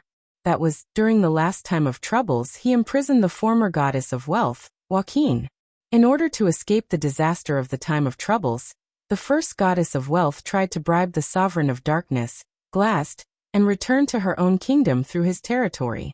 However, when the goddess of wealth arrived at the territory of the sovereign of darkness, Glast, the giant of the abyss, did not hesitate to tear up the contract and imprisoned the goddess of wealth in his territory. This was a long period of imprisonment. Not only did the former goddess of wealth lose a lot of divine power and believers, but she also suffered countless terrible humiliations. It was not until 1371 that the goddess of wealth was rescued by a team of adventurers. However, at that time, her strength had been greatly weakened. This matter was an indescribable humiliation to the gods. Therefore, when the arcane empire rose and trade and wealth regained their dominance, the former goddess of wealth launched an extremely crazy revenge on the sovereign of darkness, Glast. Glast, the sovereign of darkness, had fallen at that time. There was no way to record the details of the war, because the destruction of the arcane empire also took away the first goddess of wealth. The current goddess of wealth was a gold member at that time. It was said that she was the carrier of the resurrection of the goddess of wealth. Nobody cared about this. Perhaps the current goddess of wealth still retained the memories of the previous goddess of wealth, but whether or not she was the current goddess of wealth, nobody cared. Orcus was the abyss giant who had died the most times, but he was also the one who had resurrected the most times. Currently, the plane he controlled was the 113th floor of the abyss, Thanatos. This level was unusually cold. It was filled with ice, thin air, and a sky filled with gloomy moonlight. This floor belongs to both the Tanakiri and the undead. In fact, this floor has a slight negative energy predominance. Even so, the purgatory moss and mushrooms still grew at the edge of the frozen soil. Various types of tombstones, imaginable and unimaginable, adorned the frozen landscape. Some stood alone, while others were randomly gathered together. It was like a small graveyard. The undead were everywhere, including demon-hunting spiders, vampire giants, and all kinds of liches. Most of the ordinary soldiers were zombies, ghouls, undead demons, and other zombies that followed the darkness. Orcus had the largest undead army in the abyss. The 3rd floor of the abyss. Orcus' movement of the army could not be hidden from others. The demons active in the upper levels of the abyss immediately discovered it and reported it to Sauron. After the hundreds of thousands of undead army entered the 1st floor of the abyss, they did not join the blood war. Instead, they approached the plain door that left the abyss. This matter was too strange. Basically, anyone could sense that something was wrong. Sauron was also vigilant. Therefore, he could not sit still and wait for death. He had to take the initiative to attack and see what Orcus' plan was. Therefore, he sent out the assassins under his command to follow the route of the river Styx to the 1st floor of the abyss. At the same time, he disguised himself as a Vrock and quietly approached the 113th floor of the abyss. This was an unusually cold plane. Basically, most demons did not like this place because the temperature was too low. The air was thin and visible to the naked eye was ice. This was the kingdom of the undead, and also the paradise of the undead. As soon as he arrived, Sauron, who was disguised as a Vrock, encountered a group of zombies. They did not attack Sauron. Instead, they quickly surrounded him. Then, a seemingly intelligent high-level ghoul walked out and said to Sauron, "Vrock? You have been recruited by the great ghoul king, Dorison. The even greater undead king, Orcus, needs to expand his army. Are you going to follow us?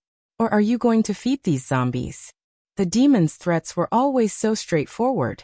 Sauron's acting skills were very good. He showed a hint of nervousness and uneasiness. Then he said, "Recruited? Are you going to join the blood war in the abyss? If it's a blood war, I'd rather fight than go, because no one can come back alive." The abyss was famous for its blood war, and almost no one could come back alive. The high-level ghoul thought for a moment and said, "Of course not. Our goal is the material plane. Do you know? A rich material plane. You can destroy and kill as you wish. and not fight against those damned demons.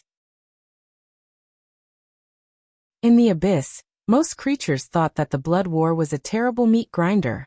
Sauron immediately said, "If that's the case, I can join you." Most of the demons in the bottomless abyss were filled with desire for the material plane. It was like a playground. The zombies around them parted to form a path. Then the high-level ghoul said, "Then come with me. There's a portal opened by a lich in front. We can enter the army camp and directly teleport to the rift plains." The abyss was a land of chaos. There was no reason to recruit an army here. Even Sauron's demon army, except for the core part, most of them were recruited from the wilderness. Demons changed their camps very quickly. They obeyed powerful leaders. As long as they were strong enough, even spies sent by the enemy would quickly become loyal servants. For example, the succubus maids around Sauron. They were even willing to let Sauron plant a soul imprint on them.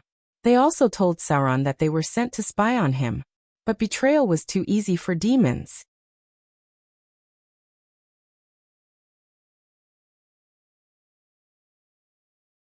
Chapter 1046. The group crossed the cold wasteland. As a huge steel fortress appeared in front of them, countless undead appeared in front of Sauron's eyes. The number was much larger than he had imagined. There were hundreds of thousands of zombies, skeletons, ghouls, and undead demons gathered in the periphery. There were many necromancers and liches inside. Even though Orcus had fallen for so long, the undead army was still terrifying. This did not include the demon army that had been teleported to the first layer of the rift plane. A huge undead army was gathered in front of him, and there were also some 5-meter-tall giants walking around. These were vampiric giants, servants of the demons. They used to live in Laterre, but now they were probably summoned by Orcus. There were about 500 to 600 demon hunting spiders. These terrifying creatures would occasionally kill 1 or 2 zombies, but most of the time, they would just stay quietly. Only the Lord of the Abyss could do this. Without the pressure of the Lord of the Abyss, these terrifying creatures would attack any undead or demons. Ghouls were the main force of the undead army, making up about half of them. Is the king of ghouls Dorison here? Zorro thought to himself. The ghoul king Dorison is Orcus's warlord. If Orcus returns, he will definitely return to Orcus's side. Seems like the ghouls of the 421st layer of the abyss have also gathered. The mighty undead army gathered here, but most of the low-grade undead could not pass through the river Styx. They could only leave this plane through the teleportation circle. The demon and undead camps were separated. After Sauron arrived, a high-grade undead demon immediately walked over and looked at him. Vrock. Arrange for him to go to the south camp. Orcus was the lord of the abyss. Other than the undead, there was also a powerful demon army under his command.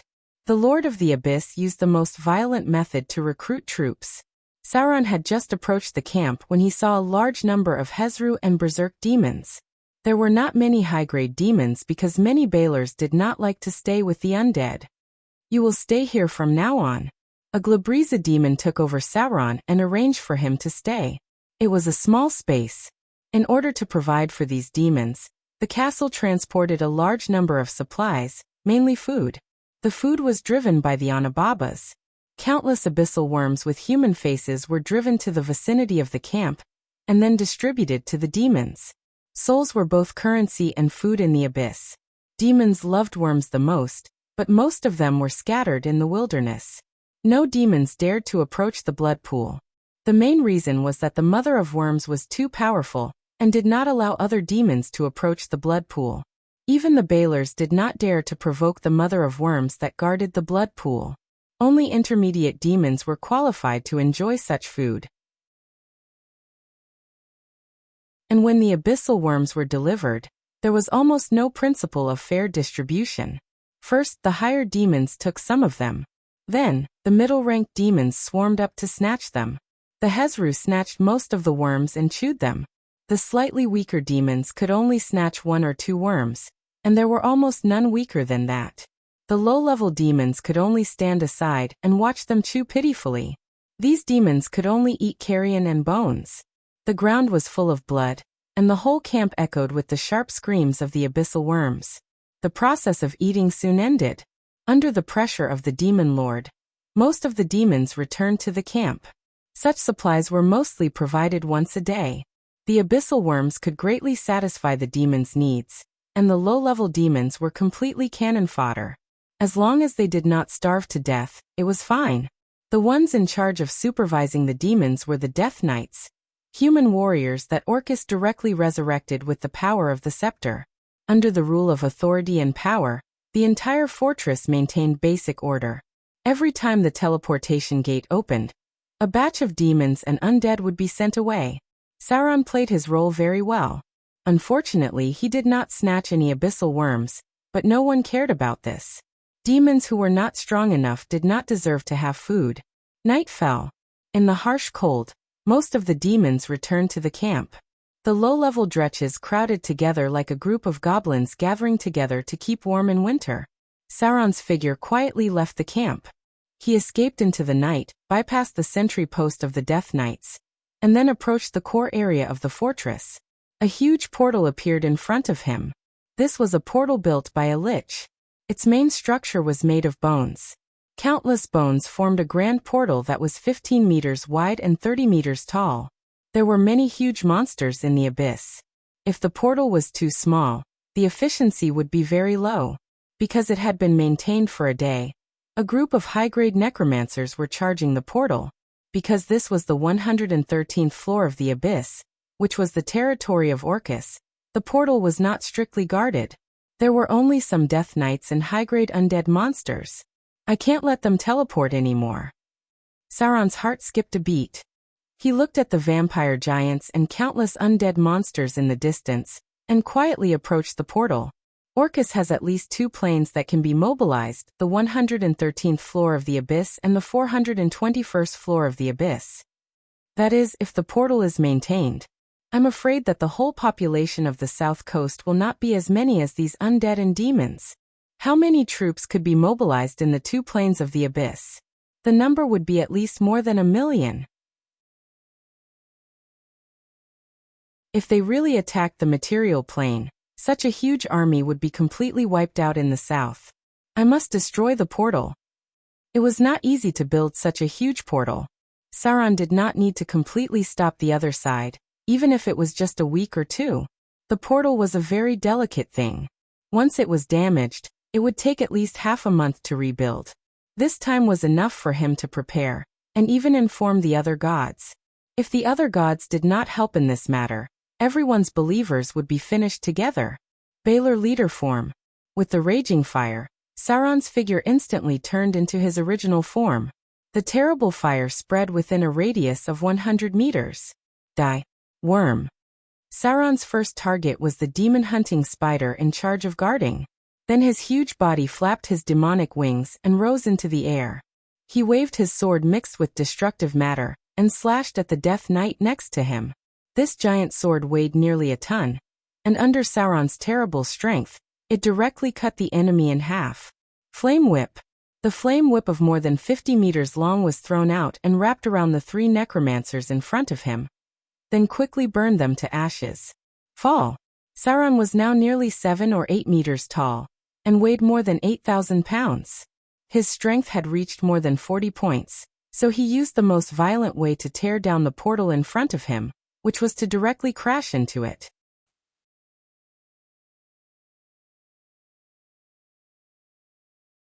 Chapter 1047. Boom. The whole ground shook violently.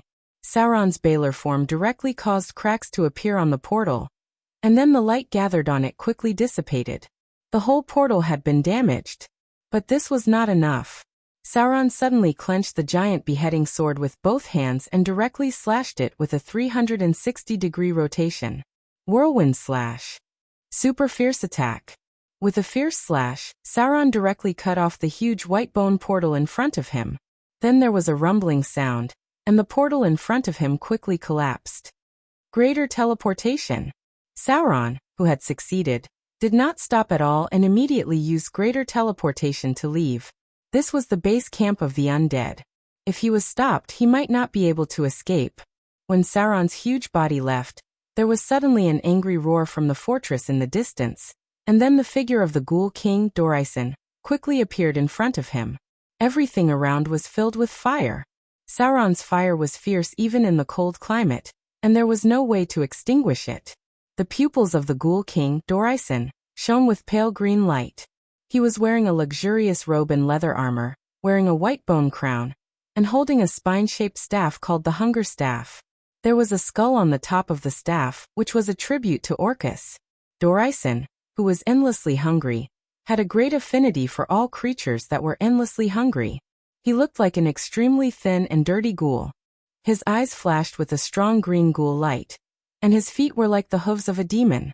In sharp contrast to his dirty appearance, he was wearing a soft and gorgeous white robe made of human skin, and a pale leather armor inlaid with many small skulls. Ghouls were the main believers of Dorison, and his holy emblem was a ghoul skull. This was a powerful enemy. The Ghoul King Dorison had the power of a true god. At his peak he had reached the level of lesser divine power, and now he was probably above lesser divine power. His clergy was ghoul and necromancy, and his domains were chaos, evil, hunger, illusion, and craftiness. Because of the ghoul race he was a god and a demon lord at the same time. However, because he was not a pure god, and ghouls did not have much wisdom, Dorison was not seriously affected by the avatar crisis like other gods. He was still a demon lord. Compared to a true god, he was at best a demigod. He had almost no church, and his doctrine was purely about eating to satisfy his endless hunger. Damned Balor. The king of ghouls, Dorison, did not see Sauron's appearance clearly. He only felt the residual aura of the Balor. He roared angrily and hit the ground with his scepter and said, "You bunch of trash." He actually allowed a Balor to destroy our master's important teleportation gate. There was no portal. No one could easily leave the abyss because the Styx was a place that even demons could easily cross, and the evil ships could not transport so many troops. The 113th floor of the abyss. Border. After confirming that the Ghoul King, Dorison, did not pursue him, Sauron calmly returned to his territory. This was the disadvantage of demons. They were chaotic and difficult to command. If the Ghoul King pursued him, there would be internal strife among the undead and demons. There were not many high-level undead with wisdom among the undead, and there were not many demons with brains. Under the chaotic nature, a slight collision would lead to a big fight. Anyway, it was okay to fight, and maybe he could even level up. Demons were like this. They were very thirsty for soul power, even if they could automatically level up after devouring the power of the undead. The rules of the bottomless abyss were extremely chaotic. The Blood Wars could give the highest level of EXP rewards, but even without the Blood Wars, demons could still advance through slaughter. It seems that the south coast has to be prepared. Although the portal of Orcus was destroyed, the undead army that had been sent to the Rift Plain was still huge. If they launched an attack, it meant that humans would have to face a terrible army of hundreds of thousands. Such a force was definitely not something a country could resist because the undead in the abyss were generally more difficult to challenge. Even the zombies were tainted by the evil aura of the abyss, and they were at least 2 or 3 creature levels. In other words, the soldiers of ordinary towns with good equipment could only fight against 1 or 2 low-level undead at most. There was almost no way to fight against those powerful beings. Motor City. The message from the abyss made Soren's heart skip a beat. The south coast was so large that even if he sent out all his forces, he would not be able to defend it. With such a huge army of undead, they could only fight if they hit one place. Otherwise, they would only be defeated quickly. It seems that I have to ask Arendelle for help. Now that Soren had a close relationship with the Frost Kingdom, Princess Royal's attitude towards him was becoming more and more friendly. This kind of big thing could not be forced. If something went wrong, it would be a total collapse. So Soren did not hesitate to ask Arendelle for help. Not only did he ask for the help of the Ice Witches, but he also hoped that Princess Royal would support him. Communication with the gods was very simple. When Soren's message had just been sent to Arendelle, Princess Royal immediately agreed. "Let's do this." Princess Royal's voice was directly transmitted to Soren's mind through the temple, and slowly said, "Tomorrow, there will be a group of ice witches teleported to Motor City. I will send a team of court mages to assist. If there is anything unusual, I will also come directly to Motor City. Arendelle and Motor City had a portal. Because it consumed too much power, only important people could be teleported. There were only 5 such portals, which were in Arendelle, the Northern Tower, the Wind Spear Hills, the City of Wealth, and Port Tylon. If the power of the Mi's nucleus could be mobilized in the future, the number of portals should also be increased. However, it was impossible to rely solely on portals because it could not be done even during the Arcane Empire. Unless there was some kind of endless and extremely huge energy, and if there was such energy, it would be enough to make the civilization soar to the level of an interstellar civilization. Order the whole city to be on alert. Soren thought for a moment and ordered. Put the entire South on level 1 alert. Recall all patrol fleets.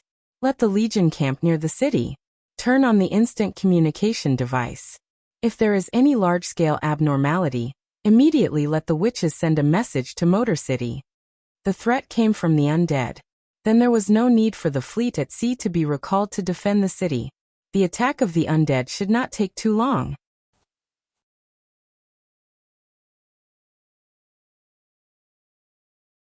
Chapter 1048. In a blink of an eye, it was almost December. The arrival of winter did not make Mordor City cold. So far it was just a light snow.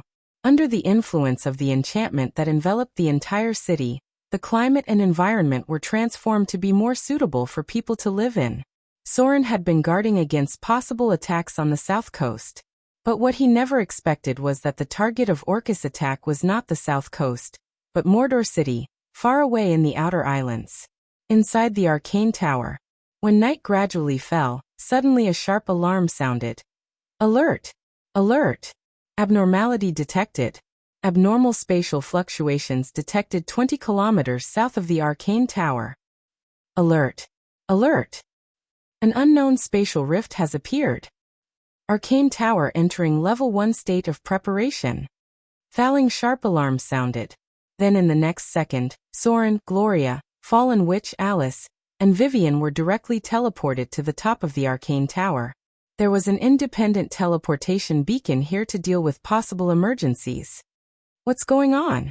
Alice seemed to have just fallen asleep. She was still wearing pajamas, and her beautiful figure was faintly visible. Gloria shook her head and said, "A sudden alarm. It seems that an unknown spatial rift has been discovered." After she said that, she reached out and touched the huge crystal ball, and then a projection appeared on it. The scene in the distance appeared in front of them. A dark red spatial door opened. The whole sky seemed to be torn open, and then countless demons, wraiths, liches, and so on rushed out. They arrived near the 6th town in the south, Black Mountain Town. In just a while, demons rushed in, and then there were sharp screams and alarms. The defenders of the town only resisted for less than 3 minutes before they were broken by a powerful 6-armed snake demon. Then it was a bloody massacre. These undead and demons had no mercy at all. In the blink of an eye, hundreds of people died under their butcher's knife. Countless demons and undead passed through the portal, and in the blink of an eye, nearly 10,000 enemies were teleported to the ground. At this time, the alarm in Mordor City sounded, followed by the sound of the military camp quickly gathering. This reaction speed was already very fast, but it was still not as fast as the speed of the undead. It's Orcus's army. Soren's face turned pale. He never thought that Orcus would dare to attack the city of Mordor. This was like a slap to his face. Directly attacking a god's territory was the most serious form of provocation, and Orcus' actions had pushed Soren to the brink of death. Most of the people in the city of Mordor were Soren's followers, and it was also the core area of his foundation. Even if Soren won this battle, he would have to pay a huge price. Enter full combat mode immediately. Soren directly took over the highest authority of the arcane tower. He glanced at the others and said, "Kalina, go and activate the elemental furnace and the Mies core. Gloria, activate the floating device. Prepare the arcane tower to take off. Thaling, activate the lock immediately. Activate the energy protection enchantment, and bring Mordor City into the range of the energy protection enchantment. Alice, You go and activate all the golems. Remember, all the golems, Soren solemnly repeated. And then Alice nodded with a serious expression and directly teleported to the bottom of the arcane tower. Emergency combat mode. Emergency combat mode. The cold mechanical voice spread throughout the city of Mordor, and then it continued. Mordor City has been attacked by demons. All combatants are to be on standby immediately. Ordinary people are to return to their residences immediately. Port Mordor garrison is to enter combat mode. Everyone is to assemble in the barracks immediately. Emergency combat mode. Emergency combat mode. The 1st to 7th city guards of Mordor are to assemble outside the barracks immediately. The 3rd to 5th priest regiment are to assemble outside the temple. All wizards with a profession level of 5 and above are to enter combat mode. Please gather near the library within 5 minutes. Dragon Knights are to take off and support the garrison in the southern cities. The 3rd and 6th fleets are to sail in the direction of the inland river. Rumble. With a slight battle on the ground, the arcane tower activated the floating device, and then directly suspended about 50 meters in the air. Then a red light appeared on the neat ground, and with the sound of mechanical activation, a secret door in the basement gradually appeared, and below it was a wide staircase. Buzz. The amethyst energy storage was activated to the limit in an instant. And then in the first wide basement, the golems that were neatly arranged in dense rows opened their eyes at the same time. The first Golem Legion is to enter combat mode. The second Golem Legion is to enter combat mode. The Golem Auxiliary Legion is to enter combat mode. The Clay Golem Auxiliary Legion is to enter combat mode. The third Steel Golem Legion is to enter combat mode. Activate the Diamond Golem Squad. Energy transmission. Boom. Heavy footsteps sounded crazily. Under the full operation of the Mies's energy core, a row of 5 golems with a total of 300 quickly walked out of the basement, followed by the second Golem Legion, the Golem Auxiliary Legion, and the Clay Golem Auxiliary Legion. In just 10 minutes, about 6,000 golems had completed the assembly, and then quickly walked out of Motor City. Since the establishment of Motor City, Soren had been stockpiling the number of golems. The current reserve had reached more than 10,000 golems, and now all the golems that had been activated had been equipped with the defense ability. Witches, activate the portal. Soren's cold order sounded. Activate the number 23 space waymark. Connect and lock. High Priest, prepare to teleport to the Archbishop. Activate the Diamond Golem emergency response device.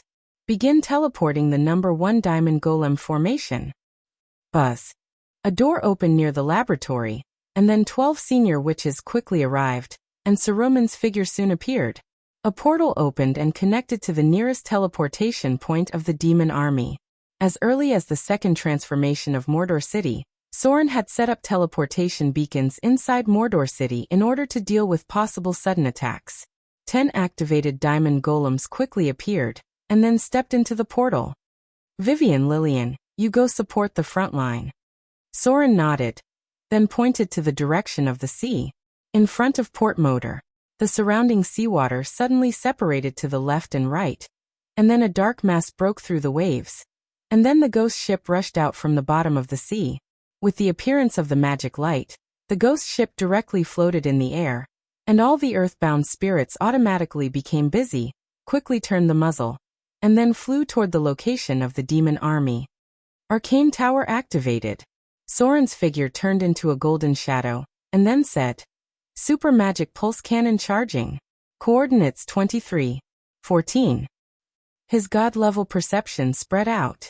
Soren instantly locked onto a group of liches and senior demons among the enemy, and said coldly, Start charging. Target locked.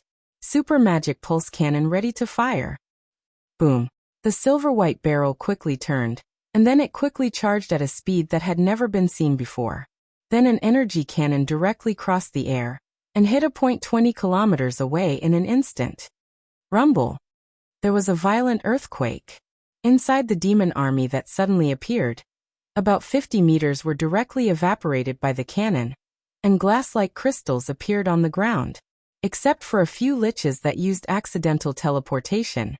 The rest were completely evaporated. The first city defense force has been assembled. The second city defense force has been assembled. The third city defense force has been assembled.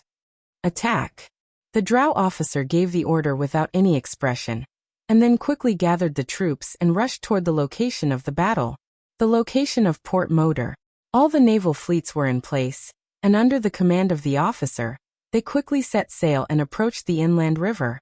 At this time, Soren's figure appeared in the temple, and then he said, "Gloria, you take over the command of the arcane tower." Divine form.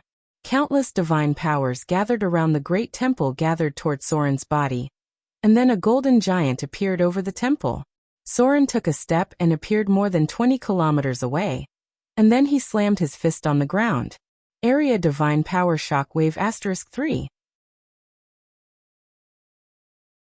A surge of divine power swept across the area within a radius of 300 meters. Soren's domain blocked all teleportation spells, and then a large number of undead fell to the ground in batches. Even the powerful liches could only withstand the third wave of Area Divine Power Shockwave, and then their whole body turned into ashes like scattered bones. 3 Area Divine Power Shockwaves directly consumed a lot of Soren's divine power. However, it also stopped the enemy's attack in an instant. Soren's figure turned back into the form of a saint, and then he activated his divinity and directly entered the state of Avatar. The figure of the arcane tower appeared in the distance. The Quetzalcoatlus quickly rushed to the battlefield, blocking the attack of some flying demons, and at the same time covering the evacuation of the residents in the town. In just 10 minutes, 3 nearby towns had been attacked, and more than 5,000 civilians had died at the hands of the demons and the undead. The mighty army of the undead was still teleporting into the range of the island of Moder. In just a while, the core area occupied by the enemy had gathered more than 30,000 undead troops. Even Soren did not dare to go deep and use the power of divinity to close the portal here, because a powerful demon lord's breath covered this area. Orcus, one of the 3 giants of the abyss, the undead king. Orcus had come to Moder in person.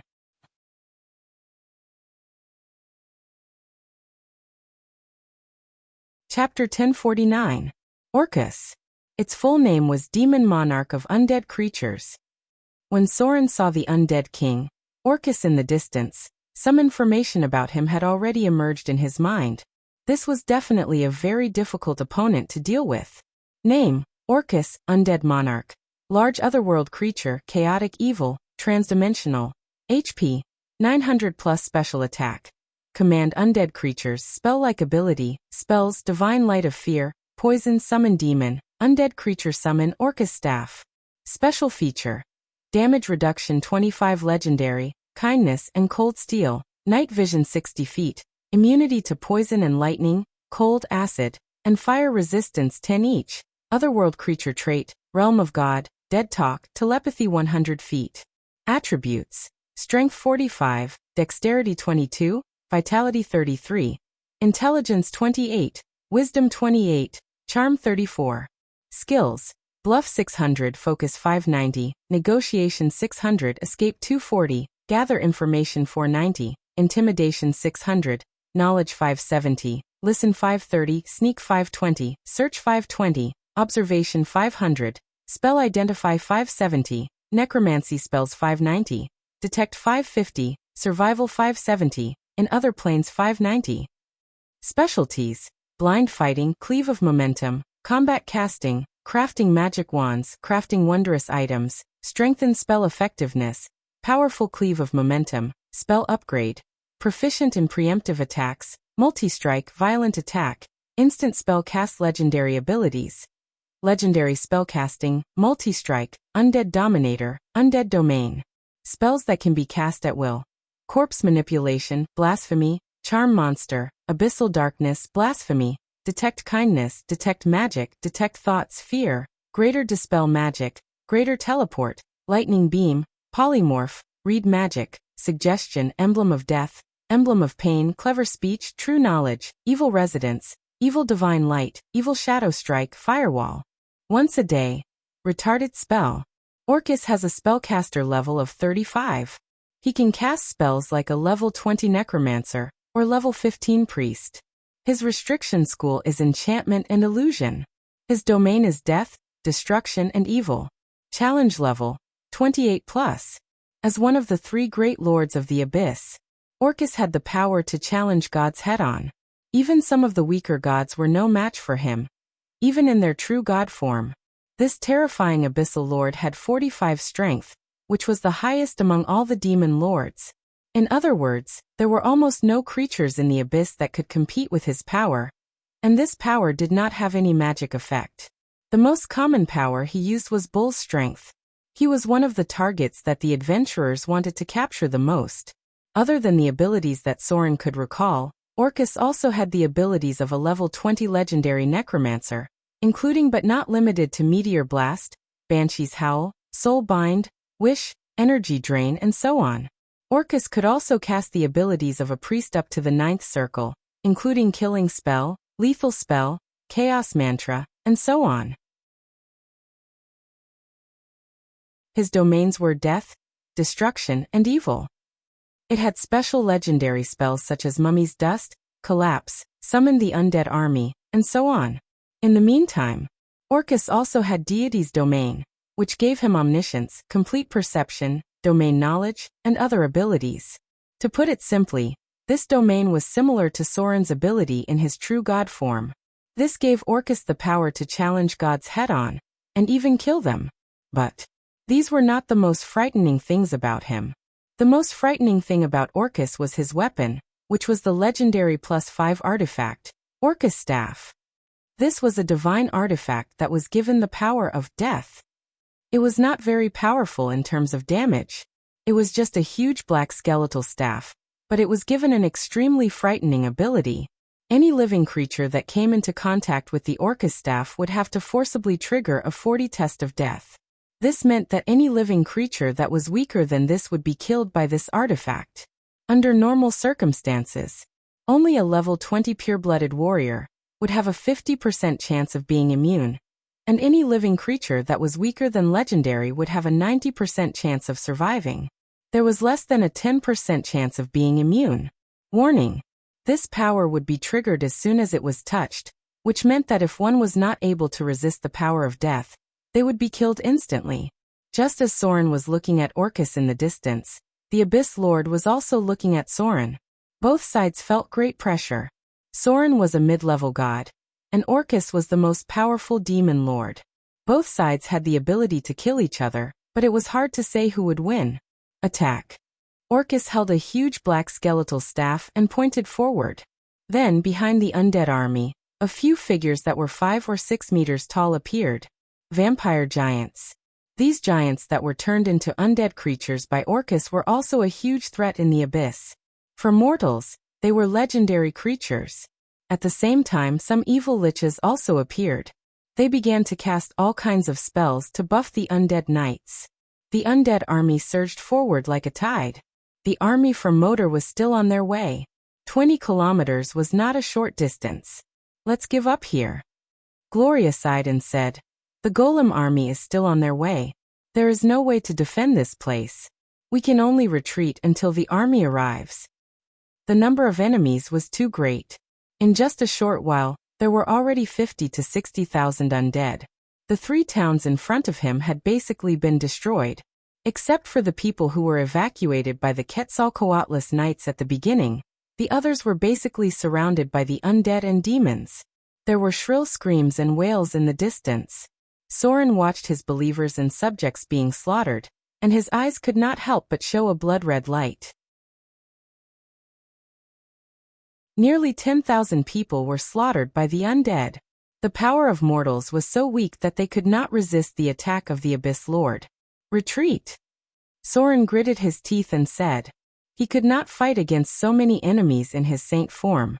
Besides, Orcus could join forces with the legendary undead to kill him at any time. The diamond golems formed a defensive formation. The wyvern knights covered the surroundings and killed some flying demons that tried to chase after them.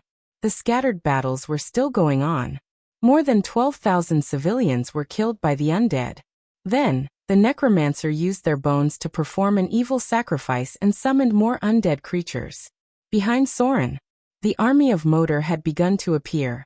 The priests from the church continued to bless the army with divine spells such as courage, protection, strength, and so on. With the sound of heavy footsteps, the Golem Legion began to appear in batches.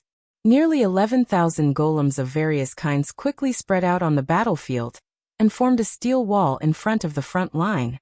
Activate the magic lock. Gloria's voice came from the top of the arcane tower. Then a large light curtain opened, and then a huge magic power shrouded the battlefield in front of them. The magic lock was the most terrible weapon on the battlefield. Since the Silver Age, the High Elves and human great arcanists had tried to build a magic lock for hundreds of years.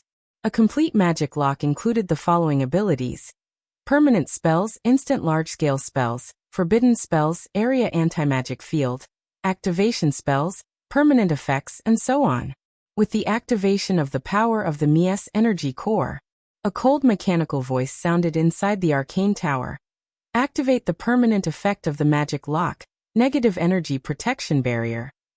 Activate the super large enchantment spell, death protection barrier. What was the most terrible ability of the undead? It was not the means to resurrect and summon the undead, but the various negative energy and instant death spells of the high undead. Gloria activated a large protective negative energy barrier, and at the same time, activated the power of the anti-death barrier. Within the range of the magic lock, most of the instant death spells would lose their effect, unless the power was enough to break through the limit of the magic lock. In this case, one would need a casting level of at least 35 or above. At present, it seemed that only Orcus could do it among all the undead and demons in front of them. Shadow Realm. The gray shadow shrouded the space, and Soren's figure appeared in midair. All the rogues who believed in and served him became hazy for a while. Under the blessing of Soren's Shadow Realm, their sneak and hiding ability gained an additional 50 points, and their evasion ability gained a hazy bonus of 10 points. There was no limit to the number of times they used shadow power. The shadow power mobilized by abilities such as Shadow Strike, Shadow Raid, and so on was directly provided by Soren. Order Realm. Soren's divine power resisted Orcus's realm of chaos and offset all the negative effects it brought. Slaughter Realm. Death Realm. Soren activated one realm after another. The Pirate Realm strengthened the morale of the army. The Fear Realm counteracted the fear aura of the High Undead. The Magic Realm strengthened the spellcaster's penetration, and the Slaughter and Death Realm suppressed the undead army in the distance. Gloria and Fallen, which appeared at the top of the arcane tower. Vivian and Lillian stood on the deck of the Dead Man's Voice. Alice appeared behind the Diamond Golem. Saruman's body was surrounded by twisted vines.